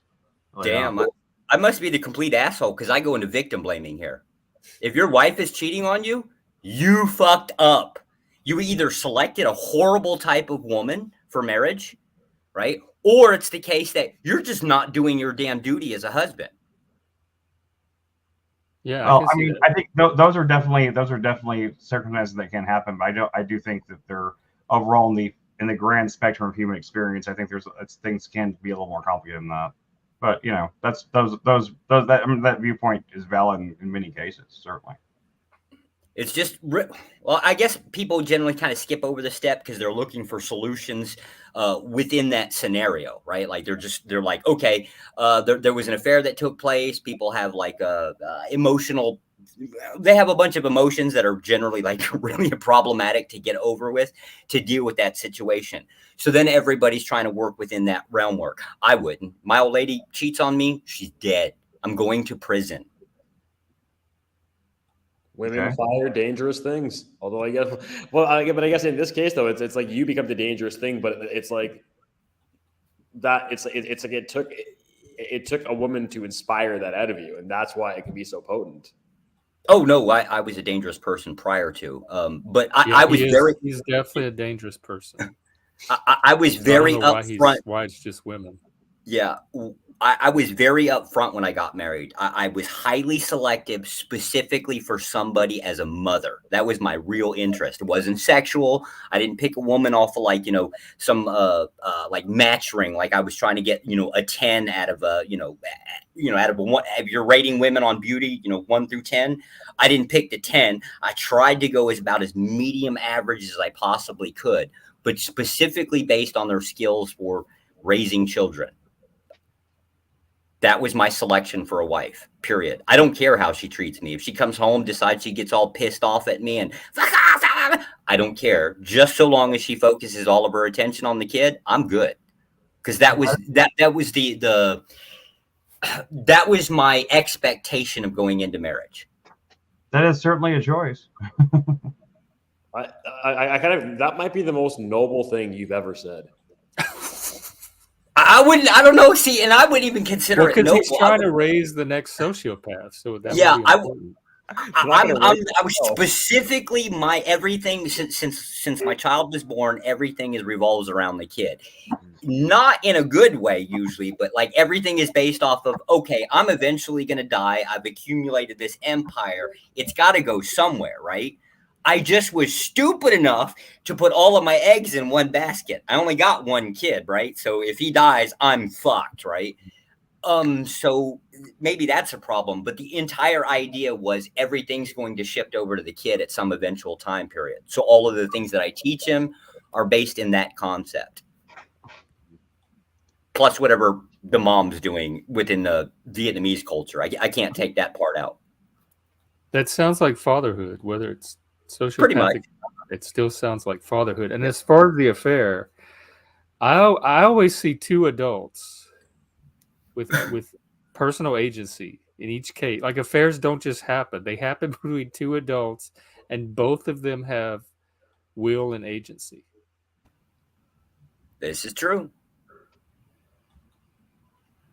I just see that trope so much. If you're like, like the scorned wife, like going after like the woman that that the husband cheated on her with, like you're the homewrecker, and like they put all that. I guess that's just human nature to want to blame one side or the other. But I just think it's so. I don't know. To me, it's just so bizarre. That I mean, clearly two people were involved in this. Unless it's rape, then I think in that case, you clearly know where the anger needs to go. And beyond that, the fact that people have this tendency to simplify it down to just one or the other, it just seems so. I don't know. It seems like a really self-deceptive kind of thing to do. But sure. But then the question comes down with the blame is what's the intention behind it? Are people just like saying, oh, well, I want to blame somebody so I have something to gossip about, like within society? Or are you looking for like some type of blame so you can identify a problem and come up with a solution? Right. It's true though. Sure, there are a lot of affairs and stuff that are really just one party trying to end the marriage. That's true. There's a lot of motivations. People are complicated. We live in a society. Blah blah blah. Right. I wonder if the people who do arranged marriages had it right after all. Could be. I do think that there's some kind of bizarro kind of like merit to it, even though I don't think that it's ideal, and I wouldn't necessarily want Not it for the West. I remember years ago I was reading about this study, this set of studies that were done by I think his name was Norbert Schwartz, economist or psychologist at University of Michigan, and what they found out was that contrary to the Western American kind of view that more choice is better because more choice, you get the more possibility that you'll get exactly what you want or something closer to the perfect thing. But what they found was in studies is that when there's more choice, people are less happy with what they get. And it makes sense very easily because it's like you cannot possibly have buyer's remorse if there is no option. Right. But when you have lots of options, the chances that you pick the wrong one go up, and then you'll always be wondering. And so then you take that to the dating market. Right. And it's the same thing. It's like, people will find will leave their relationships for smaller and smaller reasons because they'll just go and start right swiping again. Right. And then also it's like when you have things like where like no fault divorce, I'm quite libertarian in my leanings, but I'm open enough to recognize that it's always a trade-off. There are consequences to your action. Not everything is perfect. And so it's let's say that you're in a society that heavily condones, or not even society, just a small tribal unit where splitting up with your partner is basically just not done unless under extreme circumstances. Well, if it's not an option for you, then you actually are in a situation where if leaving is not an option, then your only option is let's make the best of this. And if that's your only option, maybe you actually will make it way better. But if leaving is an option, or maybe you won't. Fuck it. Well, yeah, we talked about this last week, and I agree with you there. Even though I don't necessarily think that it's per se definitely superior, I think there's drawbacks and positives to both of it. But I think it's foolish to accept these kind of progressive, modes in society without at least recognizing the fact that they do bring with them certain negative downsides. There's no changing society that's all upside. There's always going to be a drawback, Always going to be something that suffers. And unless we understand those things that are going to suffer, understand the drawbacks to it, we're always be sitting around going like, well, why is this working? Why everybody's just so confused as to why they're not happy and stuff like that. And it's like, we need to understand like the different, like, how having a more restrictive, more, I don't know, even in some cases more religious type societies with more strict rules on certain things, like which I am against. I am not a religious person in that sense, and I'm certainly a much more liberal person in overall. But at the same time, I do see how those societies have their advantages. Even if I want to live in one, even if I don't think they're necessarily good overall, I still think they have. There are demonstrable advantages that they have that you can't really get in a more liberal society. Even though the liberal society is the one I'm going to ultimately vote for. Well, then here's the thing too. It's like if you live in a hyper individualistic society like our own, right? It's kind of like it's disproportionately about you and not about your responsibilities beyond you. Bingo. Right. And so it's like, okay, let's say if you're in a more collectivist society, it's you are now, it's the emphasis is partial. It's basically kind of flipped. It's not that you don't matter, but you're not all that matters. And in fact, other things, the sum total of other things probably matter more than you. Right. Well, if that's the case, then the marriage is not about you being as happy as possible for you. It's about you basically like you don't want to be unhappy and everything. And but ultimately it's like a big part of it is a social duty. And so when that becomes, it could actually take the edge off of you, because if it was never supposed to be about you living your best life, then you're not going to be like in this sense of existential dread, wondering if I should have picked that other pair of shoes. You know what I mean? Yeah. So, all this I was saying now, this is not me saying we should go to like this authoritarian collectivist culture, but it's just kind of like, if I buy this pair of shoes and not that pair of shoes, that doesn't mean that I'm not allowed to say, well, there was a trade-off. Like that other pair of shoes did have some features that are better than this one. You can do it, So. Right. I think happiness is important. Like I think it's just as important to marry someone that you're going to be happy with than to just marry anyone. So the problem with the framing is, first, let me address the whole buyer's remorse. So buyer's remorse is the core problem with it is expectation. Why did you buy that pair of shoes versus another pair? Why did you not take a moment and think about what it is you're actually doing, other than, oh, I just need a pair of shoes. I'm going to walk up to the register and, basically buy it there. Of course, you're going to come out with buyer's remorse. You did a thing without spending much time thinking about what the hell you were doing. All right. So the next problem that comes down here is shit. What did you speak on? Oh, happiness. So the problem with happiness is I just want to be happy. Think about that for a moment. What the fuck does that even mean? It's like you say it like it's a small thing. I mean, you mean it, but it's the biggest thing in the world. It's the biggest thing, except for it's goal orientated. You can't have goal-orientated happiness. You can't just say, hey, look, I want to go outside, take a walk because I want to be happy. You have to actually change the order around. I'm going to go outside, do something, aka walk through the park, because it causes me to be happy. It's the reverse order. We've taken so many shortcuts in every little thing we do. We fucked up the complete order of what we consider to be happy. Happiness is such a subjective thing that it means jack shit anymore. Well, I mean, I think a lot of happiness, when it comes to relationships, it means jack shit. Correct. Everything. Well, I mean, but when it comes to happiness, isn't the main factor, I think, from what you're saying, and I think I've thought this before, isn't the main factor is if you know what you actually, if you actually know what you want, and therefore, if you actually know what you want, you really know. Let's put it in a, like, you go to the Cheesecake Factory, right? They have that massive menu that's got that's like a novel you got to read through, right? If you go to the Cheesecake Factory, you know exactly what you want off the Cheesecake Factory menu when you go in there. You can order that and you'll be happy with it because it's what you wanted and you got what you wanted, right? But if you go in there with no idea and you're just looking at all these different options and there's all these different things and you don't know what half of this stuff is, and so like it leaves like this thing of like, well, what if I got that? What if I got that? What if I got that? Or as opposed to going to like say, you go to In-N-Out, which has like they have the secret menu, but if you ignore that, you got like three options. You've got a burger, cheeseburger, you've got fries, and you've got chocolate and vanilla shakes, and that's it. And so pretty much, your options are limited, and like more likely, like as long as you want something that's in that genre of hamburger, you're pretty much gonna be happy with that. And you're not gonna have a lot of like FOMO type of anxiety because like because well, what if I mean, I guess you could, because maybe so you don't get cheese, you wondered you take it even to a more extreme, to the cheese the cheese factory, right? Or the cheesecake factory, right?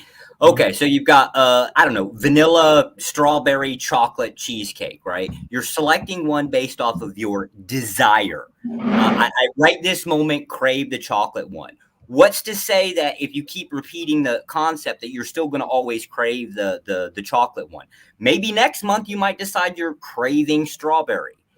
It's still based on the expectation. The object of desire. People, for some odd reason, seem to phrase things as I want, and the I desire is an actual do thing. There's no action there. It's just I want. It has to have some type of functionality to it. The do.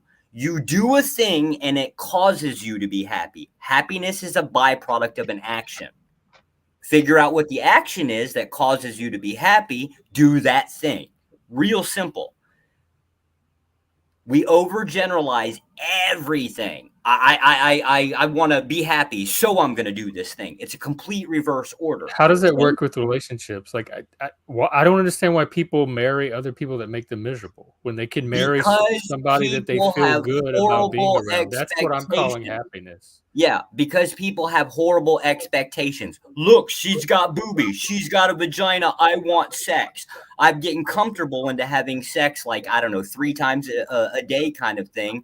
Thus, I'm going to select this woman. Complete asinine, stupid rationale, or, well, technically rational, because I desire sex, so I'm going to select this woman. I desire sex, so I'm going to select this, I don't know, 9 out of 10 girl. It's a complete stupidity in thought process.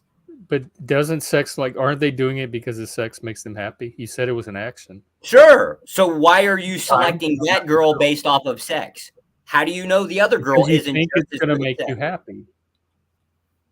I think it's going to make me happy. Like, I'm happy. Sex 3 times a day. Who would that not make happy? Like, anybody would want that. Oh, that'd make me miserable. Yeah, I mean, so I don't think that would make. I mean, everybody's different. Some people are gonna be happy with that, some people aren't. I mean, there's some people that. But in general, I don't think it's, if somebody's having sex 3 times a day, I don't think it's irrational to say, oh, you shouldn't consider marrying that person. How do you select a specific woman based off of sex? Me, I don't know.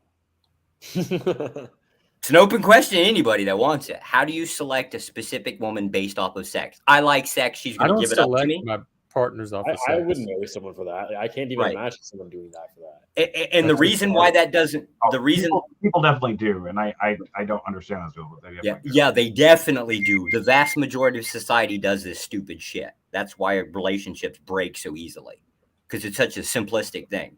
Well, it's also because there's no, like, with the dating, it's like you're not going to feel in 3 years the same way you did for the first year. It's that's okay, and that's the thing that I think that people have not learned this yet. That it's okay. Right. Relationships evolve, they grow, they change. Sometimes you might grow apart from somebody, but there's the fact that you like the way you feel about this person today isn't the way you felt about them last month or last year or 2 years ago. That doesn't mean that your relationship is just like fucked and over. It just means that you keep learning that person, you keep growing with them the same way it is. It's just like you just keep dating them. You continually keep learning this person and to learning them things. And people give up, but people give up. They lose that honeymoon phase and they're like, well, it doesn't feel special anymore. So, just chuck it in the trash and try another one. That's why you have things called starter marriages and shit like that. That is where I think I don't think divorce should be gotten rid of, but I do think no fault divorce is maybe probably.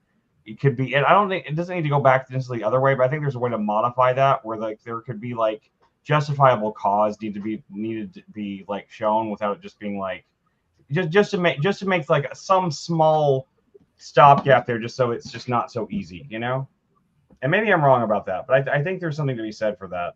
And I mean, I'd be perfectly willing to be proven wrong on any kind of argument with that, but I see how there could be a value to having not necessarily like the threshold we used to have for what you had to have. You had to have like, you know, a partner cheating and or something like that, or abuse or something like that to get a divorce. It doesn't necessarily need to be that, but there needs to be some kind of like justification on paper of some sort that shows that, you know, our relationship is I think grown adults should be able to make those decisions for themselves without there kind of any is. requirements. There kind of is a requirement. It's just a shitty one that people kind of sidestep. So to get married within the U.S., you usually have to go to some like what do they call it? Marriage counseling class, like prior. It's like 10 hours or some stupid shit like that. Sometimes. If you ever go in through, if you ever go through one of those, just listen to the questions that are asked. The real breakdown here is that there's actually no real evaluation going on. If you walk up to your friend who's getting ready to get married and ask him the question, you know, why are you getting married? Why are you getting married specifically? One, why are you getting married? Two, why are you getting married to specifically this girl? Have a conversation about it. Why do the thing? Why do the thing specifically with this girl? Why not another girl? What's the difference? Most people will not. I'm talking about most people will absolutely not be able to answer this fucking question. I don't expect them to be able to because I love her or whatever is right. what they're going to say. Because I have a chemical imbalance in my head and I'm going to call it love. I've got a thing for this woman. It's a dumb. That's how like humans work. That's how 99% of humans work. Right. So that's not how I never saw relationships like that. I was always on the look for a partner, someone who would be, even if they didn't have the same interests as me, at least someone who would be, you know, someone who'd want to go to do the same things I'd like to do, like to be there with me. You know, I've never understood these relationships. They have like these completely separate lives from each other. Like they're married, but like my wife's parents, they have like separate bank accounts and shit like that. I just think that's so bizarre. I mean, it's fine, I guess. I mean, it's not like I'm not like against it. I don't like I think it should be laws against it, but it's just weird to me that if you're married, you have an intimate married relationship, you've had a child, and yet like you keep your life so separate that like you don't even like message each other's bank accounts or money. Here, like maybe that just works for them. Here, let me boil it down. Let me boil it down. It's a lot more simpler than this. Ron, whatever you put in that Ziploc bag, here, watch this. Ron, whatever you put in that Ziploc bag, why did you seal the top of it? Yeah, I'm realizing that problem right now. I'm working my way through it though. This is generally the problem that we do stuff without really fucking actually thinking about why am I doing this thing? Yeah, I don't know what happened within. We're monkeys. I have a valid alibi here. Yeah. Well, I mean, no, it's fine. I mean, distraction on. I get it, right? That's not. I'm high. The point about it is, it's generally the question of why. For some odd reason, maybe in parenting that we've like whipped this. Like the kids always coming to you and asking you, why daddy? And we beat that out of them that we stop doing that shit. But for some odd reason, we go into adulthood and like, there's still no more questioning of why. Why did I do this? Why did I buy that house? Why did I buy this car? Why do I go to work? Why do I do the things I do? And then it doesn't even stand up to scrutiny even within marriage. You go to that stupid marriage counseling bullshit, that evaluation thing. You don't even answer the damn question. Oh, because I love her. Come on. There's no thought process. Penetrated through the mask because I've never seen you this concerned about anything outside of yourself yet. I'm not concerned with it. You the other side all, of Josh. You fuckers can all burn with the rest of the world. I don't care. I just care about my little bubble. I just recognize the problem. You love us. You know you love us. You love us. Don't give me that. I do just like every other person does. I try to pay attention to as many patterns as I can. I try to learn, and I try not to do that thing. And so that's how I learn what works within my bubble, by watching everybody else do weird stuff that I can't figure out and say, okay, that doesn't work. So let me come over here to this bubble and let me try it this way, kind of thing. That's it. Well, is it working? Most of the time. Well, I do pretty good in life. Well, I mean, the last few times we've been talking. I never know what I can take seriously from you and not. Well, this isn't even like I don't even see why this would be. The other day, you were ready to leave your wife. You were miserable with her. Tonight, you were going to kill her. Well, if it revolves in an affair, yeah, she's going to die. Period. I think you underestimate how much hyperbole is coming out of Jones's mouth a lot of times. I don't estimate it at all because I don't know. I how to under or overestimate. I promise you, I assure you, I'm literally not joking at all. If I come home one day and I find out my old lady has an affair, she's gonna die. I'm going to prison. Okay then. All right. But I mean, did that's you just how it take is. like did I you think find you should rethink that, but okay. did you study patterns enough to find something that works for you currently? Because I have no doesn't fucking sound like clue. it's completely working for you. No, well, so like the concept of like completely working, as far as I can tell, she doesn't have an affair. But the entire purpose that I, selected her as a wife was because of the kid. The kid, Right, but she got him sick, and she's a tiger mom. Right. She also, the whole fucking, she doesn't comprehend modern medicine, apparently. Like, I get that, right? Except for, the point still stands. 5 days, she's still in the hospital with the kid. She has to sit sleep in a shitty ass chair that's got to be uncomfortable. She's not sleeping in an air conditioned room, right? She's going through her miserable phases because of the things she did, right? But at the end of the day, she's right there next to that kid. She's not coming home. She's not, focused on me. Did I eat dinner? She's focused on the kid. Exactly what my expectation was by selecting her for marriage. So are you happy with it? Like, are you content with your arrangement? Content would be a better word than happy. So Okay. like the problem with happiness is I consider this to be a really bad problem. There's lots of things that would make me happy that would just destroy anything I'm trying to do. AKA, I really want a boat. I really want there's a higher form of happiness that you're pursuing. No, purpose. Why are you doing the thing you're doing?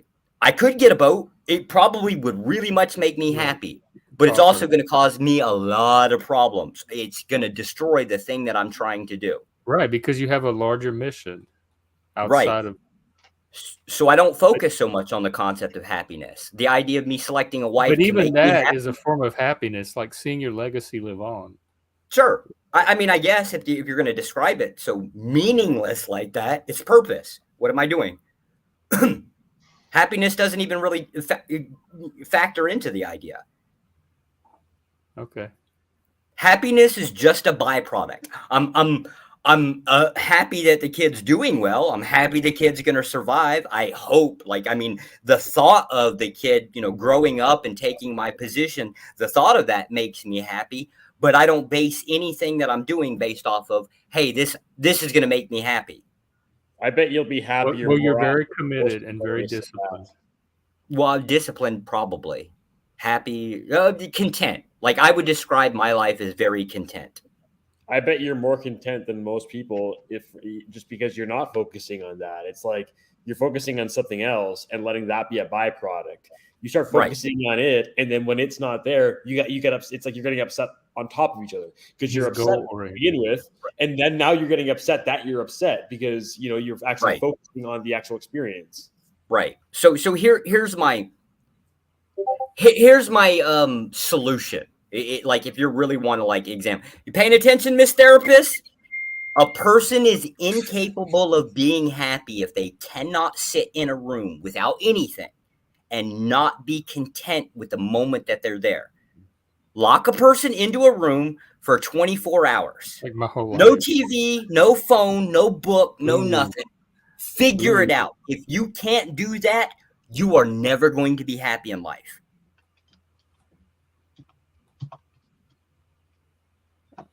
I don't know. I would have a hard time with that. But I'm not pursuing happiness either. I'm just pursuing not being too miserable. Like, I'm trying to minimize misery, but that would increase it for me. Well, of course, because you're thinking about the concept of what's going to be like your entire life is going to be that room for 24 hours. It's a 24-hour time period. What can you do in a day? I mean, I could do it. We had the power go out last year for a couple of days, and I had to sit here with no internet access. And if I read a book at all, it was by candlelight. And so my access to that was very limited and restricted. And I made it through just fine. I found other things to occupy me. Sure. But that's That's the problem, is all of the distractions. You're looking for something to fill your time period. You're not doing the thing to get yourself in your head and figure out what the hell are you doing. You imagine what kind of planning you could do just sitting there for even an hour inside of your own head. But what are you those doing? distractions make me happy, and I do planning all the time. I have like a whole separate track that's Sure, always sure. active for planning. But yeah, but you're old enough. You've got enough experience. You can do it. We're generally talking about like in society as a whole, as a group. Most people won't pull it off, at least within the youth. I'm hoping that you guys are old enough that you've got enough experience. You kind of figured out how things work. And so you finally found ways to no. Not how things work. Definitely not how capitalism or modern society works. I figured out how people work. Okay, well, see, there's a starter, right? Well, I I don't guess know. if I were a sociopath and I wanted to manipulate people, I could do something with that. I just have no motivation to do any of that. I'm more of an observer. To be fair, I find the vast majority, let's say 80% of the people that I come across is just completely useless. I mean, aside from like, they basically make money. I try to find things to appreciate in almost everybody if I can. But then I'm a people person too. Like I genuinely enjoy people. They fascinate. I just think they're the greatest things in the universe for some reason. I found it more useful to just make my own. There's nothing more interesting to me than other humans. So they have a value just on their own, like a mental value to me beyond their utility. What's up, Chris? Yeah, I see the cogs going in your head. What are you thinking? I'm just listening. There was something you said earlier that triggered a thought that I had, and then I don't know. I lost it after a minute. I was trying to get that back, but I think it's gone. So I don't know. So there are the room experiment was actually there's actually a lot of research done behind it. Kind of cool. But they also expanded on the room research. They did those like little spiky things in the wall for like the soundproofing thing. Turns out that stuff like that, if you remove all of the sound, drives a person absolutely batshit crazy. But if you just a normal room, even with a window, right? But the whole idea of it is you can't utilize the tool to occupy your time. You're forced to get inside of your own head and deal with whatever's inside your head. Yeah. I mean, that's really the experiment. I've definitely been there. I've had moments in life where I've had to do that. Like I've been there. So what's up, Emerald? Any thoughts? Just listening. Any comments? Any opinions? I'm just observing. Am I a sociopath? That's too extreme to say. Oh, okay. Do I have a personality disorder? Oh, for probably several. Doesn't Everyone? everyone? A, B, C, D, E, N, Z. I'd hate to meet a person without one. That's a person that would truly terrify me. A person with no personality disorders. That would be someone that you definitely have a disordered personality. You have disorder. Let me be a little bit more specific. Do I have an antisocial personality disorder? Because if you're going to talk about psychopathy, that's it right there. But at the same time, you seem more pragmatic than psychopathic to me. I don't know. Maybe to a degree that I don't necessarily get, but I'll be honest. Like I have a history with sociopaths, and I get very enmeshed in those kind of psyches, and so I'd like to think I have kind of a refined detector, and I haven't ruled you out. Like you're not setting it off like red alert. But yeah, I haven't you're ruled not it out being either. filtered out either. Right? You won't be able to rule it out. Let's just be fair. Let's be completely fair here. You won't be able to rule it out. So just get that expectation off the table, and especially more of the impulsive type. Maybe not the calculating Machiavellian type. I've heard you say too many empathic things, too many things that suggest you have a level of empathy that you're not letting on about that make me think otherwise. But is it empathy? This would be true. I do have empathy. I'm just highly selective with it. Yeah, and that's fine. And which is the only smart way to have empathy, by the way. If you're someone who is naturally empathic and you're not selective with it, you're a moron. So I think that you're a smart empath, if anything. Because anyone who lets themselves be open to all all of Oh. the emotional stuff around them all the time, that is a person that is losing their mind that probably will turn into a psychopath because it'll drive them insane. Because like Yeah, I used to be like Don't that. don't. I give you a hint. Don't toss me in with the empaths. I'm not definitely not an when I empath. say empath, I just mean someone who has empathy, who has the ability to Right. ability to understand empathy. I'm not talking about some magical Star Trek shit like that's like Deanna Troy being a Betazoid empath. I just mean like Right. someone who has the ability for empathy and is selective about it. Because if you're not selective about it, you'll end up feeling too much for it in too wide of a swath, and you'll end up either just dead inside or just numb to it, and you'll end up actually being psychopathic because you won't actually have feelings anymore. Give me I gotta run downstairs. Brain. I gotta run this downstairs. Get some smokes and stuff. Give me about 10, 15 minutes at most. I'll be right back. I'm not popping down. I'm just going mute. If you're smoking in front of your child, you're definitely a sociopath. Chris, is this from experience? Damn.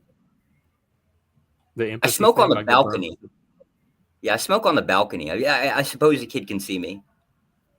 No, Well, I you're think exposing your legacy to smoke if it's around him, but you probably know that.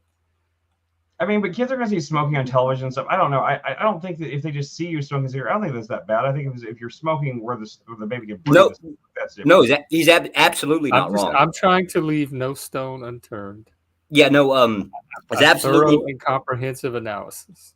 Yeah, he's absolutely not incorrect at all here. So statistically speaking, if a father smokes, the son's going to smoke. Statistically speaking, right? So he's accurate, highly accurate there. Actually, my dad smoked, aka I smoke, aka my son's most likely going to smoke as well. But now, like the psychopathy part, that might be a little bit different. But I mean, well, some of that's heritable, right? I don't speak so much on the genetic part. I think you have to get into neurology there, and that was very with my education. That was very, very vague, and at that time period, it was. Well, here we'll put it this way. Within my class, the generation that I graduated from, Alzheimer's was supposed to be something like 27 years away from having any type of treatment plan. By the time I graduated, they had found cures for, keep in mind when I say cures, it was ultimately, it basically boils down to a plaque buildup on top of these. I've heard that. Right? Yeah. And so they found a way to treat that. Now, any damage that was done, like say misfiring memories and things, or misfiling memories and things like that, none of that could be undone. But they could basically remove the plaque and turn it back into a more functioning concept. It comes with problems if it goes for like, say, 10, 15 years, right? All of that damage can't undo. And so that's going to cause other problems. But the concept of it could be cured, at least I think they had like seven versions of Alzheimer's had been cured. So like it was within neurology, it was very new modern stuff. And they were making leaps and bounds just within the frame of when I had graduated. So what they taught us was already outdated by the time we graduated. So but those questions within genetic, that goes into neurology, not within psychology. That's just wrong field of science. Talk to them, not me. Ask my neurologist friend. Yeah. Yeah, if you can get your hands on a neurologist, oh my God, these bastards. I have a few. Are you going to get your smokes so we can? Yeah, I'll be right back. 10, 15 minutes tops. I'm just running downstairs to get to the store. All right. Emerald, how are you doing? Emerald, I love you. Smokes. Bye. We all love you, Emerald. We appreciate your patience and your presence. I'm currently dying in the heat, but I'm okay. Oh. I'm so hot. Well, you're the only pretty thing on stream, so you keep us from like looking like just a bunch of like. I know she's suffering in the process. But she's suffering. I'm suffering a little bit from Joshua. He's saying like such extreme stuff. I can't tell if it's an act. I know, like I'm telling you, he's trying to get on my nerves, but I'm not giving it to him. I'm not giving him the reaction. This is our issue. Like, how do we know? Most of that stuff is trolling. I mean, because I'm an empath and I can tell, and I'm just joking. But I love you, Emerald. I love you. Oh, get your smokes. Go away. Didn't he say 15 minutes? He'll never go because he'll keep coming back and saying how he loves Emerald. So.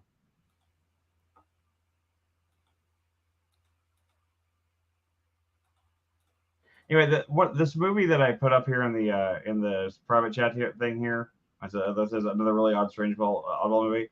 I don't think we should watch it necessarily for a stream or anything. I think it's an extremely interesting movie.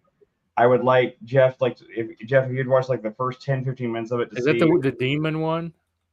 Oh, the demon one is interesting too. It's very simplistic. The entire thing is basically a 2-character play that's just done, just filmed. It's like this. It's this guy does like he performs like this ritual. He puts a salt circle out and does a satanic ritual to summon this demon that he thinks that he believes that stole his girlfriend. His girlfriend was stolen by this demon, and it's this like debate / conversation or thing where he's like keeps himself in the salt circle so he can't get, but he kind of transports himself to hell inside the circle. He's trying to like search for his girlfriend, and he talks to all these different demons and stuff, and it's really an interesting philosophical thing. It's definitely worth checking out. Maybe I can learn something from it. Was that? So maybe I can learn something from it. I mean, what I think is interesting about it is that it's a really interesting I was just thinking because of relationship stuff we were talking about and everything. Like, there's a lot of interesting relationship stuff in it, and it's also, but it's also, I mean, it's not, the acting isn't the top best acting you've ever seen. Some of the writing a bit thin at times, but the concepts and the ideas in it are so good that I felt like it really overcame a lot of that, and it's certainly better than a lot of the direct you see on Netflix these days, like the weird. This other one is this British movie. Well, even Twin Peaks doesn't have the greatest acting. So yeah, but that was kind of intentional. They played in the camp. Camp David Lynch's whole acting style, like he's acting is not his strength. Well, the way he directs it, he directs his actors like that on purpose, though. From everything I've said, yeah, because the same actors can be great in other things, but he directs them to act that way. So, but the other one here is this movie called Frequencies, or it's called Frequencies, and it's got another title to it. And that one is really fascinating, especially some stuff we talk about. Like I said, I'd like you to watch like the first 10-15 minutes of it and see, because if you watch that first 10-15 minutes, and it's one of those movies that you're probably either gonna have the reaction like you had to World's End, where immediately you're just like, oh, why does this look familiar? Is this a movie or a series? What, Frequencies? Yeah, it's a movie that came out several years back. I don't know. I've never met. I might have seen it. It looks awfully familiar. Well, that'd be cool because I've never met anyone who's actually seen this movie. This movie is like I downloaded it by random at one point, and the acting's kind of rough in some places, but the ideas in it are so fascinating. I think someone should, honestly, I wish someone would kind of remake it and should take these ideas and maybe flesh them out a little bit more. It's got such an amazingly interesting concept. It's about this world in which like everybody can they can have this machines that can detect your frequency, and your frequency decide more or less determines like how lucky you're going to be, more or less. Like this one kid's like frequency is so low that it attracts things, like he almost gets hit by like a jet engine, falls off a plane, and nearly kills him because that's just like his life just attracts negative things. And this girl have this connection, and she's on the other opposite side of it. No matter if anything she applies to, anything she wants to do, she'll get selected for it. If she enters a contest, she will always win. She'll win the lottery every time. And so but they have, so there's like, it starts out, you think it's just gonna be like this word Romeo and Juliet kind of thing, like he's really unlucky and she's really lucky, but then it turns into it takes this whole other, I'm not gonna spoil anything from that, because that's just the premise. But it takes this entire other turn after that and comes about into something entirely different. And it really has a lot to do with like relationship in terms of like men and women and how they communicate and stuff like that, and just how people communicate. And once again, the acting and some of the plotting is kind of rough. So don't expect it's not like, one of the best movies ever, but the ideas in both of those movies are so good that I think they kind of trump the overall, some of the aesthetic aspects of it. There's such fascinating ideas. It doesn't really have answers in a lot of those ideas. It just raises a lot of questions. But I think I just put them up there because I was just some more stuff we're talking about reminded me of it. And I really think they're not movies I think about very often, because I saw them years and years ago. It was like just random things I downloaded off the internet and watched, and they stuck with me for those movies have stuck with me harder than me and Jeff watched that Bill Burr movie last night. I've almost forgotten it entirely. It was in one ear out the other. We even watched it. Right, exactly. It's a nothing of a movie. Both of these movies I watched once. I think I have watched one of them twice now because I showed it to somebody else. I watched both these movies once, over 10 years ago, and I think about them semi-regularly still. They still stick with me. So even though they're not the best production-wise or acting, they're totally worth watching. And then I also put the link to the and these are all on YouTube, like free to watch. I also put the link to the Nick Cage Bad Lieutenant movie. Just because if anybody wants to watch things just absolutely balls to the walls insane, it's one of the strangest, most bizarre movies ever made. Directed by the great Werner Herzog, and Werner Herzog, who speaks everything in this very, very simple, calming German voice, and tells you about the like his voice is hypnotic. I mean, did you ever see the interview thing with Herzog where he got shot during the interview? This is one. I believe it's fake, but everyone swears it's true. I really do believe this was faked, not by the documentary crew that made it. I think Herzog himself did this because that's the kind of shit he does. He's a notoriously a prankster, but you've got to see this clip because this clip is like, it just puts him in this level of like, if it's true, if this moment is real, and I don't think it is, but if this moment is real, and it kind of puts him in the category even if it isn't real because it's such a badass thing to do, but it makes him just an instant legend in my eyes. See if I can find it. It's like from a PBS documentary. Let me see. Yeah, I find it right here, and I'll share the screen on it. You guys see this thing. This happened live on live during this interview. They're doing an interview with him on like PBS thing. This has happened. They're standing on a rooftop, and this is supposedly what happens here. Sharing it there. There you go. Is it up? Yeah. Okay. Cool. Here we go. Sorry, I clicked on the wrong tab like 4 times.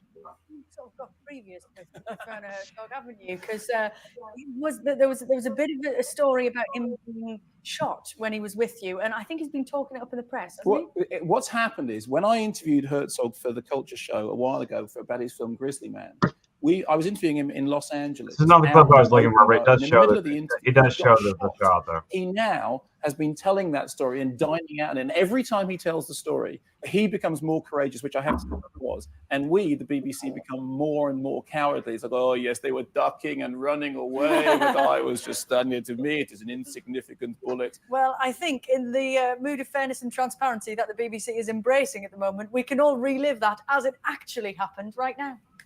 In Germany, I've somehow left the paved road. Mm-hmm. Nobody cares about my films. For example, what was that?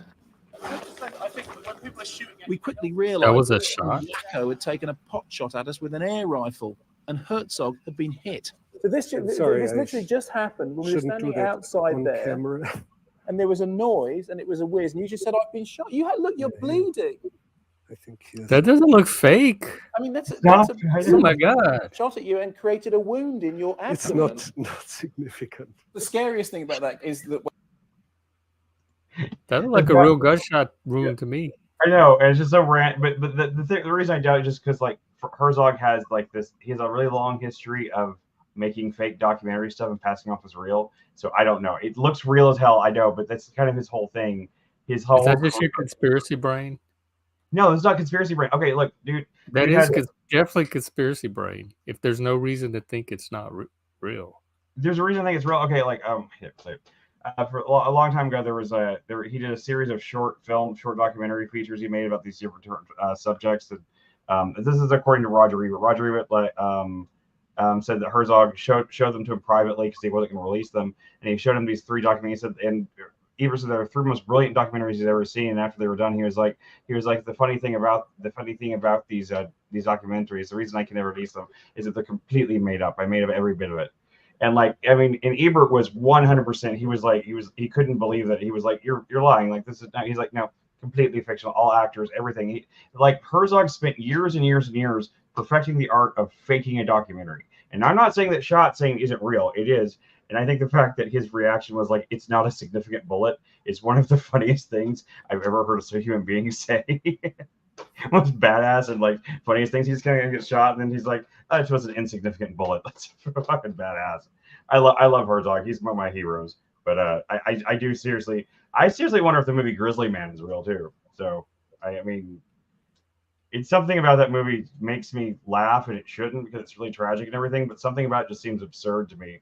And Herzog himself, he did a film that he did not direct. It was directed by Zach Penn, who's the guy who wrote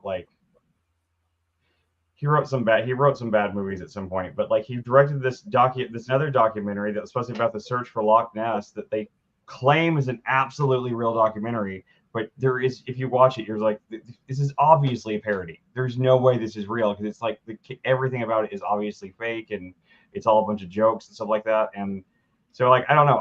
I think that's something brilliant about Herzog is that he's muddied the water so much about his legacy that when he dies, no one will ever be quite sure if he's really alive or dead, or if what was true or wasn't. I think there's something kind of beautiful about that. Kind of like Andy Kaufman did the same thing, you know.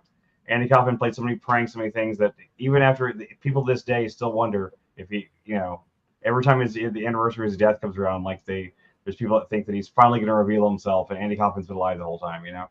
There's something kind of amazing about that. It's kind of like it kind of give yourself immortality. It's not something I would do, but like still, I find that amusing as a thing. I don't know, as an attempt to leave a legacy, you know. Because I think legacies are kind of overrated in general, but Werner Herzog's a really fascinating person to look into if you ever just get bored. He's got so many, especially any of the stuff about him making Fitzcarraldo, which is this movie where it was about these Spanish conquistadors moving an opera house through the South American jungle. And of course, the way he decided to portray this was by hiring a bunch of actual native South American tribesmen and having them actually move an opera house to the South American jungle. Dude was a fucking insane person. And he worked with Klaus Kinski regularly for a long time, who is known in many circles as being the most unhinged person to maybe ever make movies. So.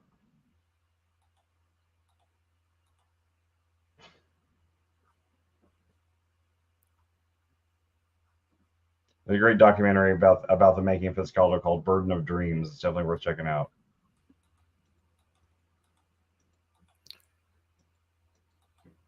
Okay. I'm sorry.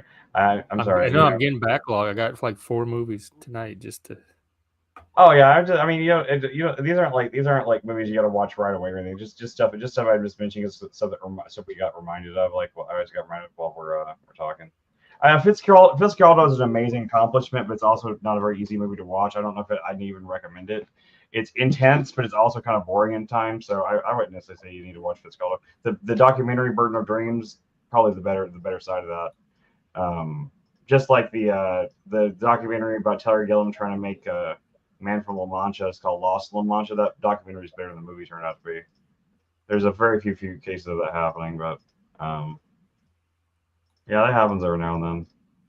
But definitely check out the first few minutes of Frequencies though to see if it's a movie that you think you can get into, because like the acting is kind of stiff and stuff, and it's kind of movie that's just kind of like it turns you off right away. You know, I don't want to, it's like, I mean, it's a fun conversation about World's End, but I don't want to constantly for us to be watching movies that just like where one of us just feels like utterly detesting of and the other one likes or something like that. It doesn't.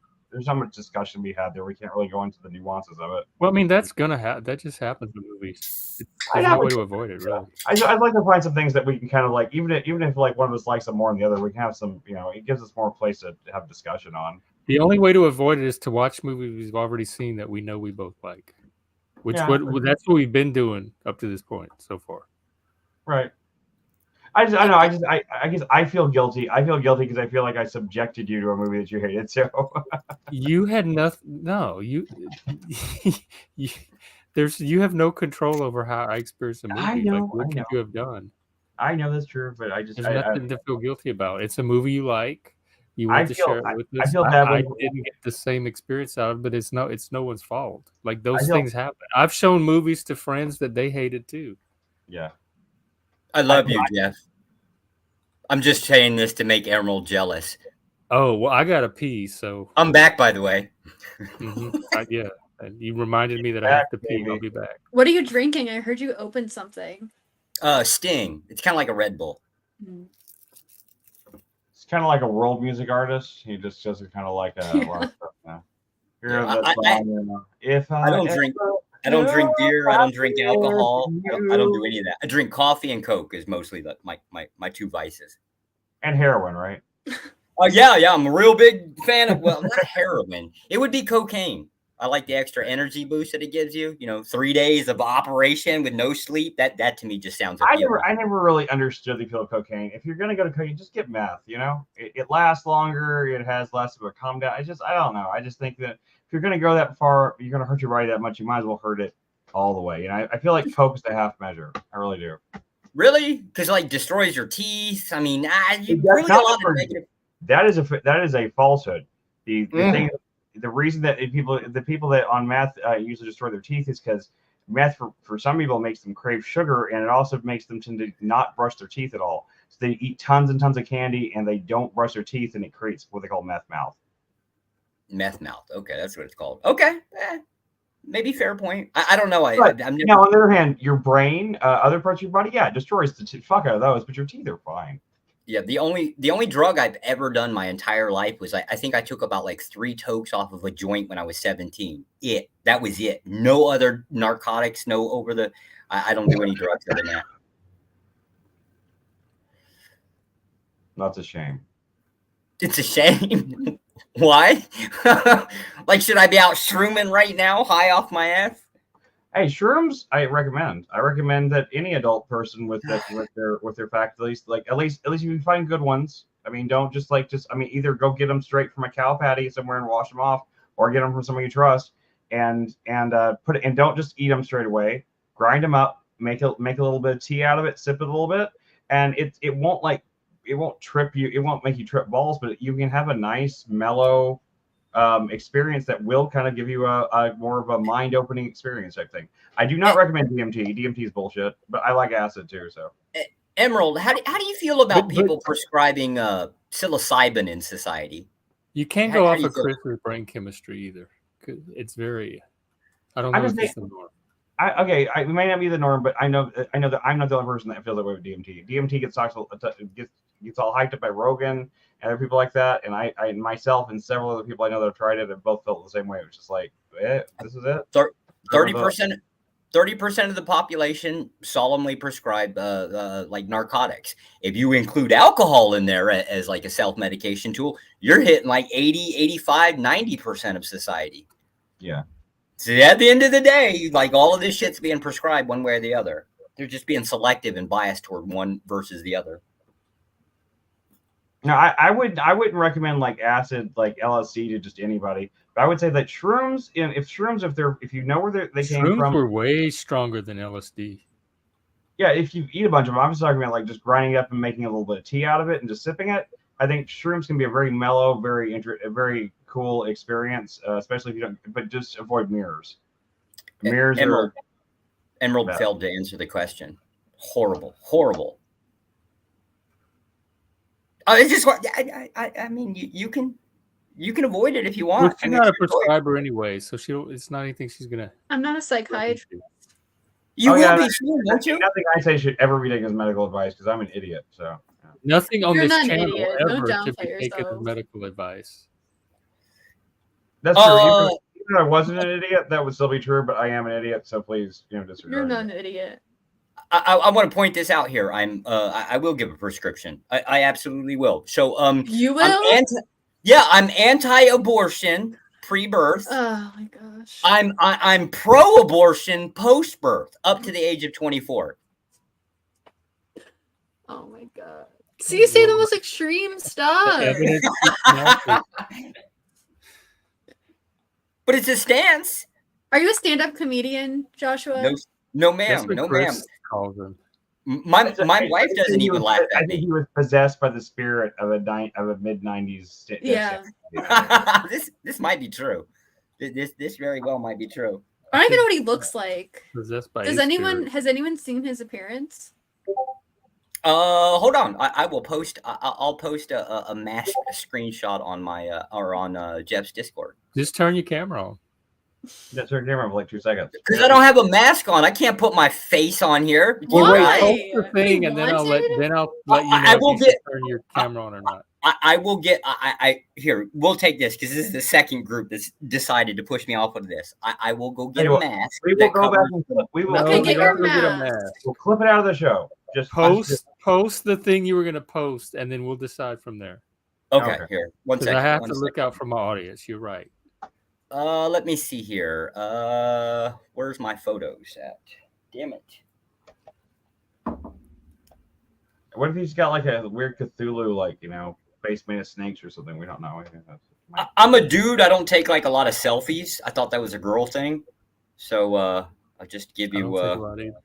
I'll give you my last selfie. Which was We're all taking selfies. Everybody else in the stream is taking What selfies year right is it? now. Recent, like last year or so? This last winter, when I was in New York. That's the last time I took a selfie. You put it in the Discord? I'm gonna just send it straight to you, and you can post it wherever the hell you want. In the private chat? No, directly. I'm gonna DM it to you because I love you, Jeff. Yeah, because I love you, Jeff. Well, I'll get it to everyone. He loves else. you, Jeff. How does it make Are you on feel? Discord, Emerald? You have it open? Yeah, let Or me I can open do it. it on I'm gonna look at Facebook. my phone. Yeah, I don't have Emerald on my friends list. She considers me like a complete sociopath and just like avoids me. You She never considers- added me. I've never seen you on Discord to add you, Emerald. I'll do it on Facebook. Or did I find you? Did I finally? Are you actually on my Discord now? You might be.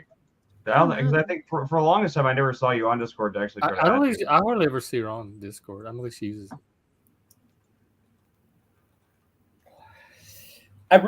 I told my wife to get a mask. She never listens to me.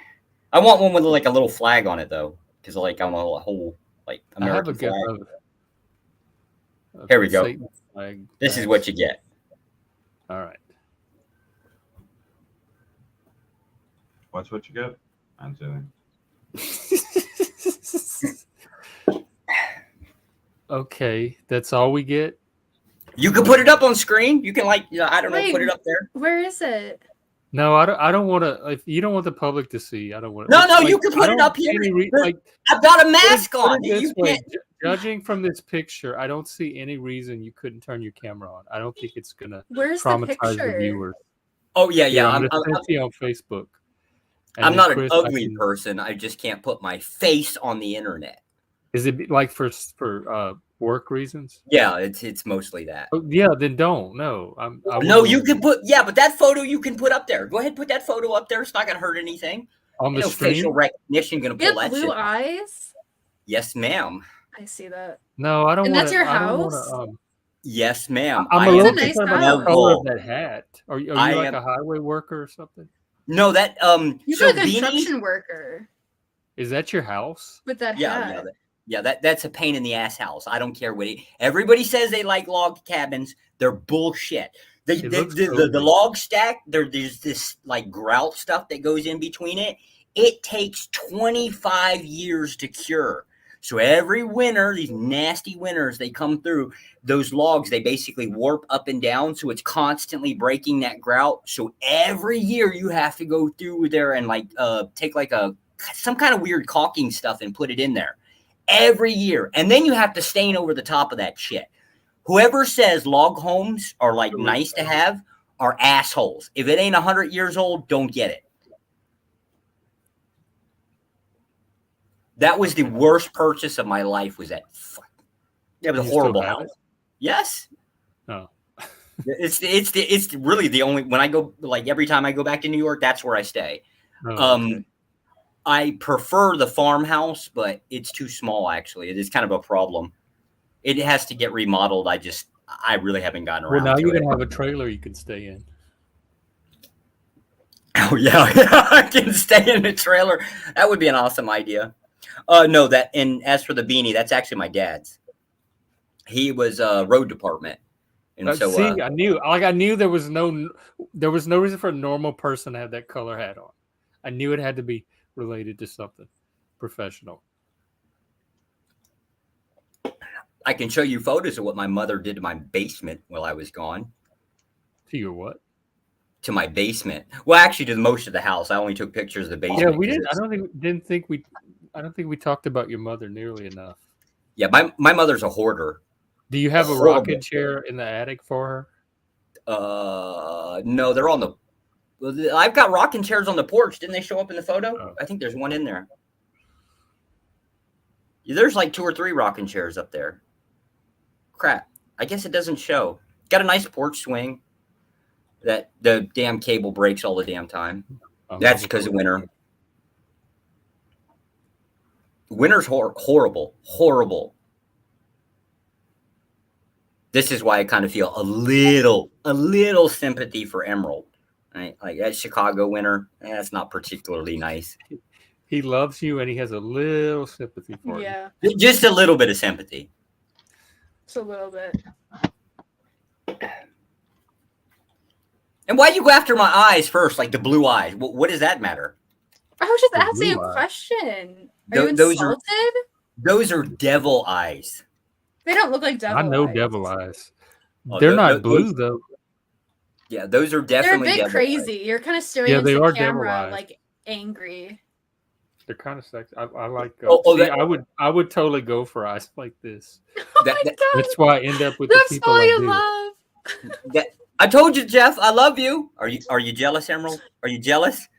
Oh yeah, totally. They're not blue. In fact, they don't have. They're like black pitch. Like what's that Linkin Park singer? What they don't have any color at all. They're dead. Hollow. Oh, they're definitely. Yeah, they're definitely dead and hollow. Cold. And that's not my angry face. That's my intense. That's just your that's my- normal resting face. No. That's my I'm freezing my freaking ass off in this cold, and I don't particularly enjoy it any bit. You could put that on a movie poster and put a horror title on top of it. Are you blonde? No, ma'am. No, I'm gray. I'm very gray. You're okay. Oh, you went Yeah, gray early. I've got a goatee. The bottom part of it's very white. Like it's just turning. It isn't like it skipped gray and went straight to just white hair. And so my hair is kind of peppery, I guess. I imagine another 5 years it'll start to turn white. My father's hair turned white at the age of 19. He went from being like brown headed to just straight white. No gray. It's like you snapped his fingers and it instantly turned white. Oh, I kind of assume that's going to happen to me.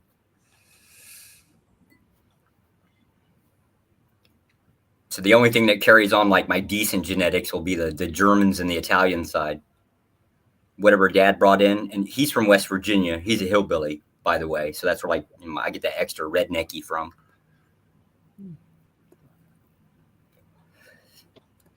So anyways, when are we doing this whole like psychoanalysis thing? When do you want supposed to do it tonight? Oh, why you okay. were here. Tonight. But it sounds like when we peel back that final layer, your mother's going to be sitting underneath it, staring up at us. So we might as well just jump to her. Okay. I mean, I don't disagree. Generally, that's the thing that shapes your childhood generally. Yeah, shapes usually your one adulthood. parent or the other. You either have mommy issues or daddy issues. Oh, I have both. Yeah, but like one tends to predominate. Yeah, I just You have probably have you have probably both in different areas. Yeah, I just have a bias toward my father. But it sounds like is your dad still in your life?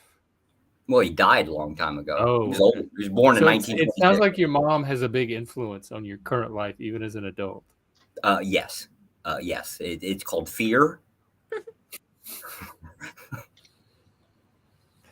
I don't know. I think you can take her. Oh, I could. She's like only like 3 foot tall. Like I probably It's a could take her. psychological fear. Like, what is it, the dark mother or the devouring mother? Yeah, she's definitely. Well, yeah. I don't know if she's devouring. She's kind of like. Is she She's like very- a collie figure? Yeah, well, she's very promoting in one thing, except for like when you get into like okay. So to be fair, like my mother has been married multiple times. Matter of fact, she's been married so many times that I actually found out that the state of Florida and several other states actually have a cap on how many times you are allowed to get married within that state before it becomes illegal. I had no clue Because such of her, laws. or did she reach the Yeah. cap? She reached the cap and had to get married in another state. I didn't know that was. Dang. I honestly never knew that was a thing until Was she a hoe? She's not like a hoe. She's quite literally the definition of a gold digger. Oh, that's why she's doing it. And she's a very successful. Yeah, I know women like that too from back home. Now my stepdad. Now it's starting to make sense, but my stepdad, he's pretty cool. Like they've been married like I guess about 24, 25 years now. Now my stepdad, I absolutely adore. Me and him have absolutely no problems. Everything that went from my father got projected onto him, and it's just period. When he walks into the house, when he walks into the house, he sits at the head of my table. He's got his own room at my house, I guess sometimes to get away from mom sometimes. But, I mean, he gets free reign, like, period. He was just a poor farmer. Mom got married, and I don't know, I had a lot of favoritism toward him, and I make sure that he is the dominant one in the family. All of my siblings, well, the ones that are, if they talk back to him, I come across as this just complete ass-beating fucker. I literally will go through the family and just destroy anybody that gives him any problems, any grief. He walks into the house, he's number one, period. Matter of fact, I got pissed off because so he worked in road crew, right? You can imagine how guys are. Oh, that's for the hat. It was his hat. Yeah. Okay. So he worked in road crew, and he drove this like really shitty piece of junk pickup truck. Every one of his friends had bigger trucks and everything. And one day I came through, I was on medical leave, so I stopped in to let him know I'm in town kind of thing and everything. And I'd overheard some of his friends kind of picking on him about his truck. 3 days later, he was driving the biggest truck I could find on the lot. Just so he could shit talk and just humiliate all of his friends. Like I take things real personal. I don't allow anybody to give up some bullshit with him. Is that what passes for empathy? I don't know. I wouldn't call it empathy. Like I feel sorry for him getting picked on. I just generally don't like it. I consider him the head of the family. He's not the rich one. Keep in mind, he was just an old dairy farmer. He wasn't the rich one. How did she gold dig with? How did she end up with him? Because he's incredibly young. He's only like I think 14 years older than I am. I'm almost 40. I think he's like 12 or 14 years older than me. Oh Lord, he's like my age. Yeah, mom decided to go get a toy. Basically, the problem is she didn't do it for the gold. Then does she have enough gold? Yeah, she had enough gold. Basically, okay. But with him, the dude is incredibly competent. Like this fucker has taught me a little bit more of electrical, which I was kind of slacking, outdated. He's teaching me how to weld. Keep in mind, I'm a shitty student too. Like I've tried, I keep messing up. Like he takes the time with me, and now it's an ungodly type of loyalty. Even my mom, she'll call up every once in a while and she'll be crying like, "Oh, I got in a fight with Charlie." I'm like, I don't care. What did you do to him? Like it's completely one-sided. Well, I thought you were scared of her. I am scared of her till it comes down to dad. Able to tell her that at least. Well, sure. Yeah, I don't bow down on everything. I just bow down on most things, probably for good reasons. Like I don't have a maid because I was raised that way. You said that she told you she would kill you if you got a maid or something. Yeah, she would fly to. I'm 100% convinced she did threaten it, and I'm 100% convinced it's real. She'd fly to Vietnam and beat the living crap out of me if I got a maid. Why? That's just such a weird thing to try to control. So I was raised where, like, an example would be my first vehicle. I was never allowed to have my first vehicle until I could change the oil, change the tires, change the spark plugs. Like I had to maintain it. So the idea was further along into a home. You're not allowed to have a home until you can put groceries in it, keep the house clean, do your own laundry. When things break, maintain them, that kind of thing. The only way I'm allowed to like spend money on something is you're a grown ass man. How is she determining what you're allowed to do or not? It's gotta, well, I mean, I guess for her greatest weapon is the wife. And the wife tends to agree with it. Of course, she's like really, like I'm frugal. I'm definitely a very frugal person. She's worse. The wife or the mom? The wife. Oh. Now my mom's not frugal. Well, she's frugal, but she's just like, I don't know, it's kind So of weird. how does she? So she's working in tandem with the wife.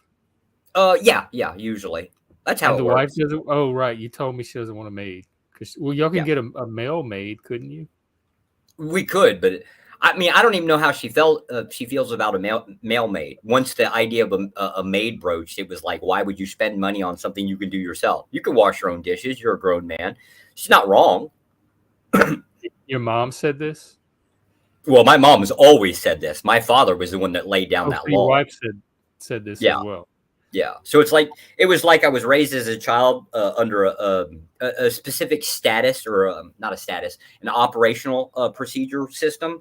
I was raised under that as a child, grew up, got out on my own, and it's just been continued.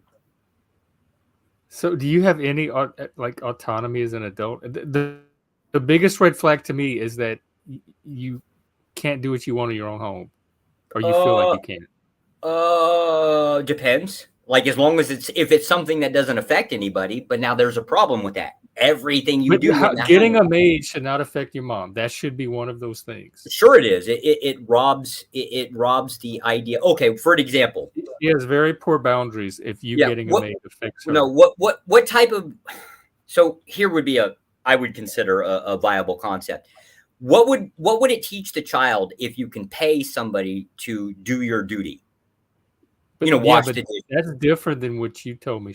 Her reason. Well, this is my reasoning. This is why I would agree with it. But are you agreeing with it after the fact? Probably, because I don't do anything unless it's got like you just rationalize what she already tells you can and can't do. Pretty much, yeah. Okay. That's my own rationalization is the thing that decides whether I'm going to do something or not. If I wanted to go get like let's just say, okay, so I generally consider women to be noisemakers, a lot of noisemaker, a lot of drama, right?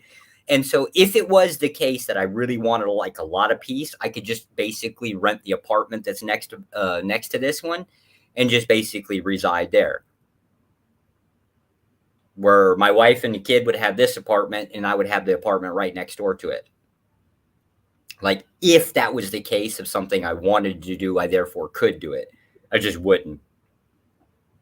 And like, would your mom squawk about it, or you do it? No, I don't know. I've never broached that idea with my mother. That's more weird to me than hiring a maid. What? Oh yeah, like basically like having a secondary house just so you can get It's the same idea as a man cave if you boil it down.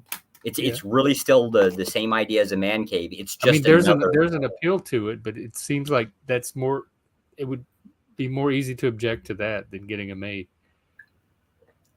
Oh, so think about it. The only reason why I would want a maid is because I hate vacuuming, I hate mopping, I hate sweeping, I hate washing. I really hate washing dishes. Yeah, I don't want to do it all that either. Right. But that is kind of the concept of being a man. We do lots of things we hate doing. We do it because it's productive. Yeah, the only point is like you as an adult should be allowed to make that decision for yourself, not your mom. Whipped, is that the word? Yeah, whipped. Yeah, that would definitely. I am definitely a whipped person. Okay, that I think is significant.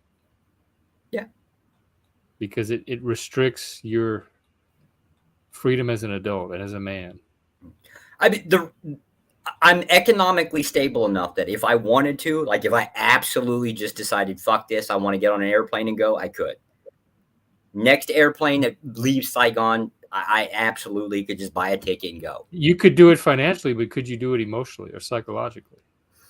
Probably not, and probably because of the kid. I think that would be the thing that would probably eat at me the most. I don't know. It's not like it's the women. Women are just basically the gatekeepers for children. At least in their youth. Do they have the power they have over you because of the kid, or would they have that power anyway? No, pretty much over the kid. Oh. I'm a rebellious person by well, I've always been that way. So like I am a rebellious person now. I'm just kind of calmed down as I got older. But not toward your mom.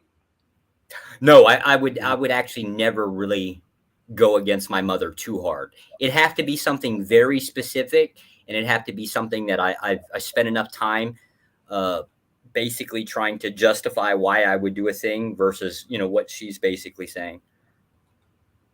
I mean, I am kind of a mama's boy, but there's been a few things that I bucked the system. I bought property against my mother's wishes. She would think it, but now keep in mind that's more like an economical or a financial decision, right?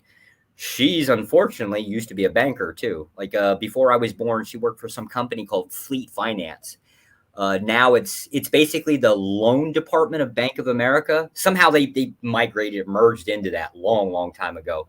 But she's really damn good with like economics. So like all of my taxes, she oversees it. I mean, there's definitely a firm that does it. You mean she does your taxes?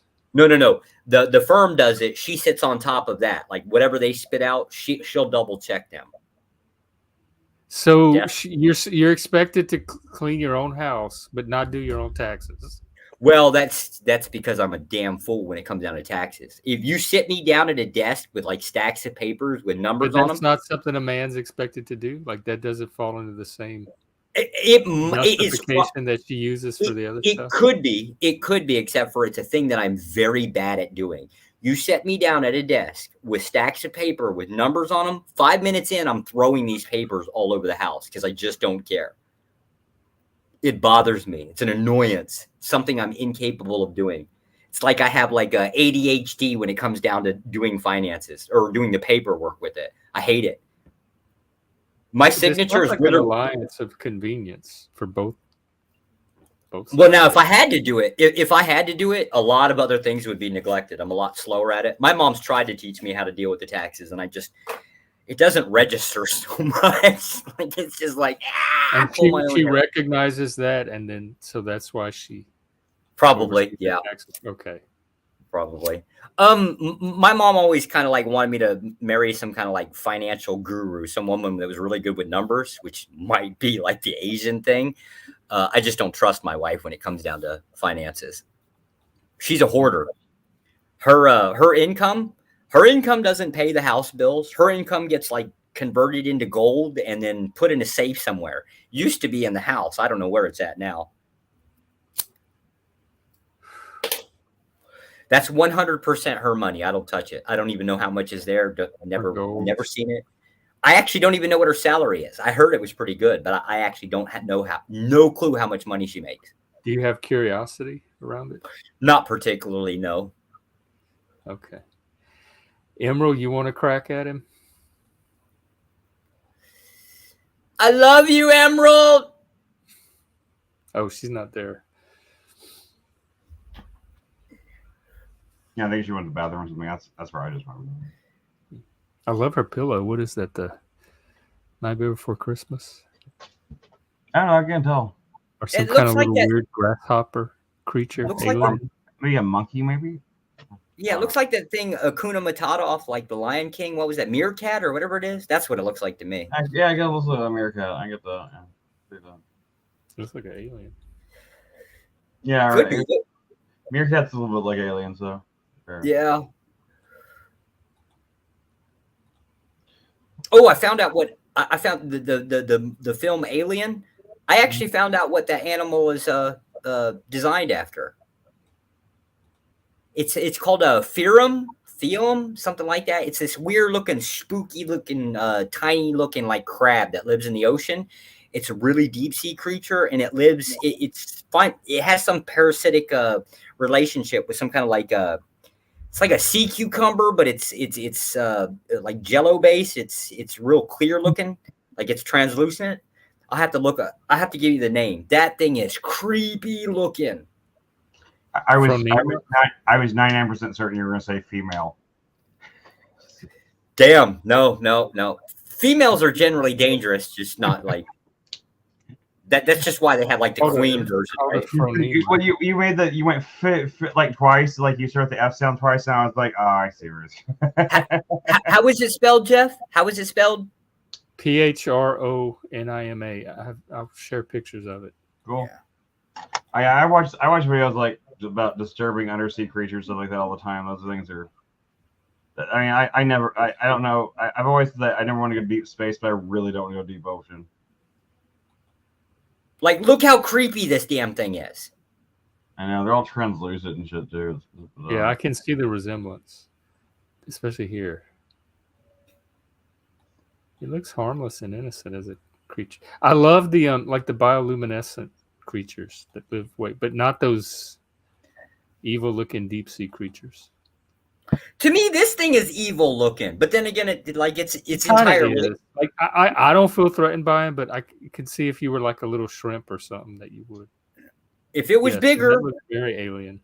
if it was bigger, it would definitely be intimidating. It's only because of its size. Now that I'll put on women. Yeah, women are intimidating because of their size, or more specifically, their shape. Oh, the boobies.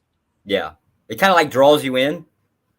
You focus on that. Don't focus on all of the other things that more dangerous. Maybe there's a biological reason for that. I have no idea. What are you eating, Emerald? Where's my dinner? I'm hungry. Oh my god. Where's your empathy? I don't know, Josh. I mean, I like boobs as much as the next guy. I mean, I like boobs fine, but I think that if you're someone who see the boobs and that's all you end up seeing, you don't notice the rest of the woman around the boobs. I think there's something more wrong there than just like. Well, isn't that natural? Like, is it? Yeah. Wouldn't that be normal? Is it really? I mean, I think boobs are pretty, I guess, but like it's not what usually I find sexiest. I could see whether it's boobs or ass or whatever. I can see that whatever you're attracted to dominating your attention. Like that just makes sense to me as primates that I won't lie, I'm that asshole that'll intentionally do that. When a woman walks up to me and starts talking to me, I'll start looking at her tits and just won't focus. I'll continue to talk to her, but I'll just never take my eyes off. yeah, that sounds that's like a completely normal response to seeing I've tits. never once done that. I do it. It's like that. I do it just because I know it pisses people off. The erogenous are supposed to act on our limbic system and our primitive.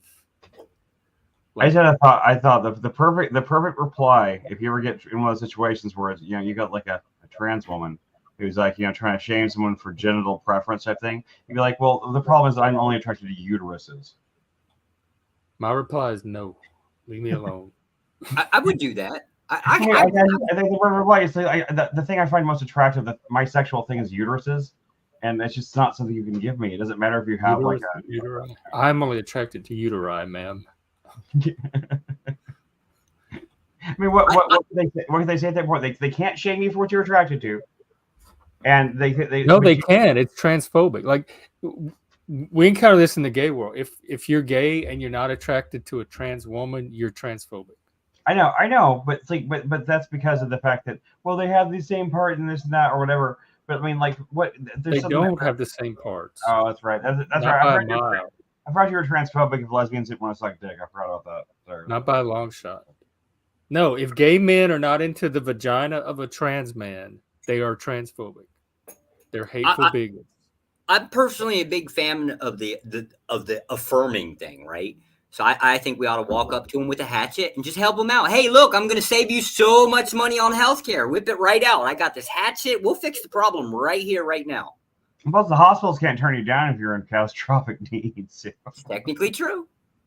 I was gonna say like I wonder if there's been like trans women out there or trans women that still have their dicks and everything. I wonder if there's been ones out there that try to convince women or try to convince other men that it's just like a clitoris. It's just way longer. Like you're thinking of it all wrong. It's not a dick; it's a clitoris. There's something called genital preference, and it's a form of bigotry. Yeah, I know. No, I know. The people say it's a form of bigotry. I think if you're only attracted to penises, function of human nature, vaginas, you're not attracted to the person. You have a genital preference, and that's a form of bigotry. Ooh. That's completely normal up until like now. Emerald. Do you have a genital preference? Hey, no. Emerald, you bigot? Oh wait. Shush. Do you want to take a stab at Joshua? Yeah, like literally. I kind of need a break from. Why do you have to phrase it in like stabbing? What the hell? Why like what? That's just because I'm an ironist.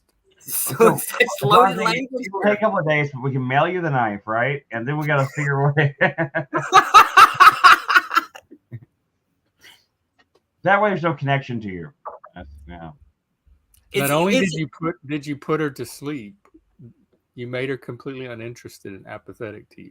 She doesn't even care enough to try to stab you, Josh. I mean, do you understand how deep this goes? I know. She's sitting there eating, watching me starve to death. I'm a skinny dude. I can't afford to miss any meals, right? I mean, like, I'll die of starvation instantly.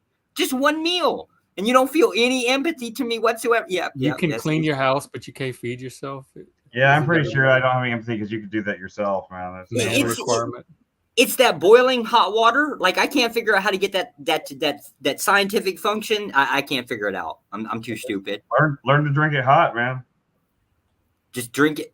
Well, I can't get it to boil. So you're partly infantilized and partly entitled and partly self-sufficient. Yeah. Which I guess, I mean, that's probably true for a lot of men. Is it true? So, Emerald, would you like to stab me? I mean, take a stab at asking me questions? No. I'm No? just processing everything you're saying. She said no. Oh, processing. Oh, she's the okay, so then I get to ask you questions. Do you No, consider it's- yourself like a strong, independent type of woman? Emma, you don't have to answer a thing.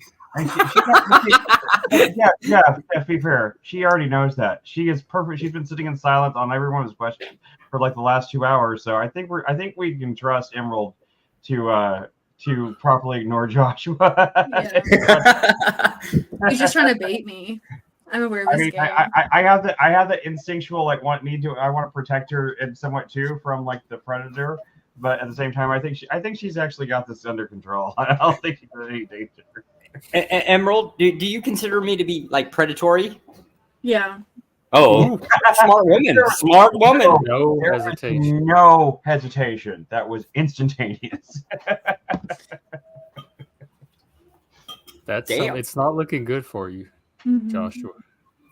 Yeah, I guess. I mean, okay, Emerald, do you believe that I hold empathy? Maybe a little bit. Okay. Well, technically, a little bit stops Yeah, you from like the whole that Like a psychopathy. tiny bit. qualify the A extreme tiny forms bit, of right? psychopathy. Would you say that that I have more or less empathy than a type of person that would like watch me starve to death? This is really not how I've seen. Well, she's not asking any questions, so I thought I get to ask some. I don't know. Okay. Well, wait. I think we skipped something. Joshua, did you forget to tell us how you invented teleportation recently? Is that something that we're missing out on? Because if that's a case, then maybe there's a case. But by the way, I checked last. I don't think there's any way to get food to you in Thailand or Vietnam or wherever it is. Well, sure she can. There's things around here like you can like swipe a credit card, have food delivery. It's the same thing as stateside. Pretty sure you can do that too. Uber Well- Eats, do they have any of that there? Yeah, but this is really about empathy. It's not about who's capable of pushing some buttons on a phone, right? It's about who feels sorry for who. That's Wait, not that's what, empathy. That's not what Empathy is not necessarily feeling sorry for someone. Yeah. Okay. And it's not. If, It's if not that's trying the to case, I would have boatloads of empathy for you. Okay. We'll ask the question twice in two different ways. We'll settle this. It's real easy. Emerald, do you feel any type of empathy for me at all? I do. Okay. Do you feel any type of It's a sympathy type of for pity. me at all? I'd say a little bit. Okay. See? She feels sorry for me. You hear that, Jeff? She feels sorry for me. Oh yeah, you're Just a in like little bit. plant, man. Yeah, you got nothing to worry about now. You're all. But he's also a tactician. He can elicit the emotions. That's the one thing I'm starting to doubt about him the most. Really? Wow. That hurts. That hurts. That hurts so much, Chris. It's like basically calling me incompetent all in the same breath. I'm always getting stabbed here, man. You cut me, Chris. Well, You cut me so deep. This hurts. I mean, I think you kind of walked into it. This is true. This is definitely true. I mean, you probably are a great tactician. I'm just not seeing it, you know. But you got probably. Would you know? Like, would you see it? Probably If he's you gotta save the tactician stuff for, you know, when you actually need it. Yeah, you pull that card out whenever you're, you know, you're not just. Well, dealing, to be fair, you know.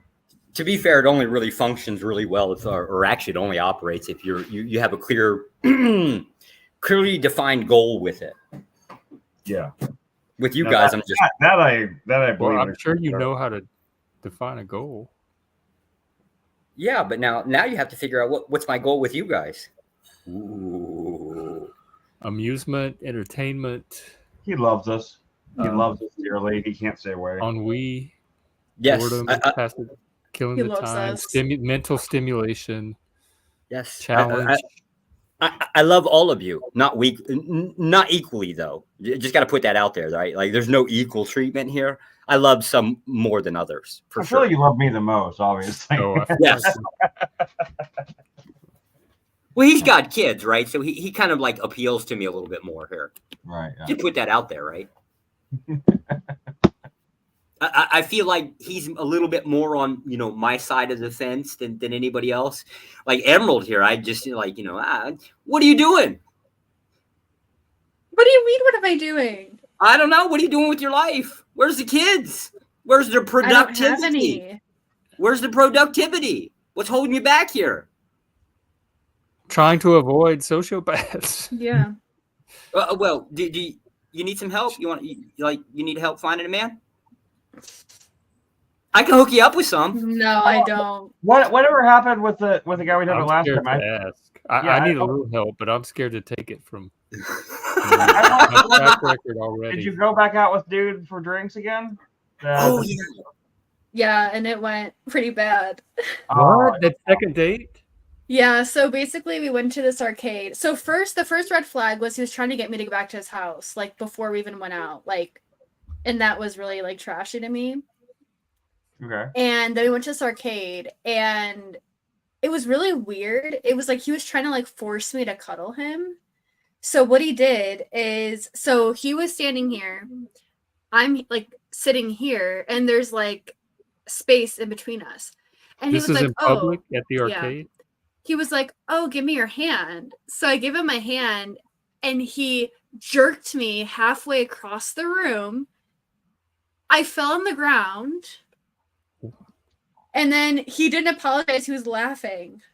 Oh shit. Oh my god. If that had happened and he had been really sorry about it, they would have a totally different situation, right? Am I wrong with that? Because in that way, it seems like it was like kind of almost a romantic-ish type of gesture that just went really badly, that he felt bad about. The fact he started laughing at you, yeah, that's. Man, He was like, "Oh my god, I'm so sorry," and was like laughing the whole time. Well, was it funny? I don't think so. You don't think? I mean, but if you had been watching it happen, would it have been funny to see somebody fail that hard at trying to like do something romantic like that? Yeah, if I was in third person. Yeah. But since I was the one that Okay, yeah. Like the person who falls down the stairs in a funny way never thinks it's funny, Or runs into the pole. or runs in the pole. You know, like Mr. Bean when he falls into like the open manhole thing, he's not going to feel like that's funny. Everyone else is. I'm just wondering. I mean, I'm not saying that you're wrong for this because I'm sure that's.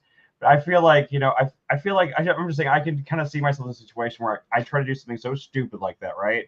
Well, I actually did this once. So I tried to pick my wife up, try to sweep her off her feet once, and I completely misjudged like my footing on something, and I slipped and fell, and it really hurting me.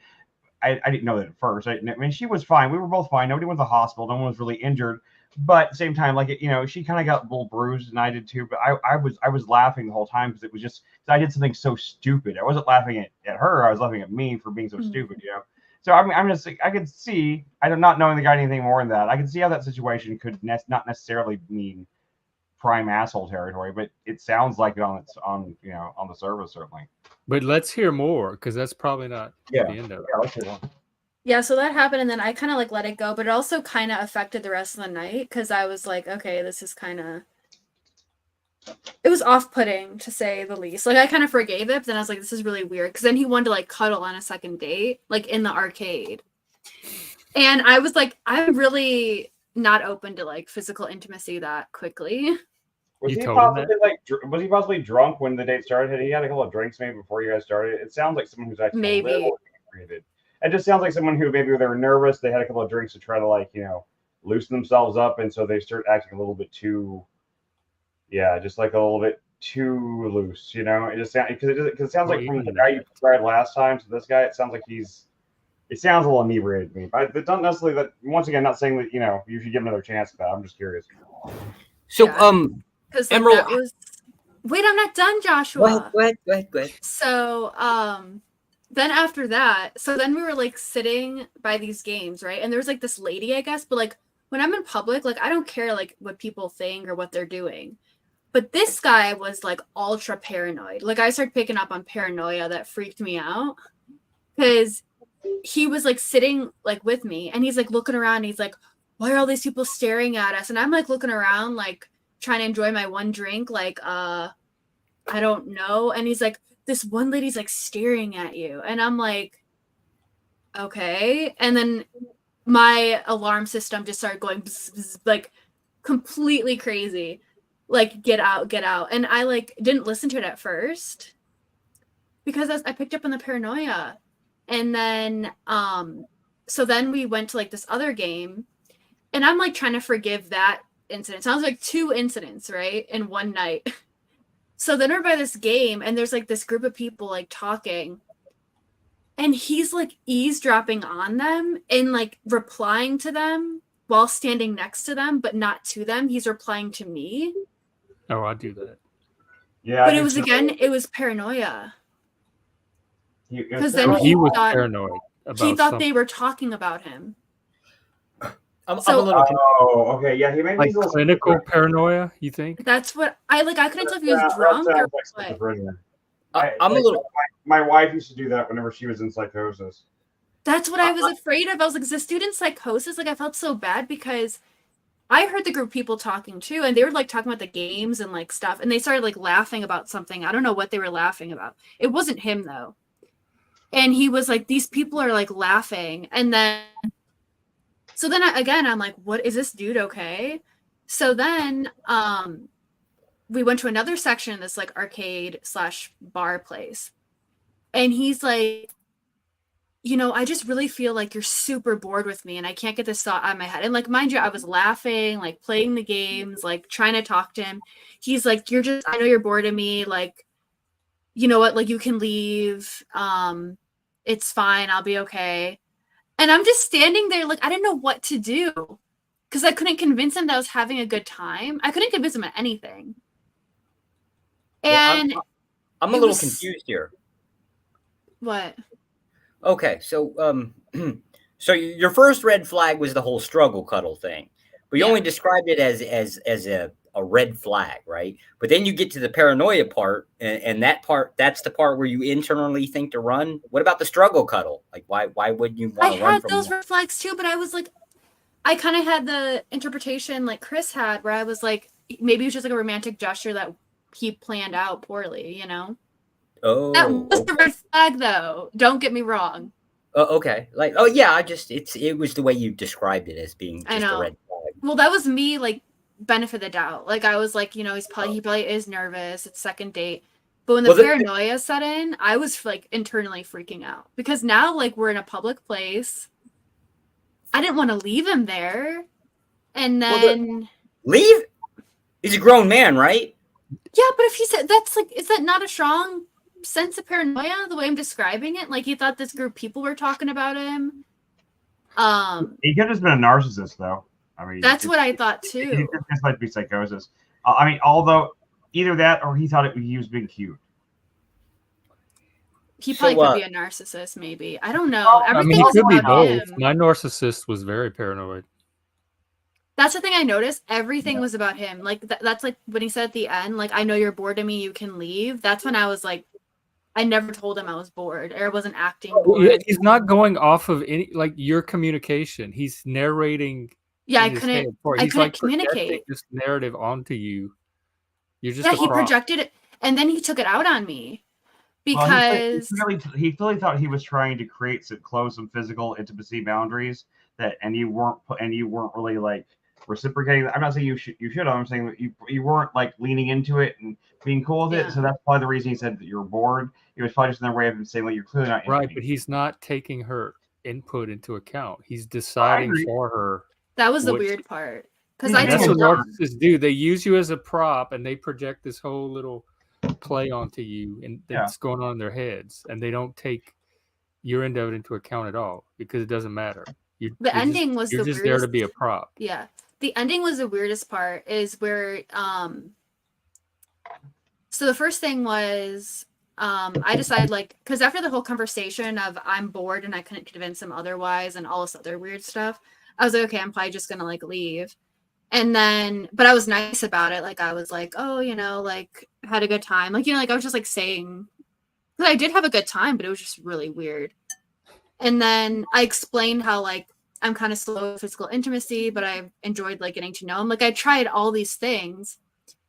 And then we met on this app Hinge. So I got an Uber to like go home. And in the Uber, like 20 minutes later, I checked like someone told me to check his Hinge profile. And the first thing he put is like what I'm really looking for are considerate dates. Yeah. So he went and trashed you. Yeah. Trashed the tape. So you haven't talked to him since, I hope. I haven't talked to him since. Yeah, I wouldn't. I mean, it sounds like nothing else. It sounds like you weren't really feeling it that much in the first place. It sounds like he wasn't really either. I think in his mind he probably thought, you know, he's done in very awkward, weird ways. Maybe it's something that worked with the girl once before and it just didn't get the same response this time. So he just thought like, well, she's clearly not into me. And maybe he felt embarrassed because the way he had acted. He also could have felt some shame, and that was making him feel bad, and therefore he just was trying to find a way to end the date on even though he kind of like put it on you like that, which is a shitty thing to do. Yeah, but you know, I know that kind of nervousness and just kind of shyness with women can do that. And I'm not saying I'm not justifying it. I'm not saying that dude was in the right. I'm just saying I'm just trying to give you some insight from from me as when I was a single straight guy. I know that especially if you know you do think a girl's really cute or something, but you're not really sure about her and stuff like that, you end up making a lot of really dumb.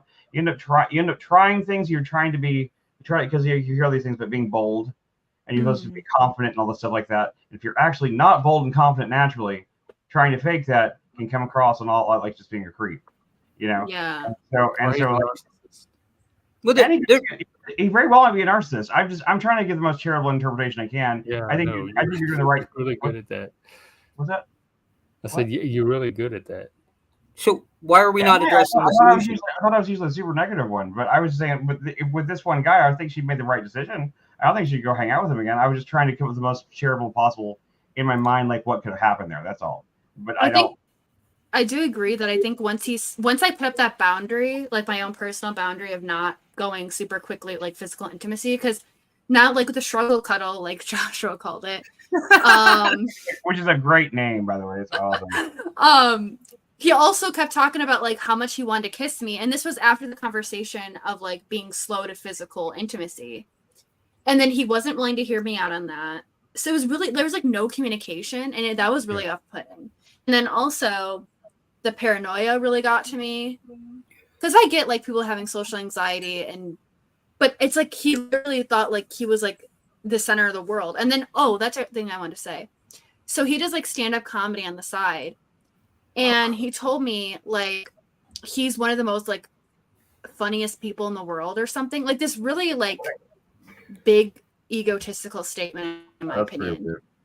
And at first I thought I was joking, and then he made another comment that I caught because sometimes I wish I didn't like listen to people so carefully, because he asked me like, oh, you're into books, and like I thought we were gonna have like an actual conversation, right? And then he said something like, oh, do you have any like book recommendations, because I tend to not like find anyone with my book taste, or like he said something like I forgot how he put it, but it was like, oh yeah, he said I don't find people that like align with my book taste, but that's fine because I have like superior taste. Oh yeah. And then again, I'm like, this is another like I don't know if he was trying to be funny or what that was. And then another thing he said he was like, also, I'm like super compassionate. Like when people come to me in a problem, they only have to tell me like 10% of the problem and I'll just like have a solution right away. And he was just going off like all like, aren't these like really grandiose statements? Yeah, there was a couple things you said there that I thought that, well, I could see how it's trying to be funny. Yeah, that last thing, the guy's a narcissist. I think there's a lot of the grandiosity. I think I caught a narcissist on a second date, which is pretty wild. It's really weird that you didn't see all that narcissistic the first date, but like it came out so strong in the second one. But I mean, it happens, I suppose. I mean, I assume it does. Because the other thing was, I made a comment because like, obviously I was still like trying to have positive vibes. So I was like, because we were bantering and I enjoyed our banter. And I said something like, oh, you're quick-witted. And he was like, no, I'm like spookily quick-witted. And I was like, something's off with this dude. I was like, this is probably narcissism and I need to run. No, like, I wasn't even having conversations. Probably, it was like probably best instead of running, just to walk away slowly. You know, you don't want to make you. That's what I tried. I was like, because we were like in the middle of playing a game, and then this like arcade had like spooky movies playing. So like Practical Magic was on, and I love that movie. So part of me was like, should I just stay to watch this movie? I keep freezing up. But then another part of me was like, you need to run. Look, I think he put on like a really good act on the first date or something. I could have made this date so much easier. So much easier. The guy made his first mistake was his only mistake. So how you fix struggle cuddle syndrome is chemistry. Chemistry fixes it every damn time. And in this chemistry, there's a chemical compound called chloroform. It completely removes the struggle. No, stop. Anyway, so Jeff, what do you think? I catch a narcissist on a second date. Well, like I said before, you know, like relationships, you know, they're tough. What just happened? I can't hear anything. I don't know. If she, I think she froze up a little bit, but she's coming back now. Hang on. It's a thing. I'm not gonna lie. It's Emerald's fault. It's always Emerald's fault. Oh my god. So okay, so what's your rule about the kissing thing? Like no kissing on the like the first 2-3 dates or something? Yeah, thing. Wow. That's I have a similar rule. It's no nookie by third date. There is no fourth date. Oh my god. Jeff, can you hear me? Jeff, can you hear me? I can now. Y'all just came back on, so I missed like the last minute or so. So what do you think of my second date? Do you think I caught a narcissist early? I was about to say like this is progress because you did catch her. The thing that strikes me the most is the lack of reciprocal communication. Oh yeah, the dude wouldn't communicate. I was like, like at one point I was overly communicating. Like I went into like a whole thing on like my no kissing and where that came from, and he was like, he was listening. Like, because the way he'd respond, it's like he would just come back. Oh, I know your words. And like if I don't tell you before, hey, Damn it, it's happening again. My signal's going out or something. Yeah, I hear an echo. I just don't know where it's coming from. Am I echoing? No, when Emerald speaks, I'm hearing her speak twice, so it's somebody else is echoing her. I guess it could be my setup. I don't think they mute me. You haven't been doing it all night for any of us. Yeah, I know. I don't get it. Okay, we can blame it because something's going weird with my setup. We can definitely blame still it. Echoing? No, it's not happening now. It's all right. I'm trying to fix my daughter's VR headset for her. Something got messed with. I'm trying to fix the settings on this one. Oh, okay. That was my second date from, I don't want to say from hell, but it was pretty intense. Because like I generally wanted to, like, we'd even really play the games. Like he was so paranoid. He was just like talking about himself and other people. So what would be your idea of a good date? Describe it to us. Ideally, first date at a coffee shop because it's not a good match, banter, good. You can just get your coffee, drink, and run. You know? or walk out slowly. So there's good. Well, now I don't know because I think my second dates. So you're roboting a little bit, but I did get the first concept was dating dating at the first date being a coffee date. So there's an escape plan. Oh, so she's robotic. I thought it was on my end. Yeah, she's robotic. And she's freezing up too. I see it now. Yeah. But she did answer the question. Yeah, something's happening with your connection. But she did answer the question, or at least I understood it fairly well. So there's a slight problem with this. And I get the concept of it. So like the idea of dating on a coffee date with the justification that there's an easy way or a simplistic way out of it, which would imply you're seeking something very specific. Guys and girls don't seek the same thing. I knew you were gonna say something like that. Yeah, but it's the truth. Why would a guy chase? Well, it's not it's not my truth. Is why would a guy chase a girl? What would be the intention? What would be the dominating intention that a guy had?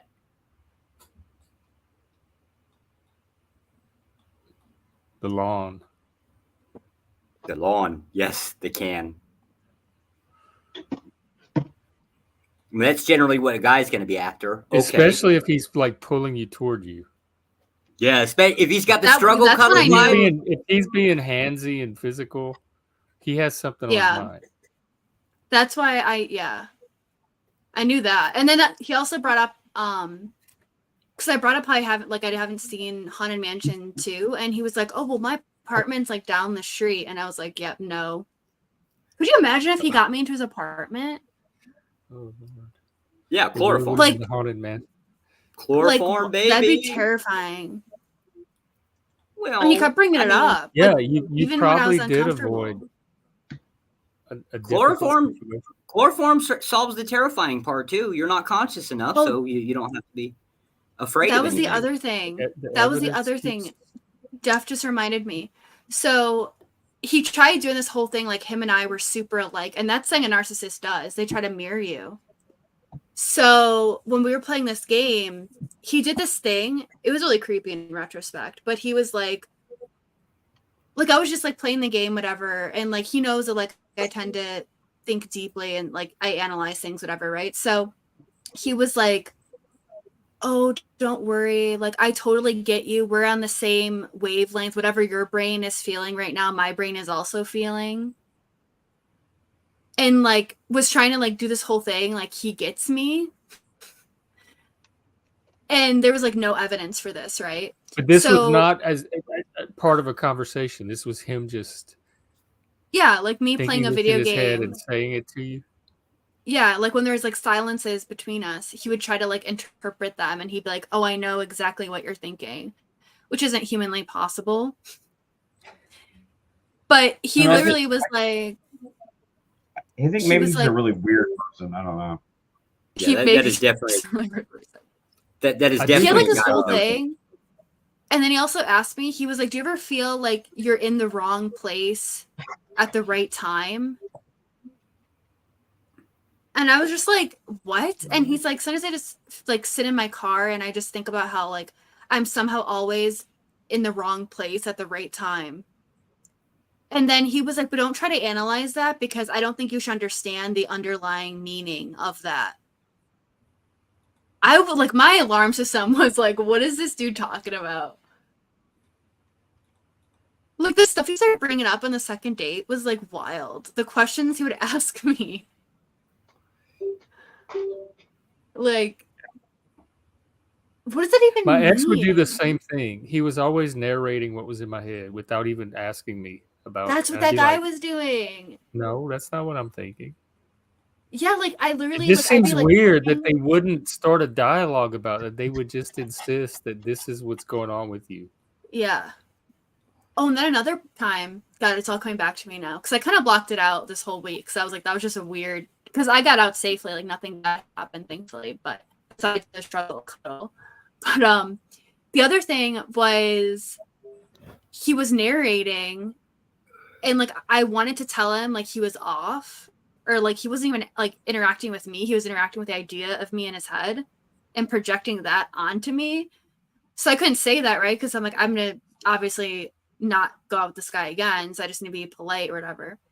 But the stuff he was telling me that I was thinking didn't even like make sense. Like it wasn't stuff I was thinking. Yeah. And it was I've so seen weird that he narcissists felt do that. comfortable.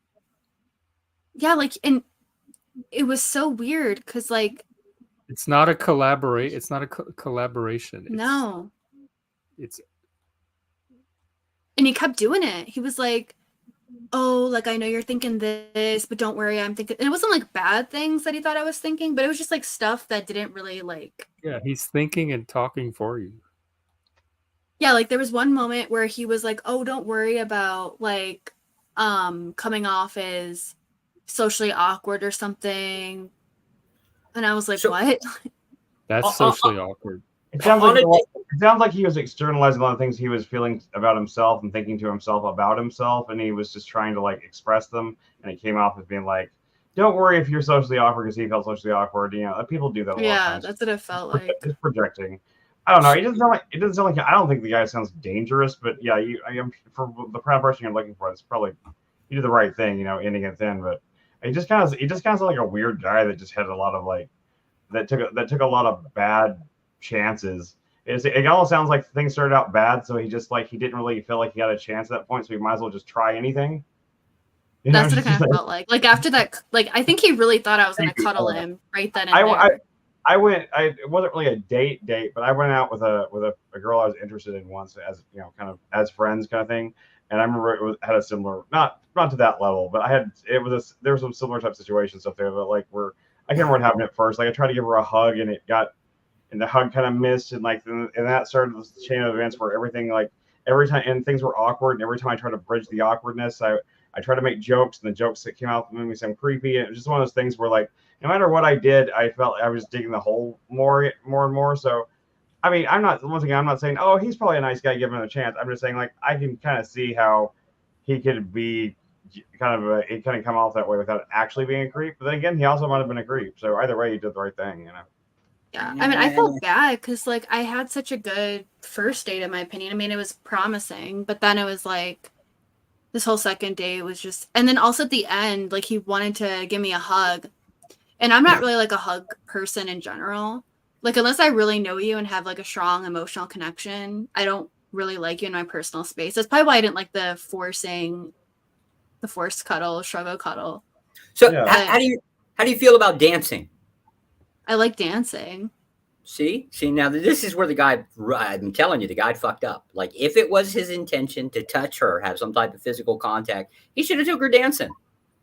That's how you play the game. I don't know if he liked the arcade. Like he kept projecting boredom onto me. But if I were to like do an analysis that whole night, he seemed like the bored one after I didn't cuddle him. Like what it truly felt like. Of course.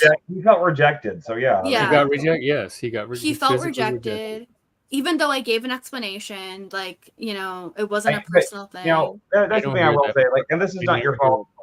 It's not your fault. It's actually I don't know. It is his fault, but I will say for definitively, especially between I don't know about gay relationships or anything, but I know with straight relationships, doesn't matter how much a girl explains something that they're rejecting you for. It doesn't matter if there's a perfectly good reason. The man will still feel very bad about themselves in ways. And like this happens to me now, even with my wife. Sometimes she says something like she does not mean as an insult or something. It's just something that just like comes across the wrong way at that moment. And it does not matter how much I'm an intelligent enough person to rationalize that she didn't mean that. There's no reason to feel that way. And yet it still makes me feel like male ego is a stupid fucking thing that I hate. I would kill my ego, and like they saw my ego death. I would love to kill my that male ego part of me. Because like your male egos are so fragile to the point where it's just ridiculous. It's like anything can just like not just damage you, but crush you. Like the stupidest things can crush my spirit, you know. And I just like, and I try to rationalize. Like I know what this is. I know I'm not really upset. I know that didn't really hurt me. It's like this stupid ego thing. But man, it just. So like a little thing like that, even though like, I mean, you did the right thing, you tried to explain it, but like explaining it, honestly, in some ways for a lot of guys, it's make it worse. Yeah. You know, and I'm not saying you shouldn't explain it, but I'm just saying, but just expect that, like, when you make that explanation, it's probably not gonna make them feel better, probably make them feel worse. And there's almost just unless you do something else, and I'm saying you should have, but unless a girl does something to then try to boost that ego back, to try to reinflate it, to, like, you know, pay a compliment or some sort of like random little touch or something like that to boot, if that's the intention you're going for, then that's the only thing that's gonna. But just trying to go on for there as though nothing happened, that'll never work. And once that ego has been, in my experience, and I could be wrong for other guys might have a different thing to say, but for me, like in especially when I was younger and I was trying to like date, or especially I wasn't really dating, but you know, girls I liked and stuff like that, and like they said something like that, it would not matter what, if I was doing my favorite thing in the world, we go on roller coasters, we doing all sorts of fun stuff, and the whole time my whole inner child been like sitting there like in a ball in the corner, just in the side of me, just like weeping silently. That's just like, I don't know why men's egos and other guys I've talked to said the same thing. I mean, I'm not saying it's for everybody, but people I've talked to, and like, I don't know why it's like that, but it fucking sucks and I hate it, but it's true. But they weren't on the same page anyway. They were there for different things. He wanted to get physical and cuddle, and she didn't. Yeah. So Well, it was a mismatch from the them not dating more is good. I'm not saying it's not. I'm just saying I was just trying to explain the whole, like, the reason why it probably is so unrecoverable from that point. That's all. Well, let's be fair here. It's not like guys and girls are after the same thing at the same time. They do eventually get to there, but it's never off the beginning. Guys and girls are never after the same thing. Yeah. Well, this is what dating is for. You did everything right. You went on the second date. You did it in a public place. Yeah. You set your boundaries. You ended it when you needed to. Like, you did everything that dating is supposed to. Yeah, like my gut was screaming like, this isn't the one for you. Like, a small tiny part of me was like, oh, maybe he does like get you, or, you know, this, like, just a tiny part of me, but I was able to like push against it and be like, so before the first date, that you had verbally set a boundary, like no kissing, no touching kind of thing? Yeah, I told him. Yeah, that my first date with her, with Emerald, would not have been to the, where did you guys go to, like a restaurant, an arcade, bar and grill kind of thing? The first date was bar restaurant. Yeah. Was that a boundary you set in general, or just for that first date? If she set that boundary with me, our first date would have been dancing. I set it for the first date, and then I was going to say more on the second date, and then I did, but then he still did the struggle cuddle. I mean, I don't know. That's what threw me off. There's another possibility. There could be what he just said. What he said, that he just did the wrong thing. He was trying to do something where you play arcade games close to each other. Therefore, it might encourage that sort of thing. So, you know, yeah, you're playing games next to each other and stuff like that. That can be that, or it could have been. Some guys might hear something like that, like I don't kiss or anything on the first date. Some guys take that as a challenge. So I think he took it as a challenge. That was the scary part. That is exactly he just didn't hear it because he wanted. I don't think he heard anything I said. Because I even set the boundary of like, I'm not going back to his apartment. He kept bringing up his apartment like 5 or 6 times. Like, and he kept bringing up, he's like, I know you really want to see a Haunted Mansion too. Like, I have this nice apartment. You can meet my cats. Yeah, the boundary thing is exactly how I would take it, as a challenge. Oh my god! The first date would have been a jam. And you have all your skills too, supposedly. Yeah, but I don't think that's necessarily Joshua being like a jerk in that sense. There's a lot of guys that like, because there's a lot of people out there, like red pill types and stuff, that will tell you if a girl says that is a challenge. There's people out there that teach guys that if someone says something like that, that they teach them that means that's really what she wants, and she's saying the opposite so that she doesn't. So when it happens, she doesn't have to feel responsible for it. I've heard this bullshit before. I think it's ridiculous. There's Emerald, by the way. I'm not saying that you're doing that, Emerald. I'm saying that I've heard douchebag guys on the internet say that shit. I think he's red pill. I mean, I also think the interpretation of the gamer guy was red pill. Oh, because he Snapchatted me too this week. The gamer guy? The one that Nate. said he didn't want anything to do with you anymore? Yeah, he came back, but I think he's playing games. Run. Yeah, because what did we talk? We said that might happen if it did. It was probably meant it was games in the first place. He sent a Snapchat. Well, first he said that he's done with his break, like his being alone break. So this arbitrary thing he made specifically up, he has to give you he like picks her up and puts her down whenever he He's definitely No. red pill because I don't know if he may be red pill. He may be actual pickup artist because that sounds like a pickup artist strategy. The guy. He's a shit. gamer. He's a gamer geek that plays games and smokes weed. He's not that complicated. I Like, thought he's it was not that- funny though He's not. He doesn't have that much game. because he Yeah, I sent know, me. but no pickup artist people do. They follow those fucking guidebooks and they think they have game. They don't. They're awful. Well, anyway, at I it. want to hear the rest of what she's saying. So it's funny because he texted me, like he's done with his break or whatever, and I said like, "Oh, what does that mean?" Like, and then I was like, "Oh, like what have you been up to?" Whatever. He didn't respond. He hearted the text. So then like I just figured like, okay, he's playing games again. So then he Snapchats me, and he's like, "Hey," with a smiley face, and then I was like, "Hey, what's up?" Because like I'm wondering what he's doing, and then doesn't respond to that. Waits another day, Snapchats me again, says, "Hey, good morning."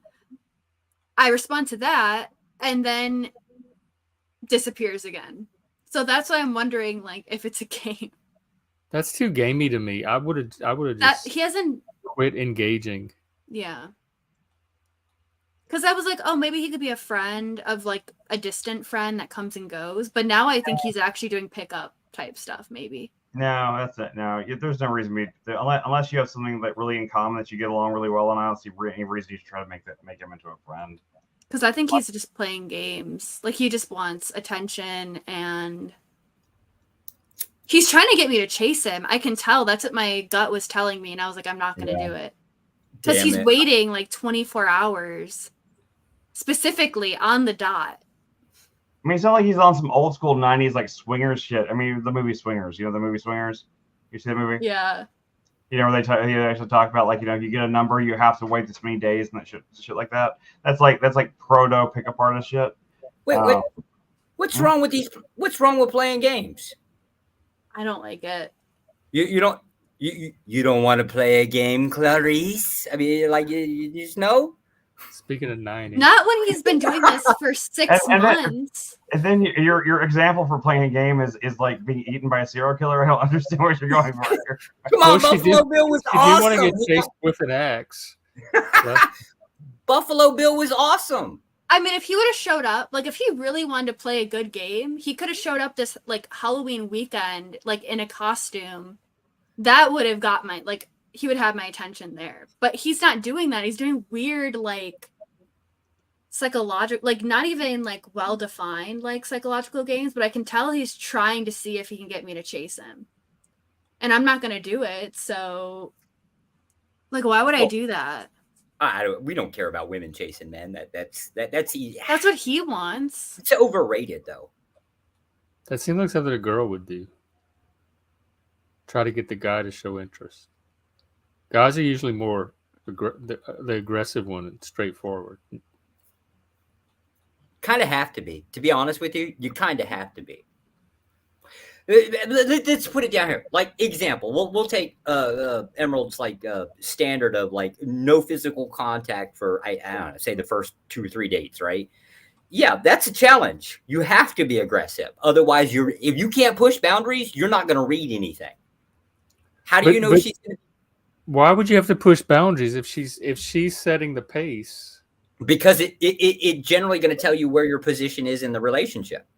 Well, I guess that depends on like if she's being really open and expressive throughout that, despite the fact that she might have boundaries like that. I don't think necessarily. Now, if a woman is being actually just fully withdrawn and trying to be fully mysterious or something like that, I see what you mean. If you don't push into past those boundaries, you don't get any reactions. Therefore, you don't understand what's going on, and there's not much point in going for it. It's just like she just becomes a big mysterious black box. But I mean, if she's being open and communicative, despite the fact that she has physical boundaries, I don't think there's anything wrong with that. I mean, like those physical boundaries they have to be crossed at some point for any real intimacy to be. And I don't mean sex, but They don't have to be crossed. She's going to reset them where she wants them when she's ready. But that's There's not no really boundary that needs to be crossed at all. She'll adjust her boundaries.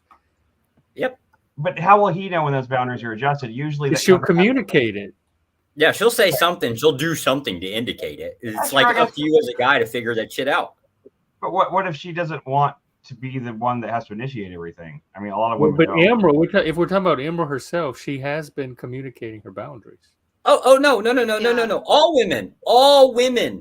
All women. They define, they set the standard of sex. If the goal, as a guy, if the goal is sex, all women control this. You have to figure that part out, right? That sounds red As you- pill. Damn it! Okay. Emerald, who with you and another dude, pick anyone. Who decides when sex is a thing? When does that happen? Who Hopefully, gets it's a that decision? mutual decision with boundaries and communication. Mutual. But for 95% of all guys, the fact of the matter is, if they could have sex right away, they would. The woman is the. Well, yeah. Correct. I'm not I red agree pill. with that. I'm not red pill at all. I'm just saying, but that's the fact of the matter. But that's the reason I communicate my boundaries, because then people, like, I'm not being mysterious or whatever.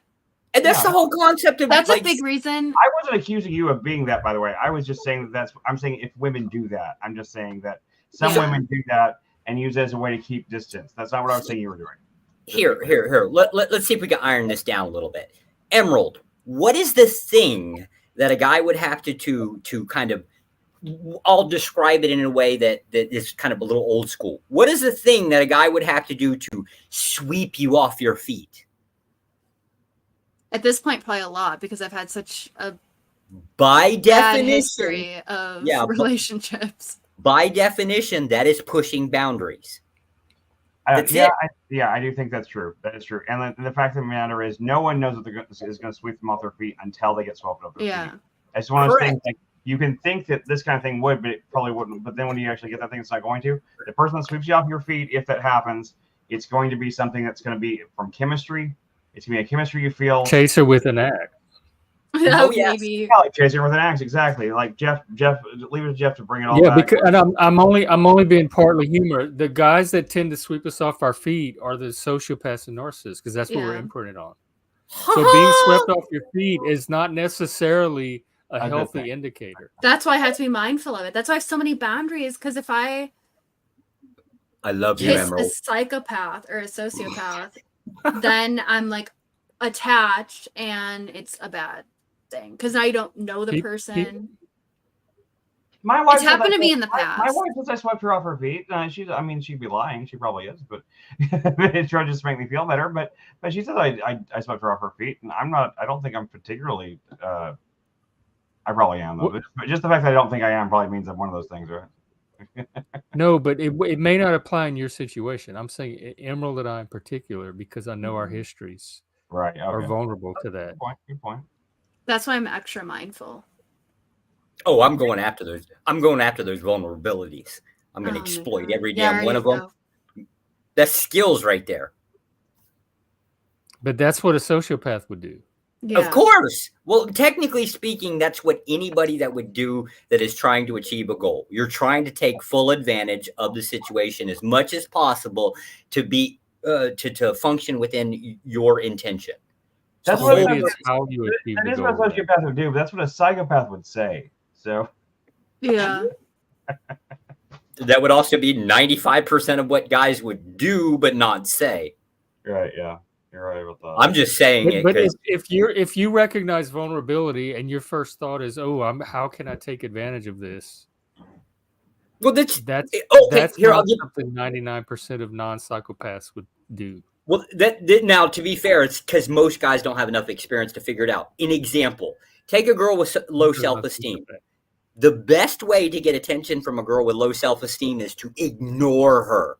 She'll sit there and try to figure out what the hell's fucking wrong with her by chasing you, because she's trying to basically figure out what's wrong with me. Why doesn't he show any interest in me? That kind of thing. All you're doing is basically just identifying a weakness and exploiting it. You are. Yeah. When said out loud, it is this thing but that a non-sociopath would not necessarily do that. Any man with any type of skills will do the same damn thing. The difference is I'm saying it out loud. Most people aren't. Guys do this shit all the damn time. Go to high school. Watch how they interact with each other. Maybe you should hang out with sociopaths. Yeah. I work with a lot of them. Or I would think they are. I don't know for sure, but I would think they are. What's wrong, Emerald? What's wrong? Nothing's wrong. I'm listening. Well, you're shaking your head like, what an asshole. I'm not a red pillar. Yeah, I'm not a red pillar. Don't get me confused in there. There are a lot of things that they say that hold a good amount of truth, or at least within a function. They get you to the direction you're trying to go. The problem with the red, they do recognize certain facts, but they twist them to their own game. Yeah, the problem with the red pill community is the prescription. The prescription is get the girl, have sex, move about your day. That's the problem right there. Now there's your disgusting dysfunction part of society, right? That's the pickup artist. That's not necessarily red pill. No, that's red pill. I know, but you haven't. Remember, your definition of red pill, Jeff, is based a little bit older. Like what red pill is now is like some of the red pill mentality mixed with pickup artists and stuff. That's what it just is now. I know, mixed with, and the part you're talking about is the PUA stuff. The red pill documentary came out in 2016. That was only 7 years ago. The red pill about it is the ought claim. A guy that ought or that is intending to go out and have sex with girls ought do this thing. That's the prescription part. The reality is the pickup artist part. They're the ones that are prescriptive. Red pill is just a certain awareness of women. Yeah. If there's no ought claim, then there's no label that goes with it. The problem with this is that a guy ought not have any interactions with any girls unless he has some type of intention, aka he wants a relationship. That's PUA advice. That's not red pill. No, not exactly. Because see, like Christians would have the same prescription. You as a guy ought not have any business out there dating if you're not looking for a relationship. Well, I'm just saying that has nothing necessarily to do with the red pill as a perspective at all. It has more to do with pickup artistry, or how to like. I wouldn't know. When you're prescribing certain behaviors that men or women ideally should or should not do, depending on their goal, that's not necessarily red pill. That's more PUA. I think you'd have a difficult time trying to differentiate the difference between PUAs and basically. No, I think everybody else does, because originally red pill had nothing to do with PUA. PUA was its own thing, and people are now shifting the meaning of red pill to mean the things that PUA used to mean. I'm not the one that's confused. Because other people that are clouding the term. Because of the ought claim that you should do this. But red pill doesn't make an ought claim. It's just a lens at which to view women and male-female relationship. It's not making an ought claim. Correct. So the ought stuff comes from the PUA side, but people keep calling it red pill. Correct. Except for that's where your mergers are. The PUAs are basically like the leaders of the red pill communities. The red pill communities are the bottom feeders. I'm in the red pill. I don't follow a single one of them. I'll give you an example. Playing with Fire. You see him on the Crucibles all the time. Yeah. Okay, so him specifically, he's a PUA, but all of his followers are the red pill community, or a good majority of them. But not all of them. They're seeking. Yeah, they're absolutely seeking the ought claim. That's right, how he because they're seeking the PUA side, not they're red pillars who are also seeking PUA. Right. That's why there's the conflation between the two. And when people say the red pillars will tell you this, or the red pill, they mean the pickup artists will tell you this or that, not the red pillars. The red pillars don't tell you anything. It becomes a standard now. They just describe a certain perspective or way of seeing women or male-female relationships. Right, but that is now the new standard. So when I say I'm red pill and y'all correct me and say, "Oh no, you're not," no, I'm the one that's correct because I know what I am. Right. Everyone else that's trying to tell me what I really mean is PUA are the ones that are confusing the issue. Right. We say that, Jeff. We're saying it because we don't, because it's the way the world understands the term red pill right now. I don't think you deserve that. But my understanding of it doesn't count either. I am a red pillar, and I know exactly. It matters when you say it, but when other people say red pillar, because y'all are confusing it with PUA, suddenly means that the world is like the word has a different meaning, and we can't use the old meaning because people get it confused with something else. Yeah, I'm recognizing in the last 15 years they have merged. They only merge because of shit like this. I'm trying to keep them clear. Right, except for the red pillars that I follow have nothing to do with PUA. You would be the only one that's doing this. The No, vast I'm not. majority. There are Okay. men's mental health people on Twitter that I follow that have nothing to do with PUA, and they're all red pilled. Right. Oh, okay. Now, if we're There's a taking the red pill mental, movement that comes out of the men's community and the men's mental health community that has nothing to do. Some of them are married, some of them are gay, some of them are not looking for women at all. PUA is something. It's a totally different niche. mm-hmm. Yeah, it's the ought claim, Yeah, PUA. right? And then The odd claim. just the idea of how a thing is, just the descriptive part, right? Like this is how society operates, kind of thing. I get your idea that there's these two distinctive measures between the two. The problem is society. I mean, now, we really went off a tangent, but I'm tired of being painted as the one who's confused or doesn't understand something that I understand perfectly, and that they're talking about PUA, not Right, red no- pill. I'm using no- the word exactly as all these other people have been using it for probably a decade now. Okay, here. Let And me if give you. the PUA are getting confused and calling what they do red pill, that does not have anything to do with the way me and my people are using it. I'll give you an example here. Feminism. You got your first wave feminism. Well, I think maybe it's the second one, 1970s. That kind of like I don't know, free love, my body, I can do whatever I want kind of thing. The hippies of the 1970s, I think that right? was second one. Yeah. Okay. So the second one, and then you've got the third one. That was the one where it wasn't quite the whole male hating thing, but it was like the in between the 70s and what we've got now. And then the fourth wave feminism is here. Now you've only really got one label to work with as per society. Society is the one that basically puts these prescriptions out there. So the idea that this label doesn't evolve over time as to how people utilize it, that's really what the issue boils down to. So now how do you differentiate the different feminisms? Do you call them waves, like first wave feminism, second wave feminism, third wave? I don't think the red pill, if you want to call it masculinism, I don't think masculinism has hit a new wave. I think it's getting confused with something called pickup artistry. And people are saying that's the next wave of masculinism. And it isn't. It's its own thing that's somehow co-opting the term that we're using for the masculinist movement. Well, I don't think pickup artistry is a new wave. It's always been around. There might be a new wave of pickup artistry, but that's separate from what I'm talking about when I say have a red pill, which question. is positive Sure. masculinism. It's not for Joshua though. Damn. And I So- really do want to get back to Emerald. Like I didn't Yeah. mean for this whole conversation to get derailed. I just want to make the point that I know exactly what red pill is and what I'm talking about when I say it. And when I hear y'all correct me and talk about what you mean by it, it really sounds more like pickup artistry. Okay.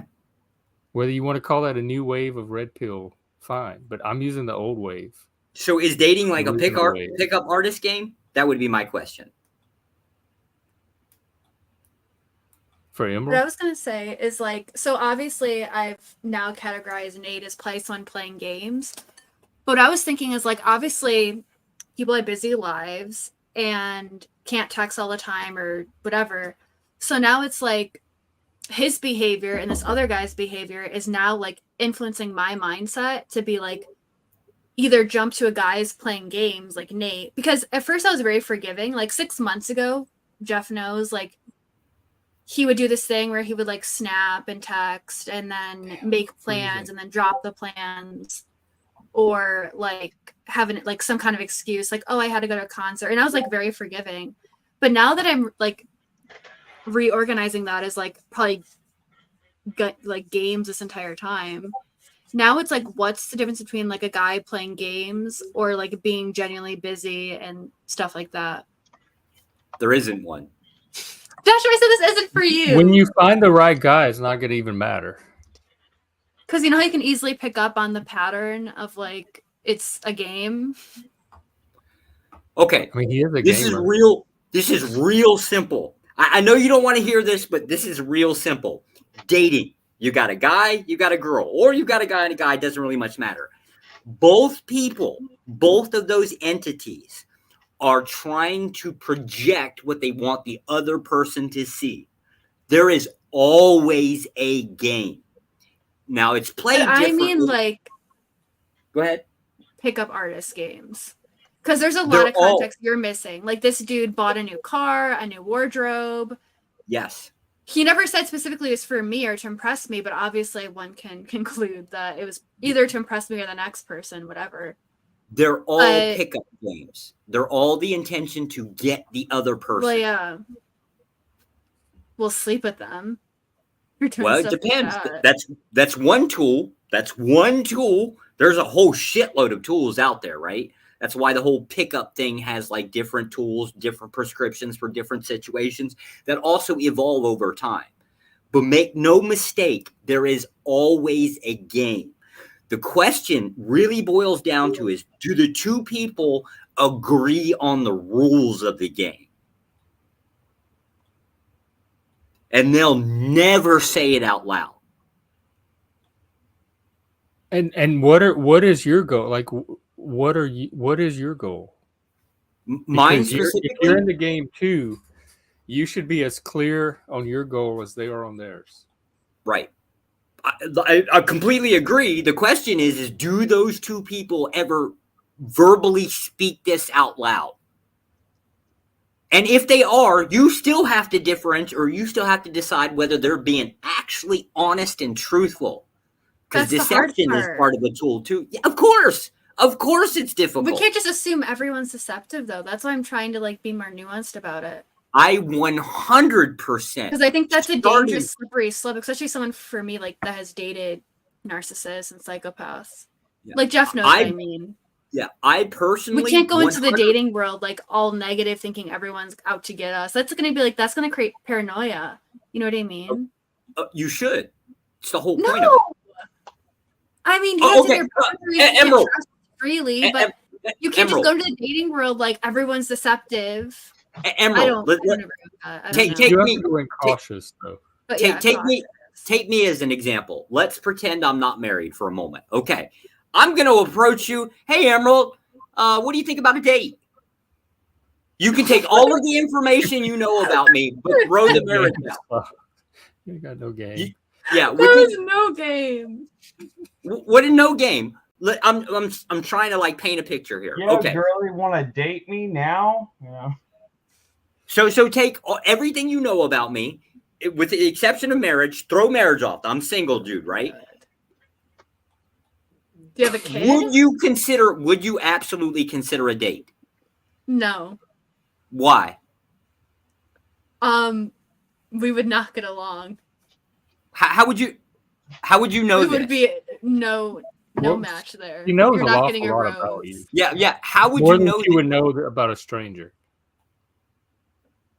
How would you? I think your conclude- mommy issues would drive me insane. It'd remind me of my ex. Yeah, that's weird. So my mother has never. My mother has nothing to do with my dating life, or didn't for many but years. people Just pick my up marriage on it. life. Like, believe me, people know mother issues when they see Yeah. it. Especially we only know them because you've talked about them.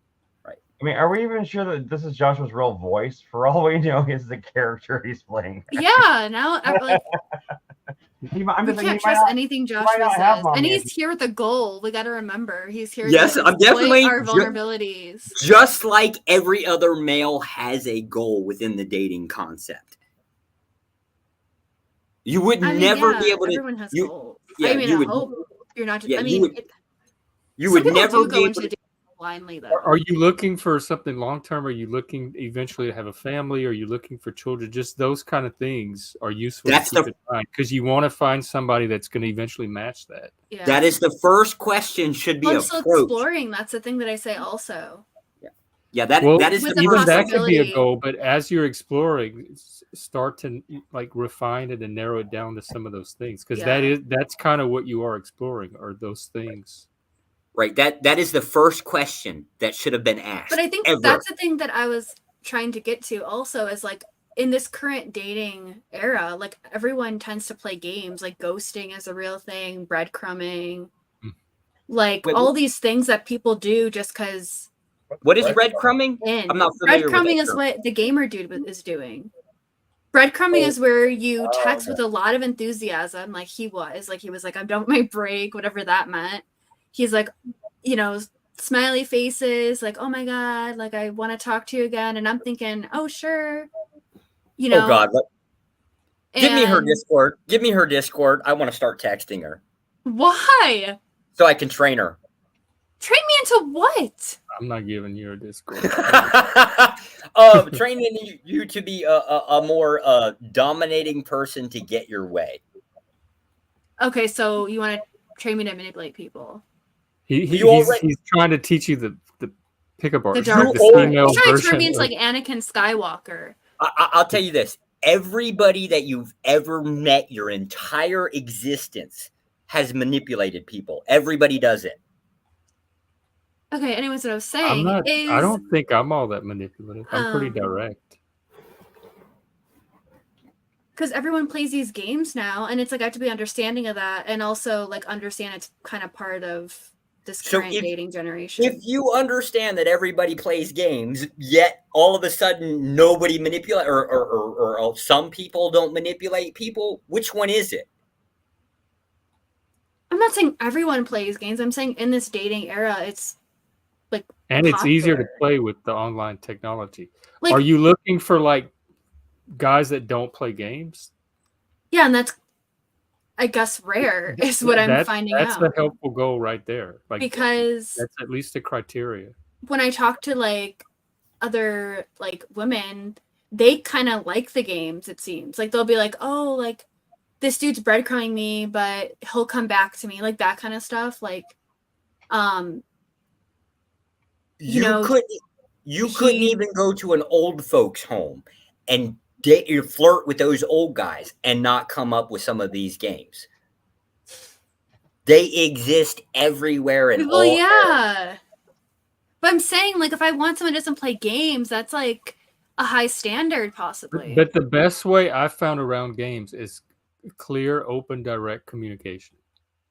But now I know that I'm over communicating in the early stages. That's the other issue I'm running into. But you're only over communicating with guys who I feel that's not what foolish their over goal communicating is. with these Like, people. Another Like, big if you're looking for somebody whose communication style is going to match yours, you're not going to be over communicating with them because that's exactly what they're going to be looking for. Yeah, You're gonna because these be guys, signaling that you're an open communicator. they always say like, "Oh, I'm so glad you're so open," or like stuff like that. And then some guys that are like probably more like Joshua or cold-hearted or something, they'll be like cold-hearted. You're too trusting or too forgiving, like to have this open communication with me, and I'm just like, what? Like, I get weird mixed responses. Wait, why do you hold up? Hold up, But shots probably fired. not from the guys you're looking for, ultimately. Yeah, I don't want a cold-hearted guy. If a guy tells me straight up, and I've had men do this, they'll tell me that they're cold-hearted, and they expect me to be like, "Oh my god, that's amazing." They'll be like, "I'm cold-hearted. The world turned me into this way. Society turned me into this way, but it's fine." Okay. Hold up. Freeze. Horrible miscalculation. What makes you think that I'm a cold-hearted person? What? Are you joking? Because if you can miscalculate this on me, you're probably miscalculating this on most men that you run across. No, now you're gaslighting. Yeah, No, now I'm you're not. gaslighting. No, I'm not. I'm not. I'm going to force you into a definition here, right? What makes you think that I am a very cold-hearted person? I didn't say very, so Like that is 90% of the gaslighting. shit you've said so far. Yeah. No. You want okay. to be cold-hearted. I know that. Well, I would. Yes, as a goal, yes. Yeah, that's what I'm saying. If I had the ability to take flip a switch and turn it off in any instance that I'd want to, I'd absolutely love that. But what does that mean then? I mean, you're cold towards people. You're kind of more emotionless, probably more calculating, more Calculating, yes. You have no empathy. You just told us we could all burn earlier today. You don't care about anything. like cold-hearted. Okay, so cold-hearted That was is him like masking his deep love for us guys. Right. Could be. Like- that very well could be. you're kind of out for yourself, but you still have some like cold-hearted is like you still have He's a empathy. Like, I'm not capitalist. He saying wants you're to buy a heartless. trailer and take advantage of the poor people. Yes. Would There's he spend 6 cold-hearted- hours on, would he spend 6 hours on a stream with us? He didn't love us, guys. Come on.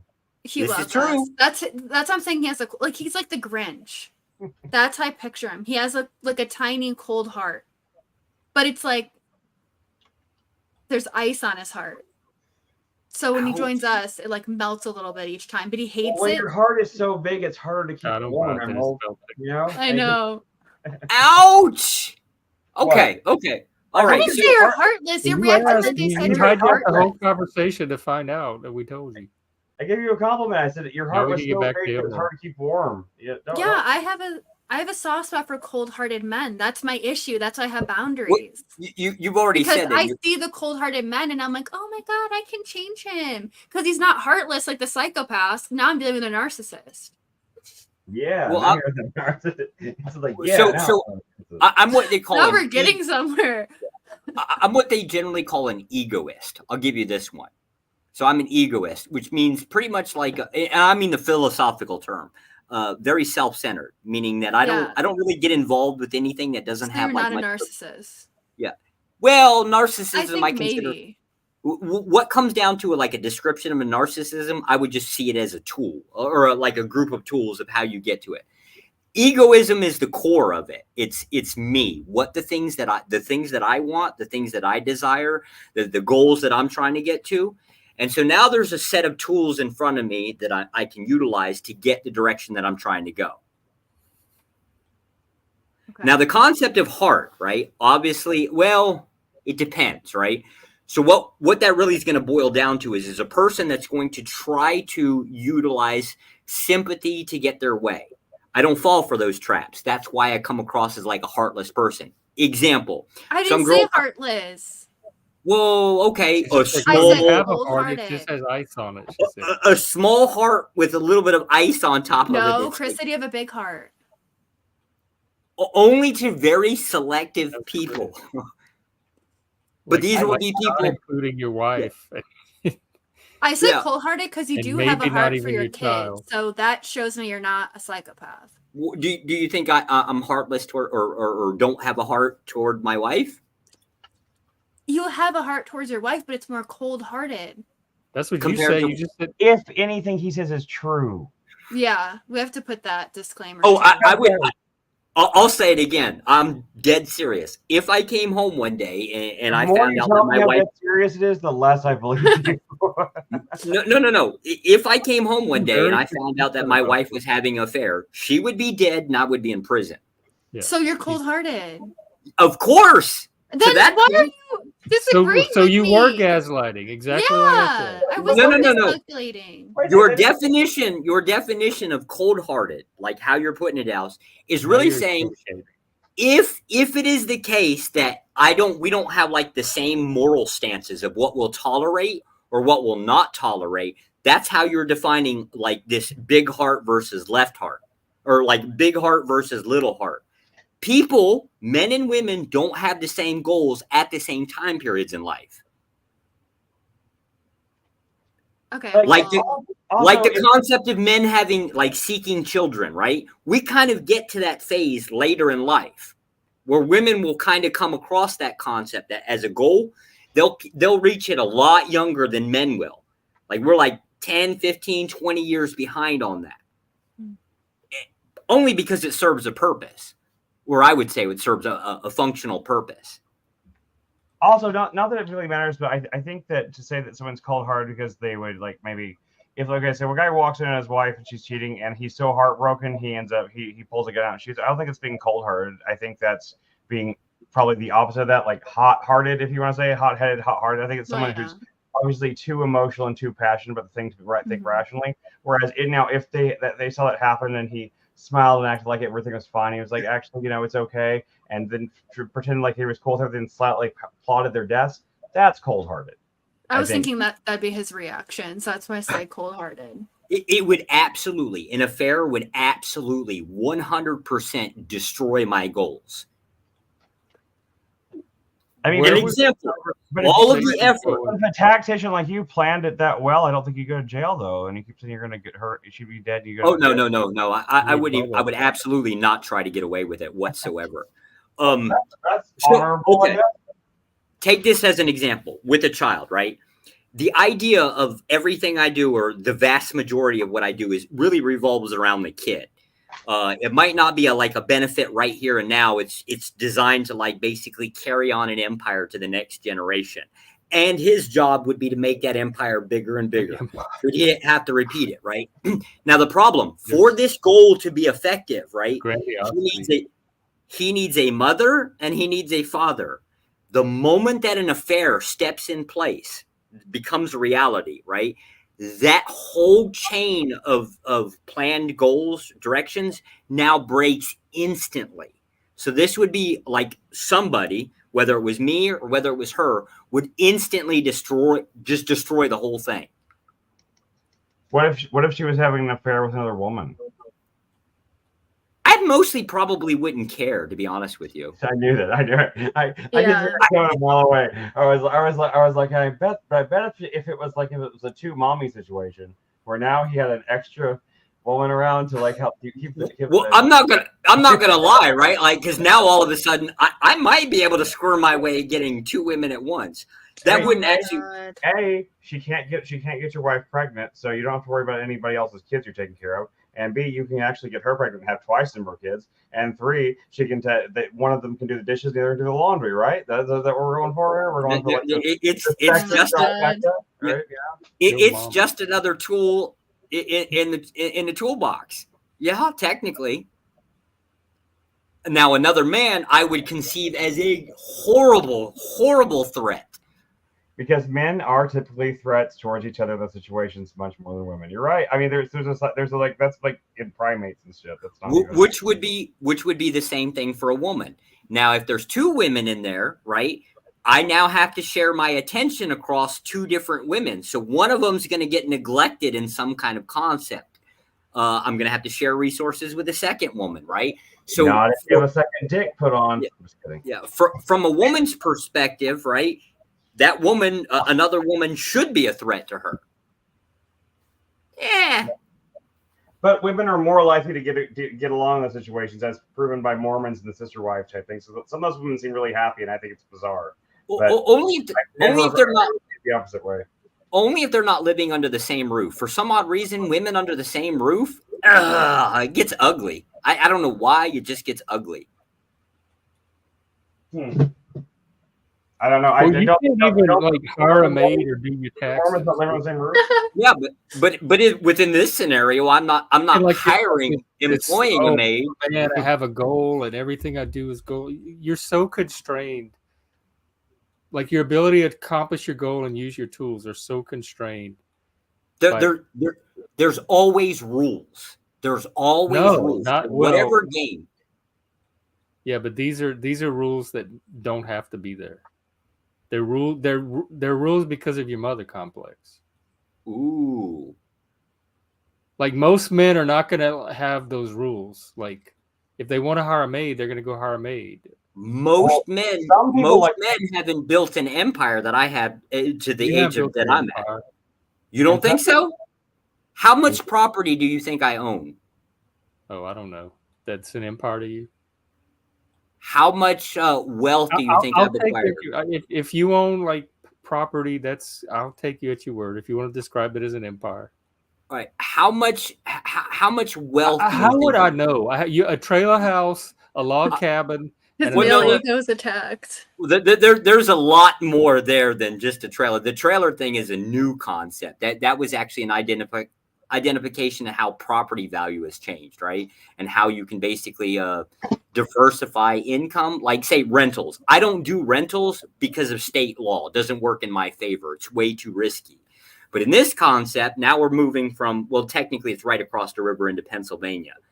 The idea behind it, I'm beginning to jump on because it's a lower risk than what's normally available to me. Okay. Right. So there's always a calculation in there. If you haven't figured out, there's pros and cons to everything, and that's what I do. Is I'm a calculating person. I measure those pros and cons. So he wasn't wrong with the idea of like most men aren't, going out and trying to get into these like large homes. I agree with that because property taxes. This is why I asked him that question about what are property taxes like in Canada.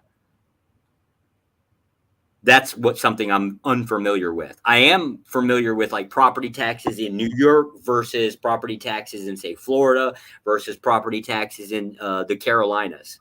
I think the South is a little bit cheaper. These are all cold calculating economical decisions. What works, what doesn't, what comes with a cost, what doesn't, or a lower cost. They're all economical decisions. Same concept with a wife. Believe it or not, that was an economical decision. I know Emerald's not going to like it because I've just associated a monetary value to a woman. I'm sorry, Emerald. Apologize. Hurting my Okay, heart. she's assigning a monetary Well, but value. it makes sense. I mean, if you think it in terms of empire, all of that makes sense. But how is any of this going to help Emerald? Oh, with Emerald, actually, believe it or not, she just has to learn how to play the game. But the game she wants to play is open, direct communication. So she needs to find somebody else that wants to play that same game. If that is the game, if that's the game that she's agreeing to, then the only tool she has to learn is deciding or getting very efficient in deciding whether the other person is being deceptive. That's the skill set she would have to learn. Or at least not playing that particular game. Or Like, they don't if have she to wants- actually be deceptive, but if they're not going to openly communicate, then that's also not the game she's looking for. Right. Again, what I've been telling her. Right. The goal then still, so still the first or the first rule or the first talent she would have to learn is identification of deception. Or identification of when the games are not aligned. All right. So your best bet is to get their legal identity and do background checks. I already do that. Do you? Okay, your last debt, your last the last dude that you dated. What was his credit score? I don't remember, but I did see that he has moved like 10 times in the last 5 years. Ooh, that's The a recent lot one? of moving. The arcade guy? One. The arcade guy or the gamer Arcade guy. Right. Do you consider that a dude that moves around that much? Well, I can tell you now, obviously. The question is that something stable? I didn't see it as stable, but then I also wasn't trying to like judge it.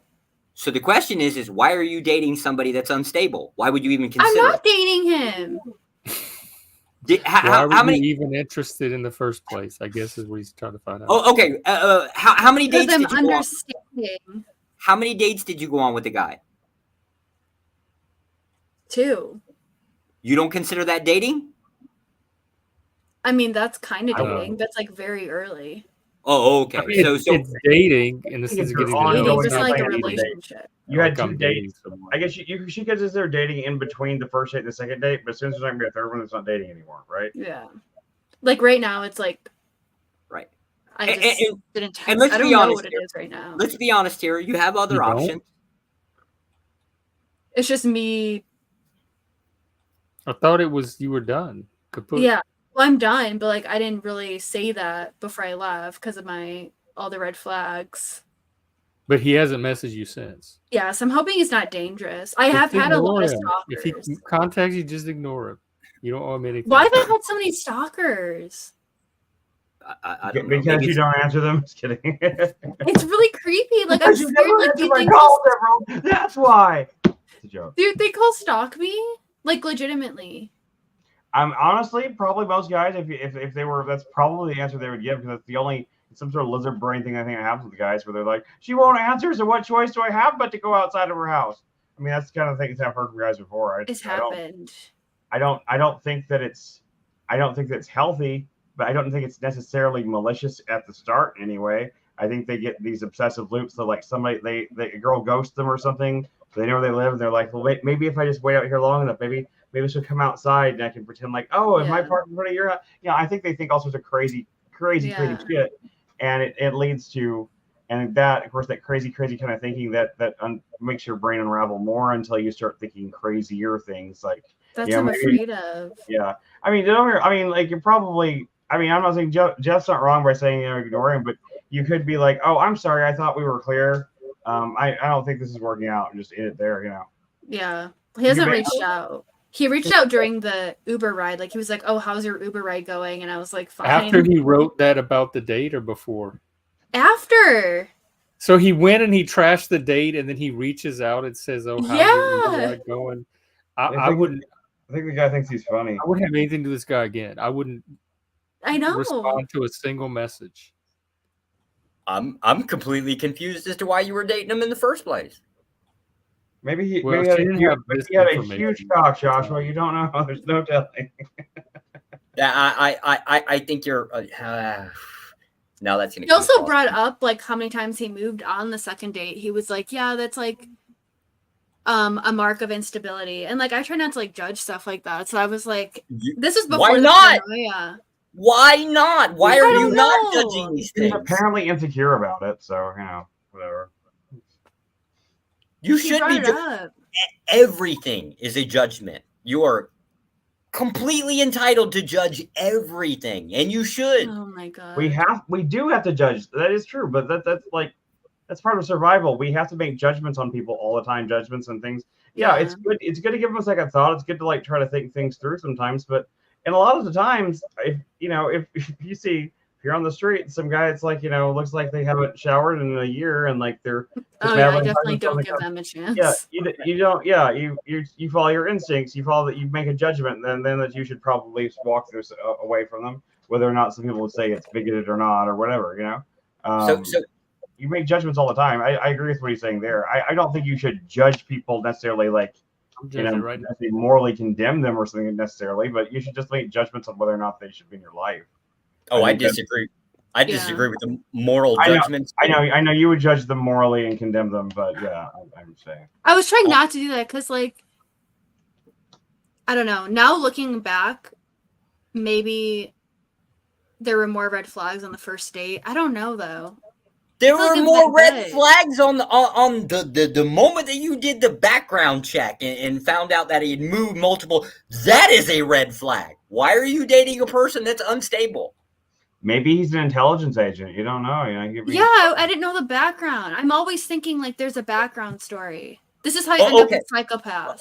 Okay. I've moved to. I'll be like, it's understandable they were in jail for 10 times already. Okay. We'll been in jail 10 times. That's a problem in itself, right? That's a limited. I'll go on a date with you. It's okay. So here's an example. We So don't have the best judgment. You already know that. In 15 years, I've lived in 47 countries. Mm-hmm. Am I stable or unstable? You have more red flags than that. You have a lot. You're a walking red flag. Yeah, he literally wears a suit sewn together. Yeah, like I wouldn't. It wouldn't take a background check for me at all to rule you out. But if I didn't know the background check would just come back a big red square. You wouldn't. It wouldn't matter. Yeah, you did a background check on me, you'd get basically everything redacted instantly. But if I didn't know you and I was going to go on a date with you and I did a background check and saw you lived in 47 different countries, I would just think, oh my God, I have like so many things to talk about. Like my curiosity would take the stage. And that's what happened with this dude. I was like, oh my God, he's lived in so many different places. I can tell he probably has so many entertaining stories. No, I actually found out the dude's actually unstable. If you did a background check on me, you'd find nothing after the age of 19. Okay. I'm not going to do a background check on you. Well, that would be a flag too. That would be a real big red flag. Yeah. Why do you not exist in a system where everybody typically exists? That would be a red flag, right? But the question, me telling you, I've lived in 15 years, I think it's somewhere around 47 countries, right? That should tell you that I would not be in a position to be taken seriously within a date. If you're moving around, that should be right. That's the thing. I did judge that. That's why I was like, that's why I wasn't as excited as I probably would have been more excited if it came up that he lived in one place for a long time. Right. But because I saw and then I saw he changed his phone number 8 times in the last 3 years. Oh my God. So that should tell you you're not being honest. You like the danger. You like the mystery. Oh no, I 100% know I like the danger. I think I've dated psychopaths. Okay. So really, I'm not it's just- denying that fact. That's why I have all my boundaries, and I have to go against my nature because Oh, okay. I can't like take those risks anymore. So to Like be the able part of me, old me 5 years ago would have came here, like sat in this chair and told you all the things that happened, but then I tell you, oh yeah, I have a date with him tomorrow. So And the you would tell me like this dude's a red flag, like you would probably try to give me advice, but I wouldn't be in a place to hear it. I'd be like, oh my god, no, he's just like misunderstood. the thing that you're seeking is you want these dangerous people, but you want to be able to control the environment within your favor. Old me. Knew you too. Maybe You knew want- me to an extent. I mean, to be fair though, I didn't view the whole moving You 10 want to times date in the past you 5 want years to date as like danger. You want to date the lion, and you want to be able to control him while you're holding his tail. Maybe some part of me, probably my shadow self, but I'm working with my shadow self, so But I don't know if that's ever going to go. Like, I want to date the It lion won't too. go I don't know away. if that's ever going to go away. It's almost like its own orientation. because I think me seeing Part of our that wiring. You just want to be eaten. I don't know. By the it was lion. like a new, like obviously a part of me wants like a stable relationship and peace and probably boredom that'll be attached to that but I think when I saw this guy like lived in all these different places, he does like stand-up comedy, that like came off as like more chaotic. So part of me was like, oh, this will kind of be cool. Let me stop you there, though. That is a misnomer that I hear people say all the time. If you're in a stable, happy, peaceful relationship, that's gonna be boring. That's bullshit. Stable, happy. I don't peaceful- believe it, but that's what people tell me just because of my past. Well, it has to be the right person. relationships. Like, Then the me relationships and are Mike stable, stayed happy, home. We healthy. were homebodies, and we had the most exciting life I've probably People ever lived. scare me. They'll be like, if you're used to this level of We chaos, never left the house. those Yeah. relationships will be boring. Yeah, it's complete. Well, people that say that they're stable and healthy and happy, but they're bored, they're not really stable, healthy, and happy. I'll tell you that much right now. If you really are, you're believe that. you're living a life, and you're living a life as a partner with somebody, where not just you're living separate lives and you occasionally have sex or something like that, where like a lot of marriages are. You're really living a partnership with someone, and you guys, really do have a healthy communication, and you really do get along that well and everything. If your life is boring at that point, then there's something much, much deeper wrong than your relationship or something like that, because like Yeah. because you're gonna be excited to be with each other, even if it's not exciting every day in like that honeymoon phase way. There's always, your life together will have excitement. It may not be the kind of excitement maybe that you're always used to, but there will always be something kind of, you should always get some kind of thrill out of it. I mean, I'm not I saying believe that. I'm not too. I mean, yeah, I mean, like relationships go through ups and downs. You're gonna hit valleys. You're gonna have parts where it's not gonna be, it's not going to be as exciting as romantic or whatever, but it shouldn't. But what people say, well, it just got boring. I don't buy it. I don't buy it. That the relationship is that good in the first place. If they're bored, it's because usually boredom means a relationship in terms anyways. Usually means they're bored with the person, and they want to go somewhere else. Especially if they're saying how happy they are and they get along so well. If you've been friends, I'm sure, with people you got along really well with and you had fun with, would you ever think of that person as boring?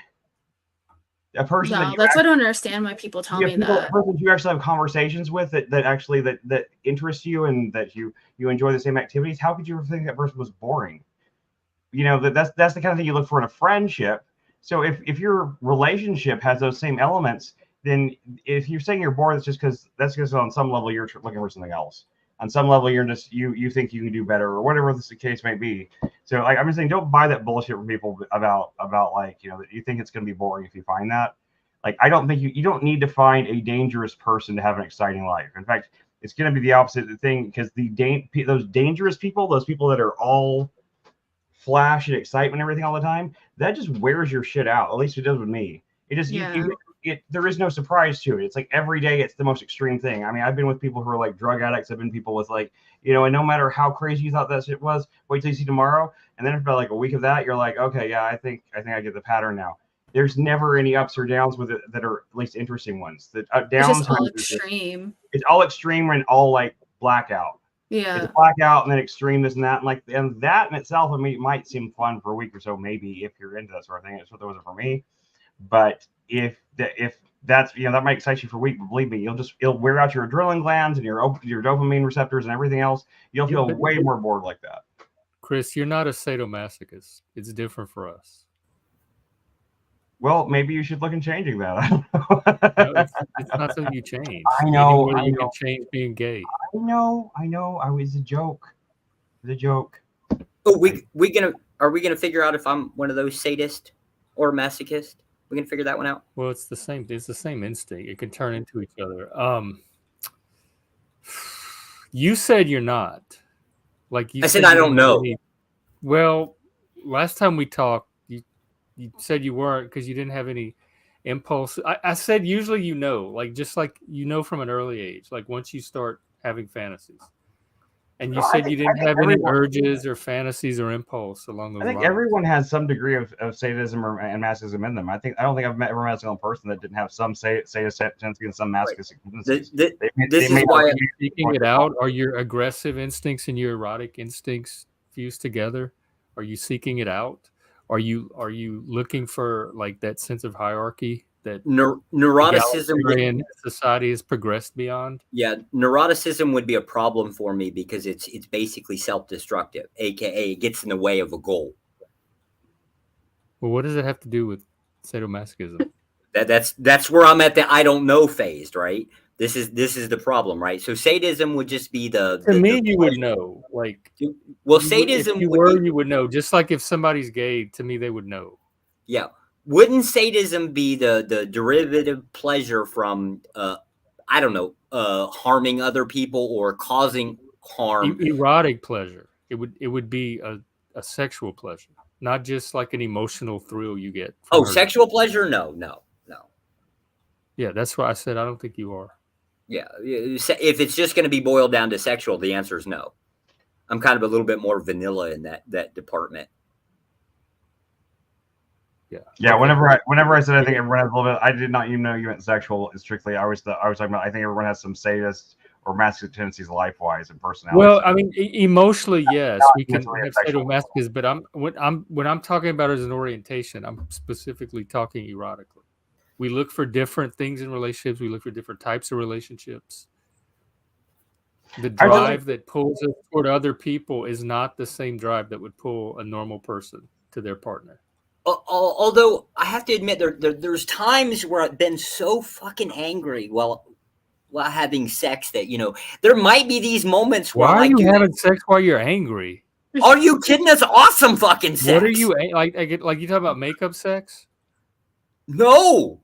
Are you pissed at her? Yes.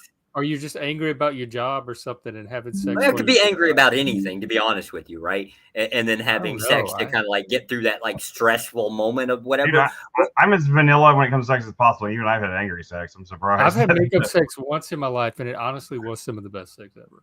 Well, so no makeup sex, I kind of find it, but you find it. I mean, angry sex with someone like you're angry. Yeah, I mean, I'm far from any of those things. I mean, I didn't want to. He was pissed at me. I wasn't pissed at him. But somebody. But I have those while I was already having sex. So I'll have those moments where like I'm angry and I'm like, damn, this is be the perfect. Oops, wrong hole moment, right? But not like do easy. Just go at it like that kind of thing. I've had those moments. Those thoughts have popped in my head. Can't understand why I didn't act on those moments. Are they persistent? Like, do they show up in your fantasies over and over, or is it just in those little moments? Damn fantasies! I don't pay a lot of attention to my fantasies. Damn, there's not a lot of self-reflection within my fantasies. Like I don't spend a lot of time thinking or analyzing on them. Yeah, I noticed earlier. You're talking about Josh was talking about his relationship, and he was talking about he has rules, and Emerald talks about how she sets boundaries. And it occurred to me that this may be wrong, but I really feel like to a pretty large degree, the only reason that in a relationship, any side of the thing ever puts up any rules or boundaries really isn't to cordon things off as much as you create those things because you want them to be crossed at a certain point. You're creating like milestones, really, in a way. It's almost not even about trying to keep yourself from doing something. It's about trying to control when it happens, right?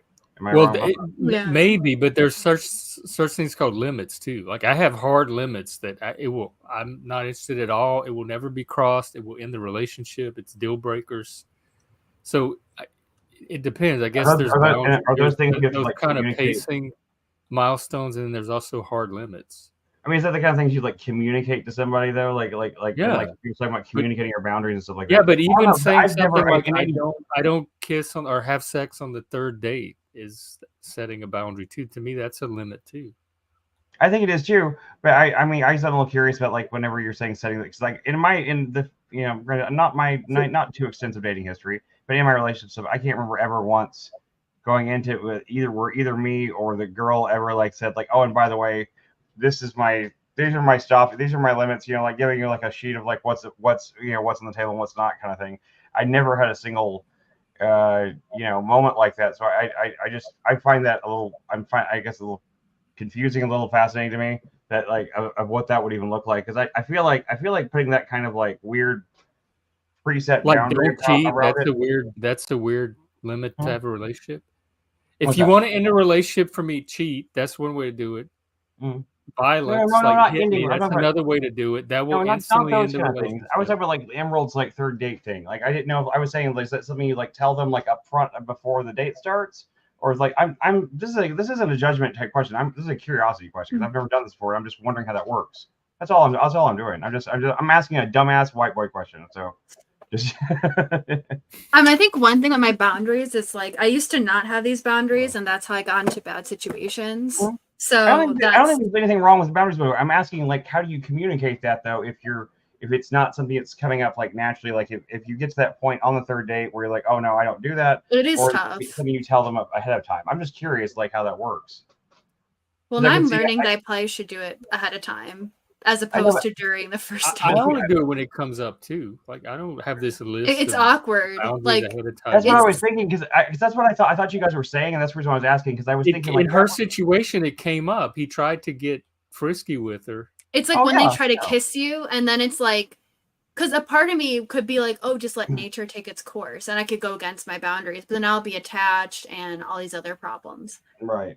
Because I take kissing like I'm like a hopeless romantic. It's a problem. Sure. No, I understand that. I kind of am too. Okay. Like, and once again, like one of these things, these are not judgmental things. I'm just generally asking because like I just like my dating experience was very different from that. So I was thinking like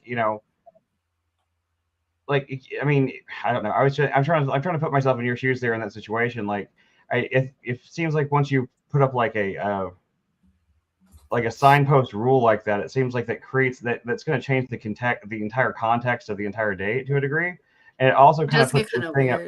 It also kind of puts this thing up. It seems like where like if you were to communicate that ahead of time in any way, you're like, just so you know, I don't do this or this until the third date or something like that. Then that gives this guy the idea that he can get away with anything up to that point.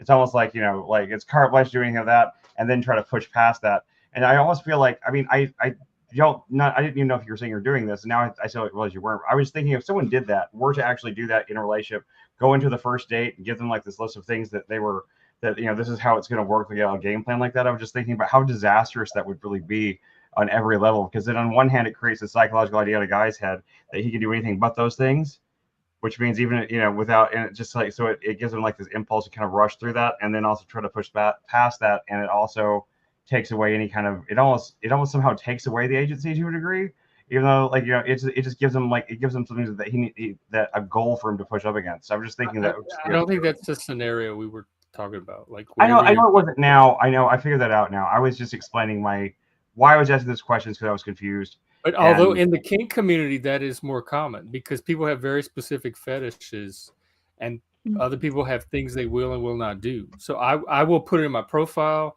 I will tell people ahead of time, these are the things I don't do. So they have that information. If they're interested in this, I'm not the person to do it with.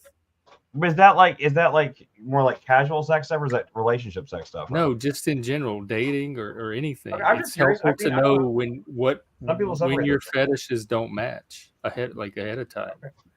Like we can date, but you can't do this, this, and this. And if they take that as I can do all this other stuff, we'll just negotiate that as it goes. But, I don't but know, in the kink world, it less engenders that mindset you were talking about, because it's just kind of understood that people will communicate their limitations up front. Okay. Well, let's see. That's basically, you did kind of answer my question. That's what I was kind of curious, because I've never thought about approaching a relationship situation like that before. So I was trying to figure out like what that even looks like, you know. So. But usually, you know ahead of time because it's in their profile. Like Right. sometimes, because people might have 10 fetishes and maybe 8 or 9 will match, and there'll be that 1 or 2 that I absolutely just will not do, but it's on their list. And so that's important to let them know, look, I'm into this, this, and this, but I'm not into this other one thing that you're into. And then they can decide how important it is for them. Whether it's casual sex, whether it's relationship, whatever. It's just useful information for them to have.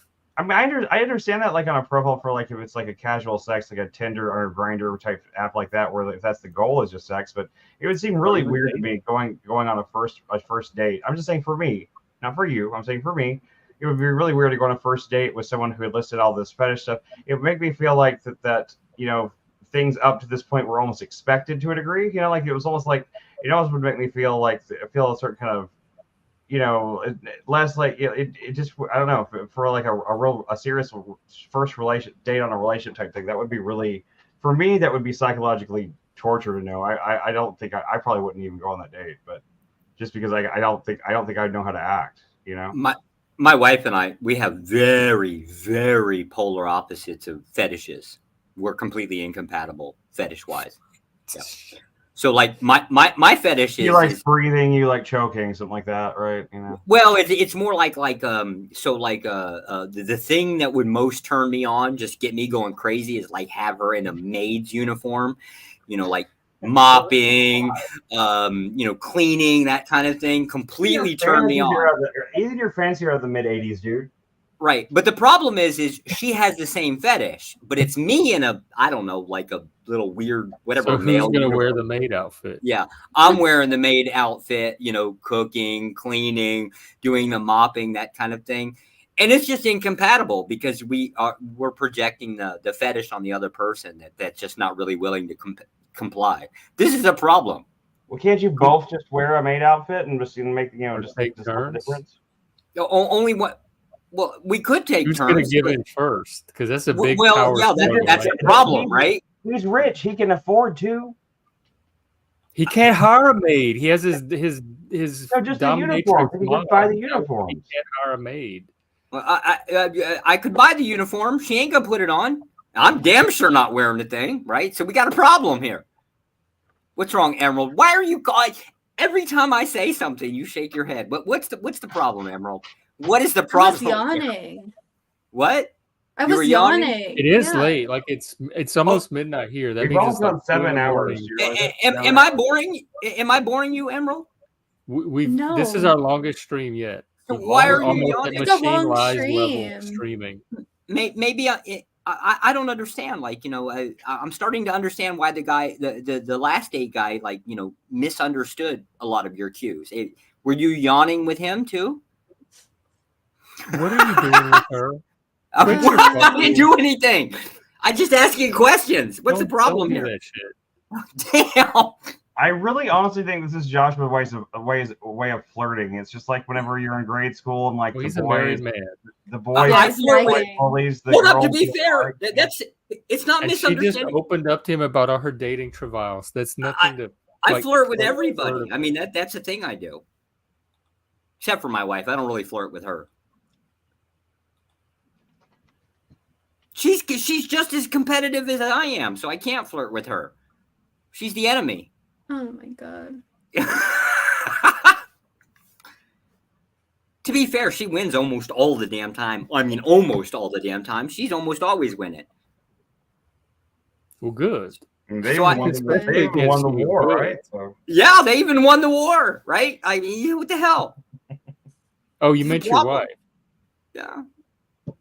Well, yeah. So it'd be you in the uniform eventually. She's yawning again. She's telling me I'm a boring fucker. Well, it's late. Like we should try to go for like 5 more minutes. That'll put us over the 7-hour mark, and we could just call an this the record excuse. stream. See, now all I'm hearing is excuses. It's late.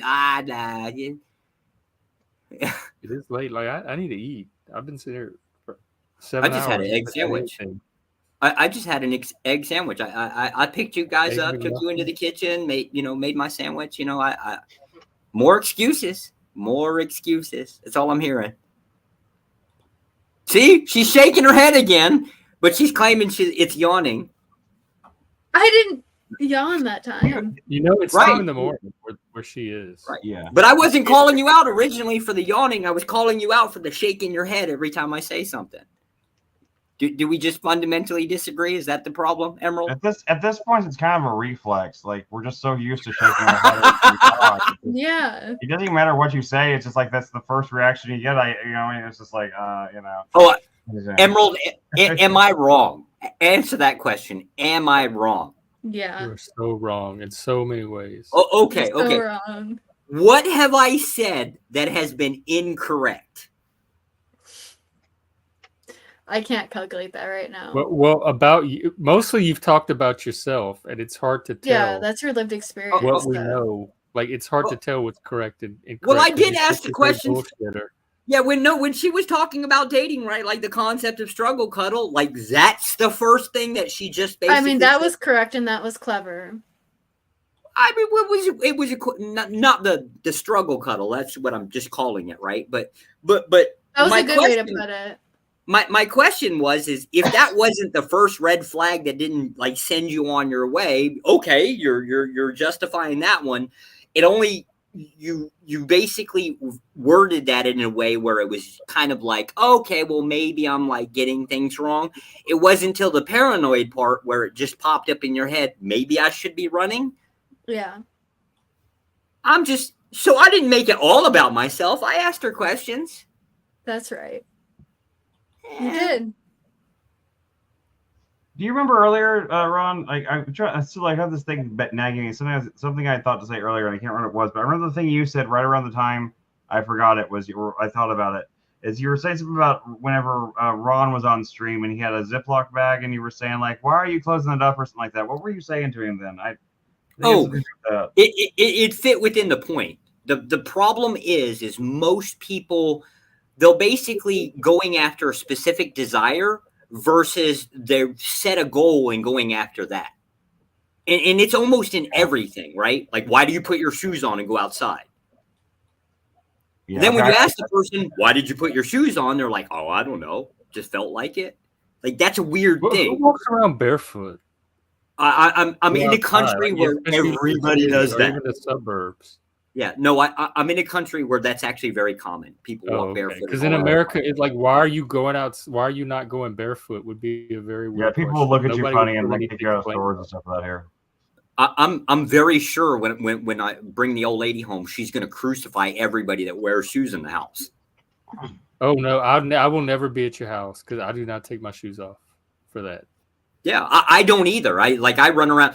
It's a problem, right? Obviously, I'm tracking like snow and shit all through the house, right? But to me, it's like, oh, we just sweep it up and clean up. Yeah. Well, not hire the maid part, but I mean like the clean up thing, right? But within her, it's like I swept and I mopped the floor. You're there. You have no right to dirty the floor. Boy, she's gonna hate. Oh, she's gonna hate stateside living. Gonna hate it, right? It just is the thing that it is. But the point of it is when you ask a person why you do a thing, you're gonna get some real bullshit answers. Most people don't really think. Why do they do the things they do? I don't believe that people are just mindlessly doing things and have no idea why they're doing them. I think if people are taking Not an all the action, time, but there are certainly that's behind it that they're aware. Okay, Jeff. Levels of consciousness of things. Wait, no. Okay, Jeff, if you believe that, what is an impulse? What is impulsive behavior? I think impulsive behavior is not the common behavior. I think that's more rare. That's a more rare form of behavior. And even impulsive behavior, I have friends that are psychopaths and very impulsive. And yes, they do things all the time, and then they couldn't even tell you why they did them. But I don't think that is the norm. I think if you ask the normal person, why did you just do this thing, you'd get a fairly reasonable answer. Okay, what do you think teenagers do? I'm not talking about teenagers. I'm just saying. You're like normal person, like your normal adult like us. Right. So this is kind of like the training that we get in here. As a teenager, they generally tend to do things based off of whatever willy-nilly feeling, thought process. But they have a rationale. But every dumb thing I did as a teenager at the time, it made sense in my head. I could tell you what was in my head at the time as to why I thought I was doing it. Same thing with adults, with the exception they won't speak them out loud. Well, they will if you ask. Okay. When I ask. Most of when them, I asked Ron, people, they can tell me. Okay. When I asked Ron, why did he zip the thing at the top? Why did he? Because zip he was it? getting high. He didn't want to come out and say it on camera. It's not that he didn't know, especially a person like Ron. He's certainly aware of why he's doing what he's doing. Right. Well, He gets did high not want to and answer. blatantly all the time. I don't know if it's that. Well, no, there was a reason. He even said, "I'm high." Yeah, there was a reason. He just didn't want to speak it out loud. This is a very common thing. Because he's live on.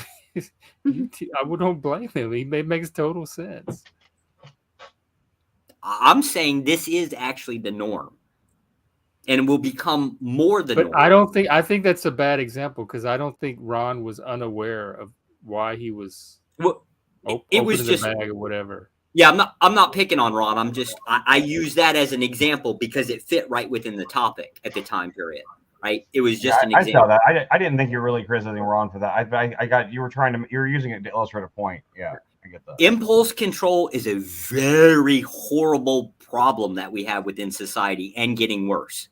I think it's as somebody who himself is impulsive. I think it's exaggerated. Ooh, I don't know.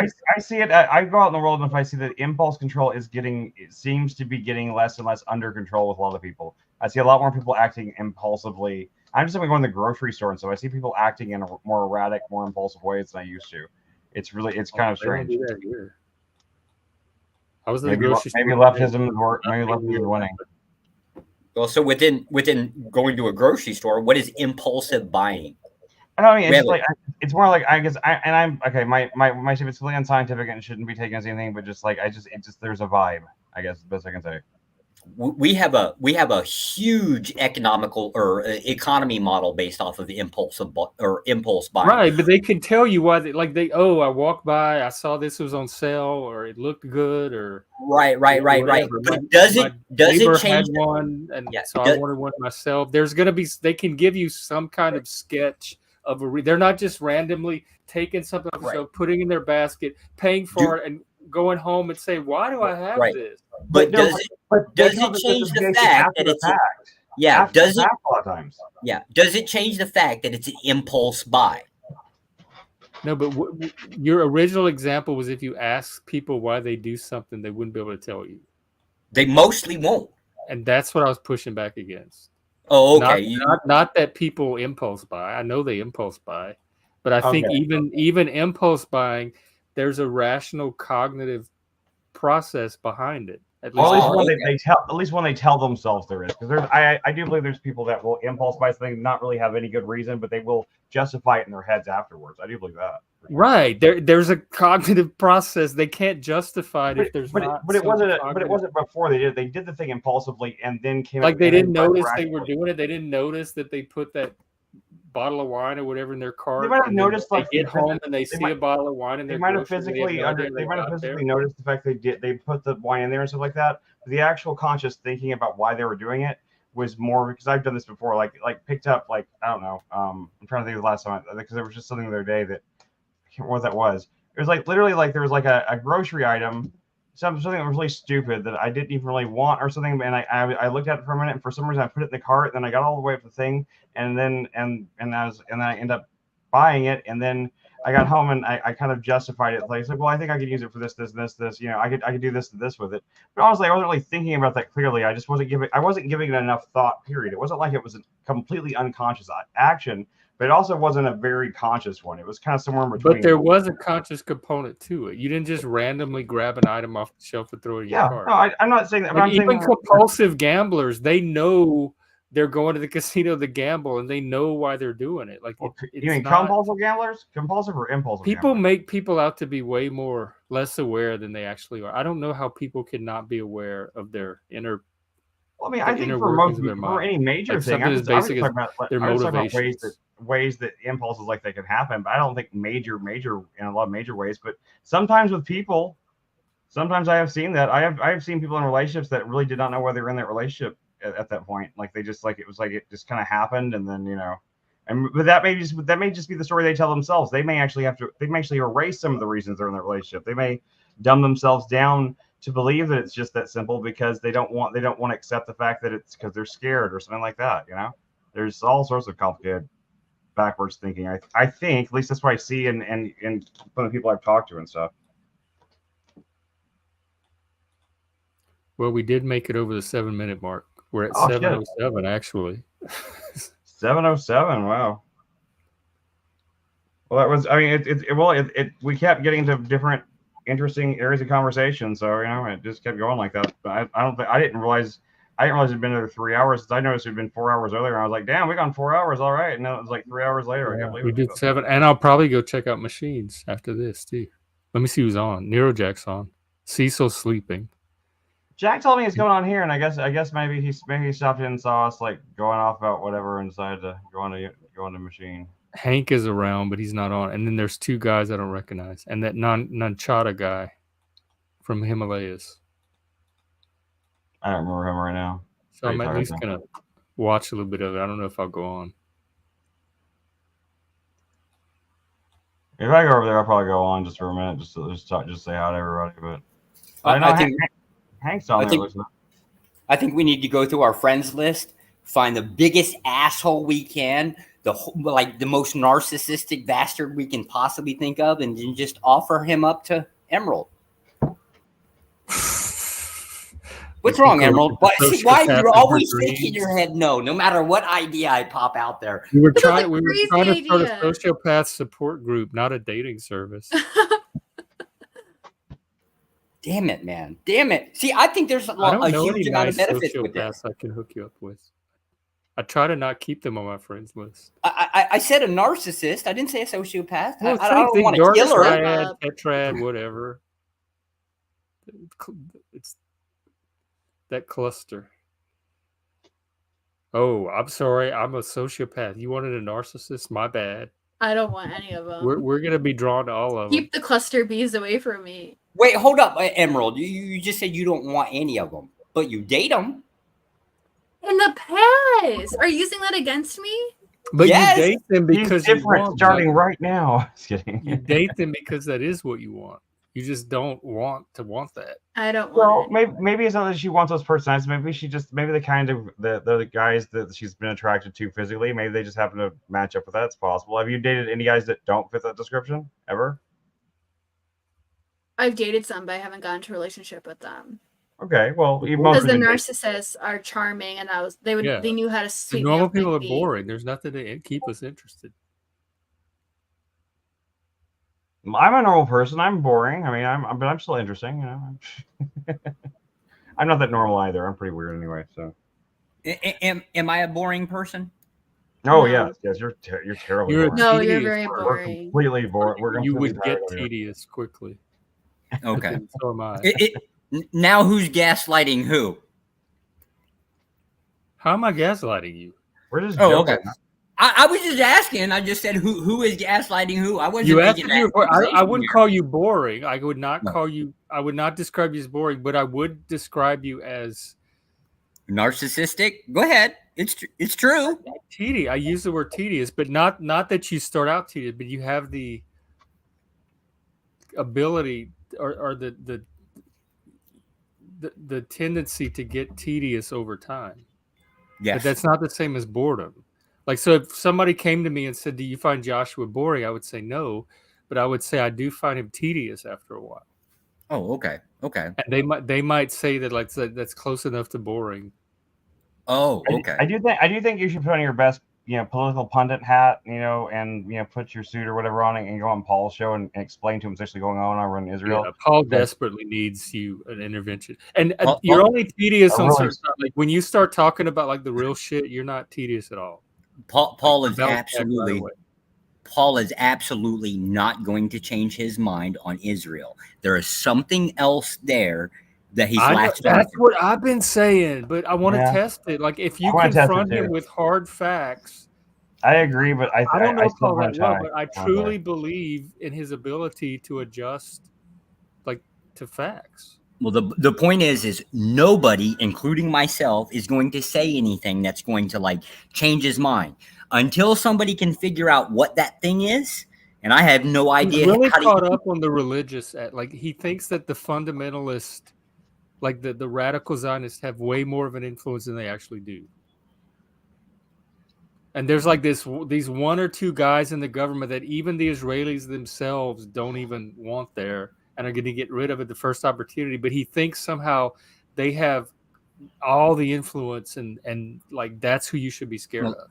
That's an unfalsifiable claim. You can never know what's inside of one individual's mind. And now the claim is that there's these different groups, and that the claim is that what's inside of all of their different minds as a group. It's almost impossible. It's an unfalsifiable claim. That's like having one or two fundamentalist Republicans in Congress and somebody looking at the United States saying, see, we should be worried about the United States because they're religious zealots and they're the real danger.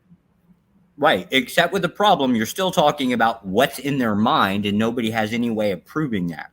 Well, Until he's going off of public statements that these people have made. Like they've advocated for this stuff consistently. Well, he's not trying so to like- mind read. He's going Right. off of what these people themselves have put forth. But these people, I think he's overinflating their significance and importance within the government. Well, But, now but there's kind that is his emotional block when it comes to looking at Israel. He has this fear of radical Zionism so when the Hamas leader and the rapture public- thing. Like Israel's going to set off the rap. There are people in the government trying to set off the rapture. So when one of the Hamas leaders publicly admitted, I forget, I think it was in Australia with an interview with an Australian, I can't remember his name. Fuck, I can't remember his name. When he came out with the interview and stated that the October 7th attack had been planned for 2 years, right? Is that like, does that have any weight to him? That's what I want to find out. Like I don't know what he knows. Yeah, he wants you to But talk to any. He wants you to talk to any of us or any of us in his kind of circles and stuff like that. And since you actually have some credentials, we thought maybe you could go and have some, and just like give him some straight. Yeah, like he calls. might take you. It's like you do on our show. I would debate him if the question is the action true No, I don't or think not? you should debate him. I think you He's should go got on a and- Jewish, an Israeli guy on there that said, Paul, that's not what most Israelis think. Most of them don't support those people you're talking about. They're just there because Netanyahu needed a few votes to put his coalition together. They try to put it into a balanced perspective for him too, and give him like the majority Israeli position, and that's not So- even moving the needle. That would indicate that there's something else there. That's Right. nothing. Yeah, me getting up there and talking to him is not going to change anything, right? Like it's just not going to do anything because you're talking about not the core of it. You're talking about the result of the core and measuring that. He one does side have of- a relationship to conflict from his childhood, which he's talked about many times on his show. And I think some of it is that when he sees conflict, he gets into more of a psychological or limbic state. The only thing that I would basically like if I were to have a discussion with him, I'd just go straight after his empathy. I'd have to actually demonstrate that having a certain amount of empathy toward a people, toward a group of people, toward strangers, toward anything is basically really nothing more than just an extreme socialistic perspective, like a moral prescription that will ultimately destroy you. But I think that's one of his strengths. Like that's what keeps him from being a sociopath. Is he does have empathy and compassion. And yeah, that's only because society throws that fucking term out. But I don't think his view is completely driven by his empathy. I think it's more driven by his fear of radical religious zealotry. because he Well, takes all three of them, Muslims, Christians, and Zionists. He takes them all to task, but the Zionists in particular, because they're in the Israeli government, has him particularly spooked. And I think it's more fear-based than it is empathy or compassion-based. Like Rowan, I think, is all driven off of this upper class compassion for the oppressed or whatever. Paul, I think it's more fear of religious. Like he's really worried about nuclear war and people triggering the rapture. Oh, I like Rowan. I would now I would have more of an interest in having a conversation with Rowan. So like this idea that, you know, the top elites are, you know, like oppressing everybody else. I would love to have a debate with him or he's discussion. a leftist, so he sees it as like through an oppressor-oppressed axis. Well, see, and no matter what you say, Israel can do no right, and Hamas is oppressed. He believes it's an apartheid state. Right, but I would agree with the point is that there's always there's always groups, the oppressed and the oppressor. There's always these groups. There's always an in crowd and an out crowd. There's always these things, and then the claim is well, we're just going to boil this down to a moral stances. Okay, you can have all the morals you want while my boot is on your neck choking you out. Right? Go out with morals. I don't particularly care. It doesn't do anything other than sit around and bitching and complaining because somebody's got their boot on my neck. It is true that if your perspective on the world is that there's always an oppressor and always the oppressed, then there's no way around the fact that it's better to be the oppressor, right? Right. I don't understand how like the Jews are not also oppressed. Could be, yeah. I mean, look at their history. Yeah, at one time period they were. Now they happen to be on top. Oops, that's what all empires do. So they lose their rise and oppressor fall. status. Yeah, it is just a fact of history. It's the fact of life. It's the fact of how we all operate, right? I'm fine with that, right? There's no problems. It's when the moral claims get laid on there. It's like, okay, if we all sit around and agree that, you know, somebody is right or morally right and somebody is morally wrong, what is that going to change? It's not going to change the functionality of how people operate. Because at the end of the day, somebody's going to have the boot on. Somebody's going to be sticking their boot on somebody else's neck. It is what it is. So the question is just sitting around bitching about it and crying like a bunch of damn women, does it have any effect? Does it do anything? This is where I make the other person look like it's a having bitch. an effect on the world. Like, look at all the UN just passed a resolution calling for a ceasefire, and they failed to pass a resolution condemning the October 7th terrorist attacks. So it's having an effect on like the public narrative. The United Nations has absolutely nothing they can do about it. I know, but you're saying what effect is all the bitching and crying going to do? Right. It is affecting public opinion across the world. Right. All the way up to the level of the UN. Right. Except for, do you believe that public opinion has any value? It can. In what way? Like it they might value during 2020 during the George Floyd riots. Okay, so a bunch of people like, you know, basically riot, destroy shit. Okay. Be the same thing with ability to affect that. It'd be the same thing with all of the riots that, like, I guess with the Israel-Palestinian thing. There's people rioting all over. Hell, the three nations there, they managed to put together. People are narratively driven, and so to the extent that you can influence the narrative, you can have some kind of effect. They think they are. They're going to have an effect. It ain't going to be on the thing that they're talking about. 300,000 people say maybe it was a little less than 300,000 people protesting in Lebanon. All that's generally going to do is basically put their government in a position, like at the very worst, it could put enough pressure on their government that they have to actually, get involved with the fight, which will ultimately get them just ass pounded into the ground, which, I mean, they can do. The government knows it's a bad idea to do this thing. The people, I don't know, let's just hypothetically say they think that they're capable of, Lebanon is this government that has this huge amount of military power that they can actually get involved and make a difference. Okay, let them do it. it's not going to have an effect. I don't see how. I don't So see just how ignore them. Like everybody does. I pretty much do. I mean, they, Yeah. I come on here Yeah. and talk because I like Yeah. I like challenging my own ideas as well. Yeah. At the end But of the like, day, as far as Paul, just let him take the course he's going to take. yes, at the end of the day, everybody's going to ultimately ignore them because there's only really two options those protesters are going to do.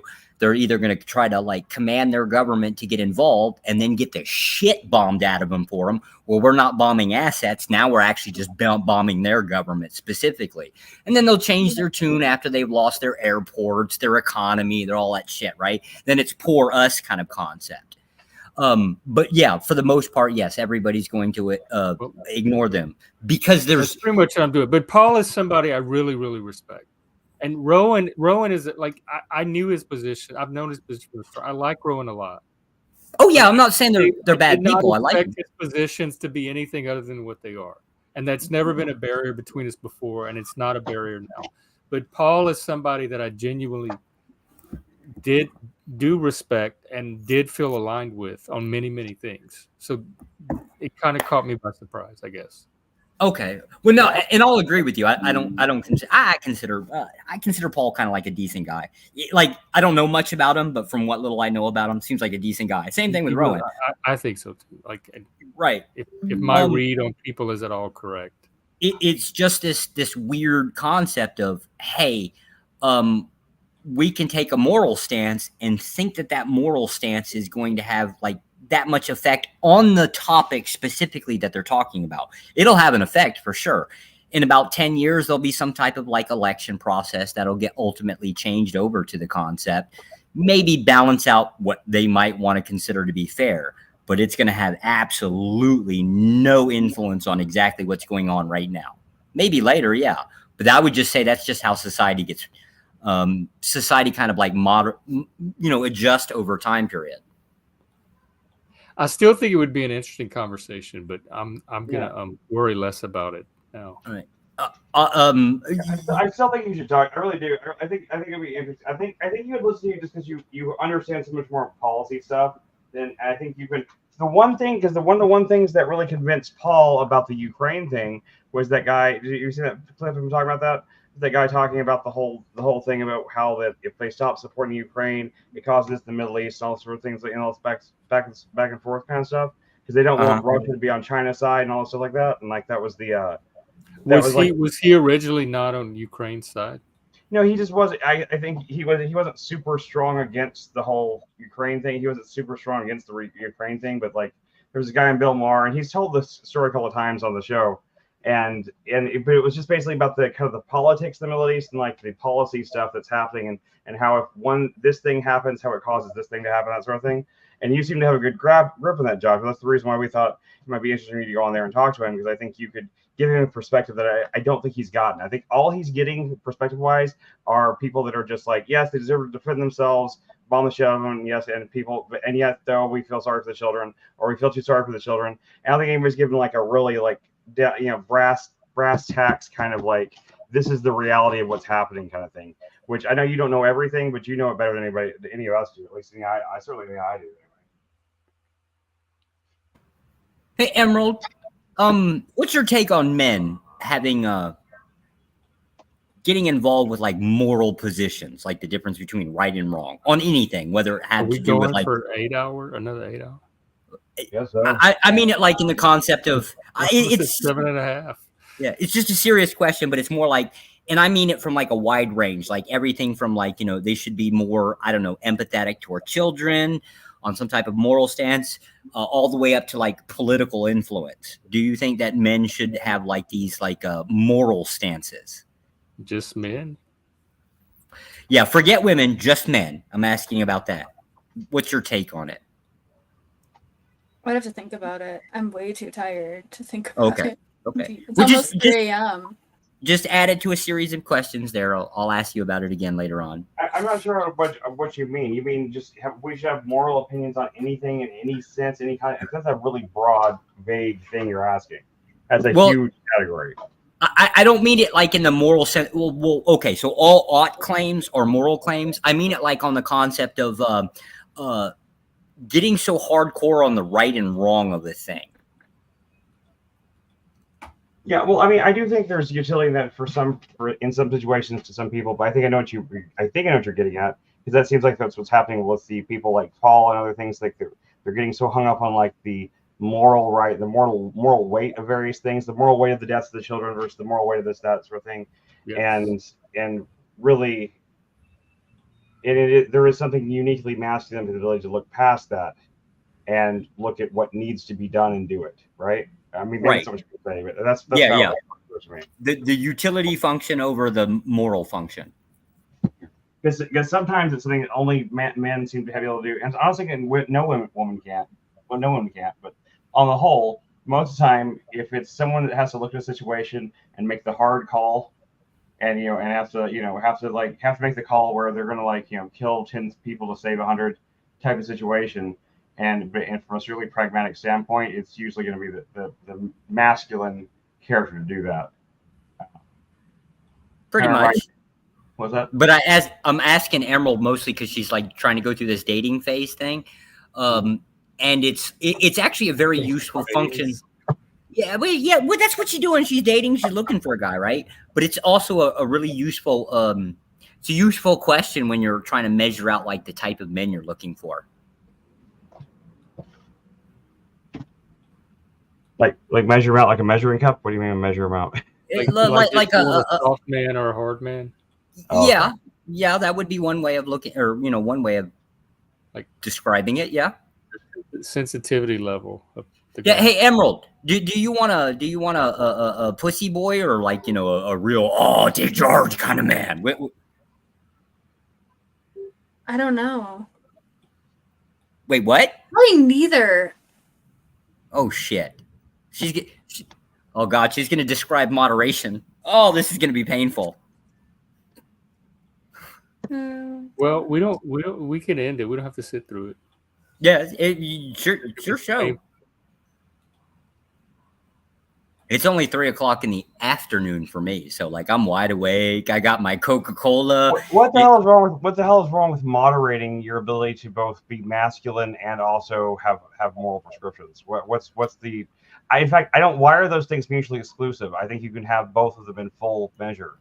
Because I believe that moderation is an impossible goal to achieve. I'm not talking about moderation. I'm talking about having a full measure of moral consciousness and a full measure of masculinity at the same time. The ability to be fully pragmatic while still recognizing the moral aspect of 100%. Waste of time, I guess. No. Basically like a waste of energy. If you have to sit, imagine if you have like a series of 10 questions in front of you, right? And you're going to basically go through each one of those questions on a moral stance. And then the next question, you're going to ask those same questions based on a utility stance. It just takes up a lot of time. Okay. So it takes up a lot of time by like being the 2 second, maybe the 0.00002 seconds it took you to judge each of those two questions. Do people basically conclude moral stances on that fast paced? In an instinctual way, yeah. I mean, like I think we all have kind of moral instinctual prescriptions of things. Now, if we want to stop and think about it further, we want to give it a careful weight and consideration. So, and sometimes we have the time, the luxury to do that, and the responsibility to do that. Sometimes, however, there are situations where you have to act without thinking. Sometimes you have to do CPR. Sometimes you have to try to push a burning car off somebody. Sometimes those things happen. And in those situations, you're not thinking about the moral ramifications of is it okay for me to get consent to do CPR? You don't think of that kind of shit. Even if it does in our society bite you in the ass later, there's no reason to be morally. You're only moral, but you're acting based on a moral prescription of the fact that you don't want someone to die too. Like except for in those concepts of like doing CPR on somebody is the answer is. If we're talking about war, then there's a moral conscription part of that too. So if you're Israel and like the moral thing that people are complaining about is all these kids in Gaza dying, but on your hand, you're the one with the finger on the button in Israel, and your duty is to protect the millions of lives that you have living there. And so if that's a moral thing, and you could think to yourself, well, is it worth it to save these people, or is it possible to do this or that, or do you need to act right now? And if you're someone in that situation, you have to act. You have to have the masculine aspect to act in the moment and to take charge, but at the same time being aware of and doing everything you can to try to, you know, act within those moral guidelines that you hold or don't. I guess under that framing, I have to revert back to the it's an impossible feat to get to a moderate any type of description of moderation is an impossible feat.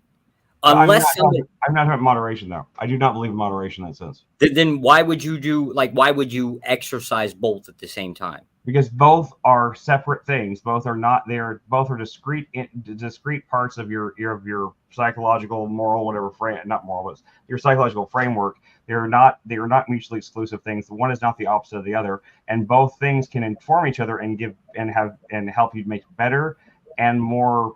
And a lot of times, even help you work. I think morals actually can help you instinctually react and act on things faster because you know where you stand on it without any kind of thing. You know what's right and you act on it. And if, in a lot of cases, if there was no such thing as right or wrong, we probably wouldn't act at all because there would be no reason to. Because why would I do any of those things? It doesn't matter. Nothing's right. Nothing's wrong. Moral prescriptions are part of that entire framework. You're trying to separate them into two different things. I simply don't think that's true. There's not about being moderate. It's about being passionately for doing the right thing and the most prudent thing as much as possible at all times. Okay. I'm sort of understanding the question. I think, yeah. Okay. Yeah. I get it. I guess that this is not an easy answer because I don't believe the question is I think the question is too vague to actually boil down to these like. Yeah, we're doing the best we can. No.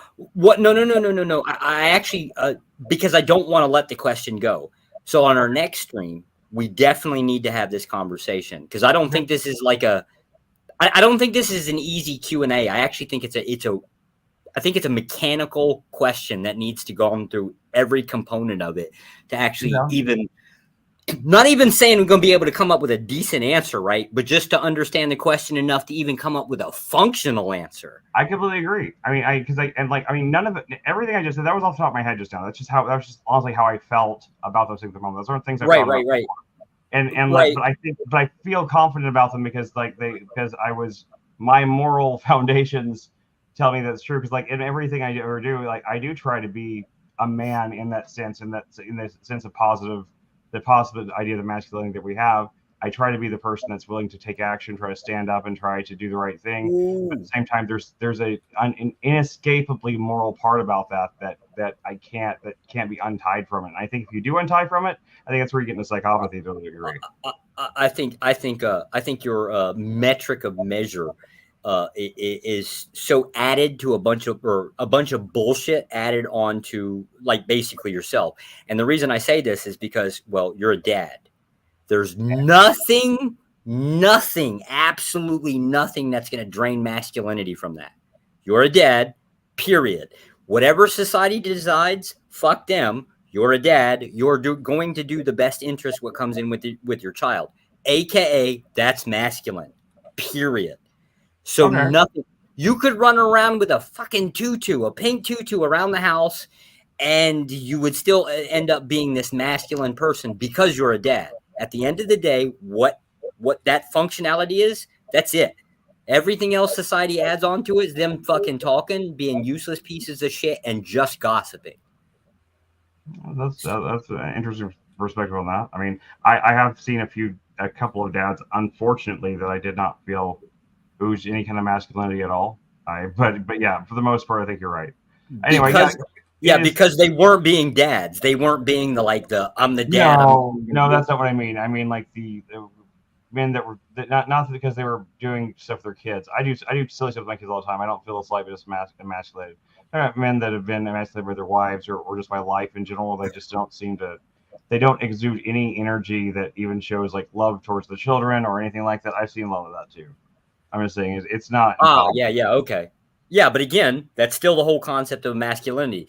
The idea for love, the idea the idea of what we describe love as a dad is doing whatever the fuck it takes to put that child in a specific position that's going to have the most advantage throughout life. That's just basically Now that might be defined a little different way, like the ought measure, what direction you're going. But as a father, if that's your sole goal, everything outside of that, fuck off, right? Like there is no such thing. That is the masculine position to be. Sure. Okay, let's pause it there. I know everybody is tired and ready to go, and this is a good place I think to stop because I think we have a lot more we can go. If we keep going from here, we're gonna keep going for way too long. So yeah, that question needs to come up next stream. No, we need please write it down. I don't have anything to write it down with right now, but please write it down or just make a note to make sure. I'll remember the vague outlines of it, and y'all can take. We'll start out next stream. We do this with a previously on the Gen X Jeff extreme. What time do you want to stream tomorrow? I'm actually free all day. I don't have anything going on. No Paul stream again, huh? No gender I haven't seen anything. He didn't stream today. Just curious. Yeah, I didn't see anything either. I was thinking we should do the thing we were talking about doing before. I didn't talk. And John was right there, and we forgot to ask him. Damn it, he's gonna bed now. I was gonna say. I definitely want Emerald to show up and describe the difference between a bitch and a man. Well, she's shaking her head again, but that was a serious question. If she doesn't have anything for Halloween, she said she would stream with us for a Halloween party. Cool. On Tuesday. Now, maybe I'll message as long as it's 2:30 now. As long as I wake up in time, maybe I'll message Anton or maybe I'll do it tonight. So we'll see it when they wake up. I just don't want to wake him up on Discord. I'm afraid it'll do the. Oh yeah, I forgot about that. I guess we can do it any Sunday. It doesn't have to be this Sunday. I know. I just thought it would be funny just because they're not doing anything and just be like, hey, you want to come do the gender forecast with us this morning? So we do it in the morning, but I don't know. I'll do it anytime, man. Whenever. I don't think we're heading back to Dallas on Monday, so you should be here tomorrow. I should be around most of the day. So. Okay. I'm gonna hook you up, Emerald. I've got some diehard men that are kind of like assholes like myself in New England area. Nobody in Chicago. I don't really know anybody in Chicago, but I'm gonna hook you up there. You know some Bruce Willis? Is that what you're saying? You know some Bruce Willis? They're very similar to me. They're not identical, but they're kind of like similar to me. She's in Chicago. You're gonna fly in men for her to date in Chicago, I don't know how it works, right? Like I'm gonna try and bridge something here. I just don't know. That sounds really trustworthy. It's safe. Well, it's a nice gesture anyway. Yeah, I don't want you to be single, Emerald. See, it's a nice gesture to fly Emerald somewhere to meet somebody. It's a nice gesture, a Trojan horse or poison. Well, I'm not gonna fly Emerald out. Like that would be horrible thing to do to her, right? Like her comfort zone is gonna be right there in Chicago. It's the man's job to fucking go wherever the hell he's gonna go, right? So she stays put. The guys have to go. I was just thinking if you put her somewhere, you wouldn't have to meet the guy, and she could just go have a vacation. That's what I was now she'll have people stalking her from halfway around the country. I mean, be fair, right? It's easier for the guys to bring chloroform than it is for her to bring a sidearm or something on an airplane, right? Right. Good night. Good night. God, I'm gonna burn in hell now. Yeah. All right. Love you, Emerald. Bye. Let's get him. We love you, Joshua. We love you, Emerald. Love you. Love you more, Chris. Move from stage. Bye. You wish. That's the first one I had to do that with. We love you, Joshua. We'll see you at some point. All right, guys. Good night. I guess. All right. I'm gonna hop over to machines. I've got the tab open, but it looked like they're just watching some video for us. I keep switching over. I was hoping they're gonna stop watching this video, but we'll see what happens. I think it's 2:30 anyway. I'm pretty tired. I don't know if I really need to stay. He said you guys are awesome though before he left there, so that's nice of him. Yeah. See, I told you he loves us. He loves us so much. He loves us so much. It's little love bomby. Bye guys. That includes it. Okay, bye. Good night. Thank you, Have a Joshua. good day. Okay. Maybe see you for Halloween. Let me know about Tuesday if we want to meet regularly or if you're gonna do your plans. And then Chris and I will adjust accordingly. I added you on Discord, so if you have you need to ask me anything, I'm there too. So anytime. Okay. All right. Okay. Good night. Well, we're 20 minutes away from 8 hours, so I think 7:40. So we'll Definitely start our at longest one 7:47, so we can be like, it'd be like the jet. Never mind. So let's go. Good night, guys. Bye. Good night. All right, I'm gonna end it here. I'll play this out on something. Sure.